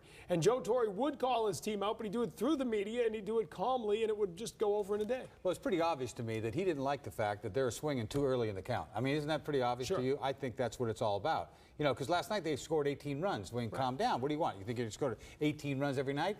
You know, but they didn't go about it tonight. I think that after they were down 4 runs, I think they just went to hacking, and that's not the New York Yankees, and they should be called out on it, but you don't do this. But you just wonder, again, if he can survive long-term with that media environment, with that team and everything going on there. Yeah, that doesn't look good for him. It just doesn't. If he's trying to act like he can handle this, it doesn't look very good. And it's just boiling and boiling and boiling, and we'll see how it goes. They get right back at it tomorrow now. Just a few hours from now, Joe Girardi and company are going to be facing the Red Sox as the division collision continues. Tomorrow, the game at 1. Our coverage begins at noon. We'll see if there are fireworks on the field during the 4th of July as Josh Beckett takes the ball for the Red Sox. It'll be Beckett going against the Yankees. Last time out, as we talked about earlier, a no decision against Houston. Pitched very well in that game. Time before that, just outpitched by Danny Herron a little bit. 2 very good performances, no win to show for it. You know, you go back and look at it, he could have won probably 3 ball games, and his record would look just like it should be, you know, because he's just so commanding and, you know, really intimidating at some point. And, you know, I think that, you see him right there getting upset because he couldn't lay a bunt down, but he doesn't have to worry about that anymore. But he can't control how many runs he's going to score. Everybody knows he's pitched real well. You know, you compare it to last year when he won 20 games, he's not there. The W's were there last year. Everything went right for him, but he's still pitching well this year. 2 wins already against the Yankees this year. They're only hitting in .212 against Beckett this year. It'll be Beckett against Daryl Rasner. Rasner 4-6 in his 10 starts, walked 14, struck out 38. Again, you look at this one, and at least on paper, the preview, by the way, brought to you by Buick Pontiac GMC, but heavily you got to favor Beckett. Oh, absolutely. And here they are having a team meeting, and they got to face Josh Beckett tomorrow, and you're going to have to try to get his pitch count up. Meanwhile, you hope your other guy doesn't give up a quick 4 in the first 2 innings, because it's going to make it a lot easier for Beckett. 6 homers allowed in 10 starts for Daryl Rasner. So it'll be Beckett against Rasner tomorrow. Our coverage starts at noon. Don't forget to make NESN.com a part of your morning routine to get more than the score from last night's Sox game with Stat Pack. A morning after video rundown of the game's essential numbers. Stump your friends, impress your boss, and get in the game with features you can only get at the all-new NESN.com. Let's go over to the Globe 10.0 studio and hear from Bob Ryan. Thanks, Tom. NBA free agency is underway. The big name so far, Baron Davis to the Clippers. The Celtics are trying to re-sign James Posey and have been talking with Clippers free agent Corey Maggette. So tonight's extra point question, well, who would you rather have? Charlie Pierce and I will debate that tonight on Sports Desk. Tom Caron will be back with more of the postgame show next.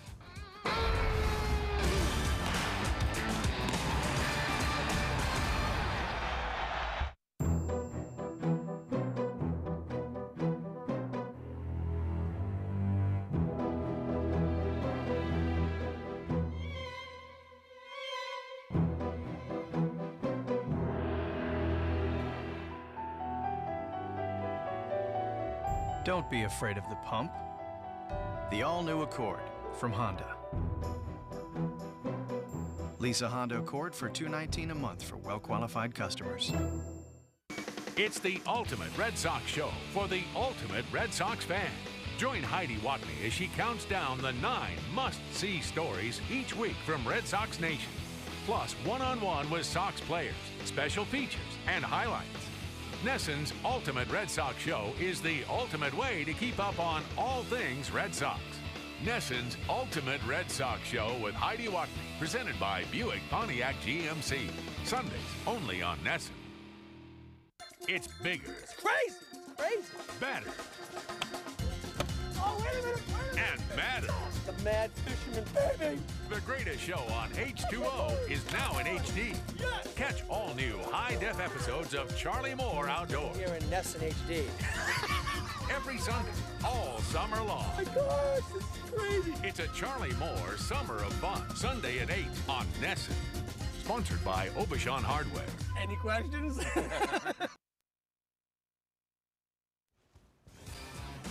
The Red Sox have their 5-game losing streak come to an end. John Lester goes the distance. His second complete game shutout of the season.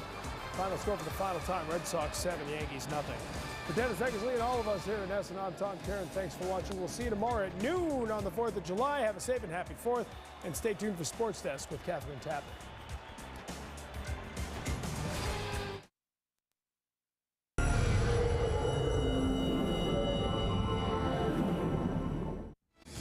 It's time for yet another chapter in sports' greatest rivalry, but this time there's one major twist as the Sox and Yankees rumble in the Bronx. We've got all the bases covered for you. Plus, the Celtics are still trying to lock up a key cog, but can they? The bottom picture depicts a hypodermic needle, a needle used to inject Roger Clemens with steroids. More legal trouble for the Rocket. We have the latest. And it's a family affair in the Women's Wimbledon Final. Semis highlights from across the pond. All that and plenty more. Sports Desk starts right now. Sox Yanks, here we go again. Hello, New England, and welcome to Sports Desk, presented by FW Webb, home of Frank Webb's Bath Centers, a trusted part of your home remodeling team. I'm Catherine Tappan. Let's get right to this rivalry renewed. And it's always an historic matchup when the Yankees and the Red Sox square off, but this time it's going in the books for all the wrong reasons. This weekend marks the first time since 1997 that these two teams will meet, with neither in first place in the AL East. And they can thank the Tampa Bay Rays for that one. The Rays just swept the Sox at Tropicana Field and hold a 3.5-game lead over the Red Sox, 7.5 over the Yankees. The Rays have the best record in baseball right now at 52-32. So the Sox and Yanks have a little bit of work to do in order to regain control of the division. Andy Pettitte going for his 5th straight win. He is 4-0 with an ERA of 1 in his last 4 outings. He hasn't lost since May 23rd. In trouble in the first, though, facing Manny Ramirez with runners on first and second with only 1 out. Manny grounds one to second. Robinson Cano flips it to Derek Jeter for 1, but Jeter airmails the throw to first into the stands. Dustin Pedroia walks in to score. Jeter's 7th error of the season. 1-0 Red Sox. Next batter, Mike Lowell. He lines one into left. Manny comes around to score from second base. 1 of 2 RBIs on the night for Lowell, giving him 49 on the season. 2-zip, Sox leading it. Meanwhile, John Lester also in a bit of a jam in the bottom of the inning. Alex Rodriguez in the box with runners on the corners and 1 out. Lester gets him to chase that outside fastball. 2 away. A-Rod 0 for 4 on the night. Must be all those speculation rumors hanging around New York City. Next up, John Lester blows the heater by Jason Giambi to get out of the inning. Second inning, Jacoby Ellsbury up with 2 on. Ellsbury 0 for his last 13 with runners in scoring position, but he comes through here as he drops one just inside the line in right field. Ellsbury's 9th double of the year. Sox still leading at 2-zip. They now go ahead 3-zip. Lester still cruising in the second. He gets Jorge Posada swinging. He also gets Wilson Betemit swinging, and that'll end the inning. Lester having a solid performance in just his first appearance on the mound at Yankee Stadium. To the 4th inning we go with Coco Crisp up, and he's back from serving a suspension. Missed the entire series with the Tampa Bay Rays, and he jumps on the fastball. Smokes this one to left field. He would then steal second base and score on a sac fly by Julio Lugo. Sox up 5-0 after 4 innings of work, and the Yankees fans are not liking this one. We fast forward to the 8th inning. Jason Varitek at the plate, hitless in his last 19 at-bats with 9 strikeouts, but he finally breaks out with this single to right. Kevin Youkilis motors around to score, Tech's 27th RBI of the season. Sox take a 7-0 lead. Bottom of the inning now, Lester still locked in. He stares down Johnny Damon, then he sits him down to end the inning. A 5-hit complete game shutout for Lester with 8 Ks and only 2 walks as the Sox win at 7-0. The Red Sox shut out the Yankees for the first time since April 25th, 2004. So the Sox come out strong from the start and ride a fabulous performance by Lester to take the series opener and snap a 5-game losing streak in the process. This was a total team effort on offense as 8 different Boston batters recorded at least 1 hit. But the story here was the young lefty who flat out dominated the Yankee lineup. John, it's been 35 years since a lefty has gone a complete game here, of course, other than your no-hitter on May 19th. Talk about what was working for you tonight. Just really just mixing locations, changing speeds. I mean, it sounds easy, but, you know, we just tried to keep them off balance as best we could. And you know, the defense played really well behind me, turned a couple of key double plays for me, and JD made a great catch out in the outfield. So, you know, we needed this right here. We needed this win, and you know, hopefully we can keep it going. What pitch was working for you really well tonight? I mean, nothing really particular. Just like I said, mixing in and out, throwing my 2-seam and my 4-seam for strikes, and mixing in my cutter when I had to, and like I said, got some key ground balls when I needed to. His physical appearance, he's grown a lot. And then pitching-wise, you know, there's certain things we've been trying to add and make him stronger with, and through experience now he's getting to those points where he can utilize them. You don't want to say at all what you talk to your team? No, that's between my team and me. Well, I'm sure the 4.5 million people who come to the games would like to know. It's between my team and me. Team meetings are not for everyone to hear. Sometimes they are. No, they're not. No. That's your decision. That's your opinion, too. No, that's your decision. I didn't say your opinion. That's your opinion. Right. It's not really an example of you wanting to see everyone do well at their job, right? To not give us any idea of what happened at your team meeting. We can dance around this all night, Joel. It's between me and my team.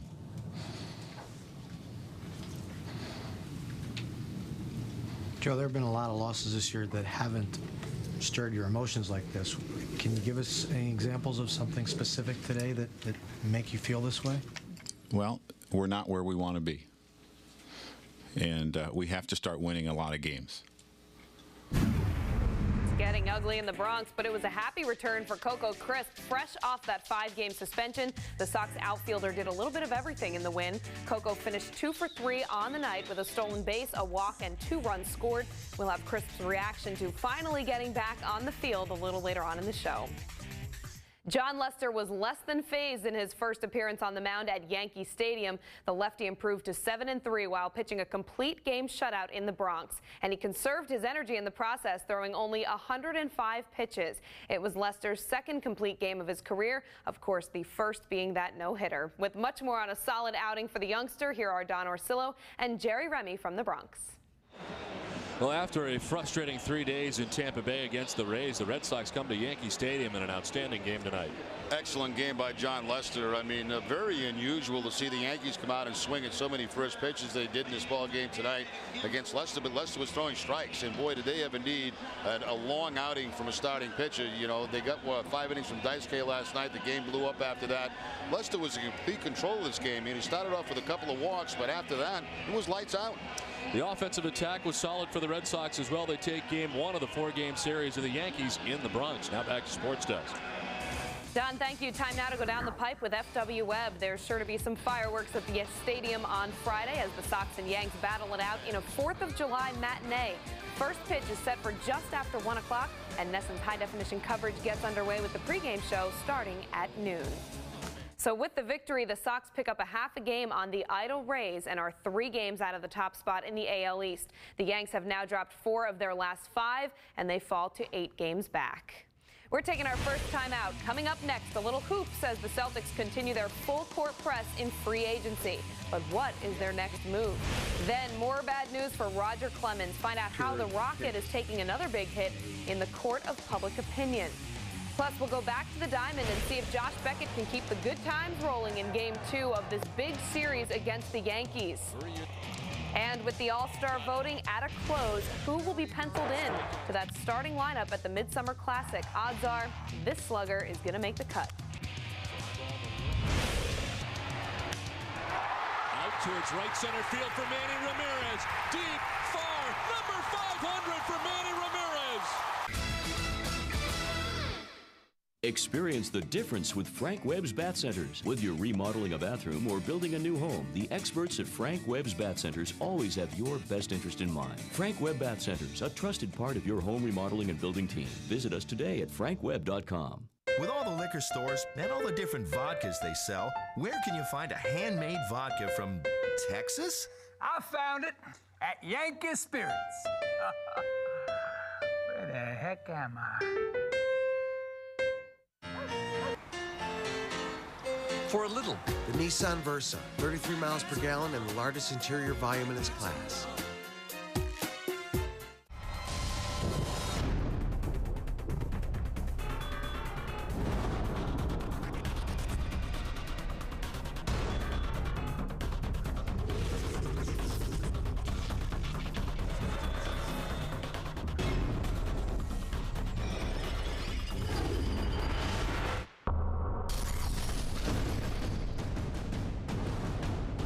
Experience the energy. Fightin'.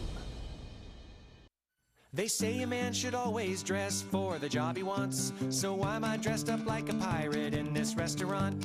It's all because some hacker stole my identity. Now I'm in here every evening serving chowder and iced tea. Should have gone to freecreditreport.com. I could have seen this coming at me like an atom bomb. They monitor your credit and send you email alerts, so you don't end up selling fish to tourists in t-shirts. Offer applies with enrollment and Triple Advantage.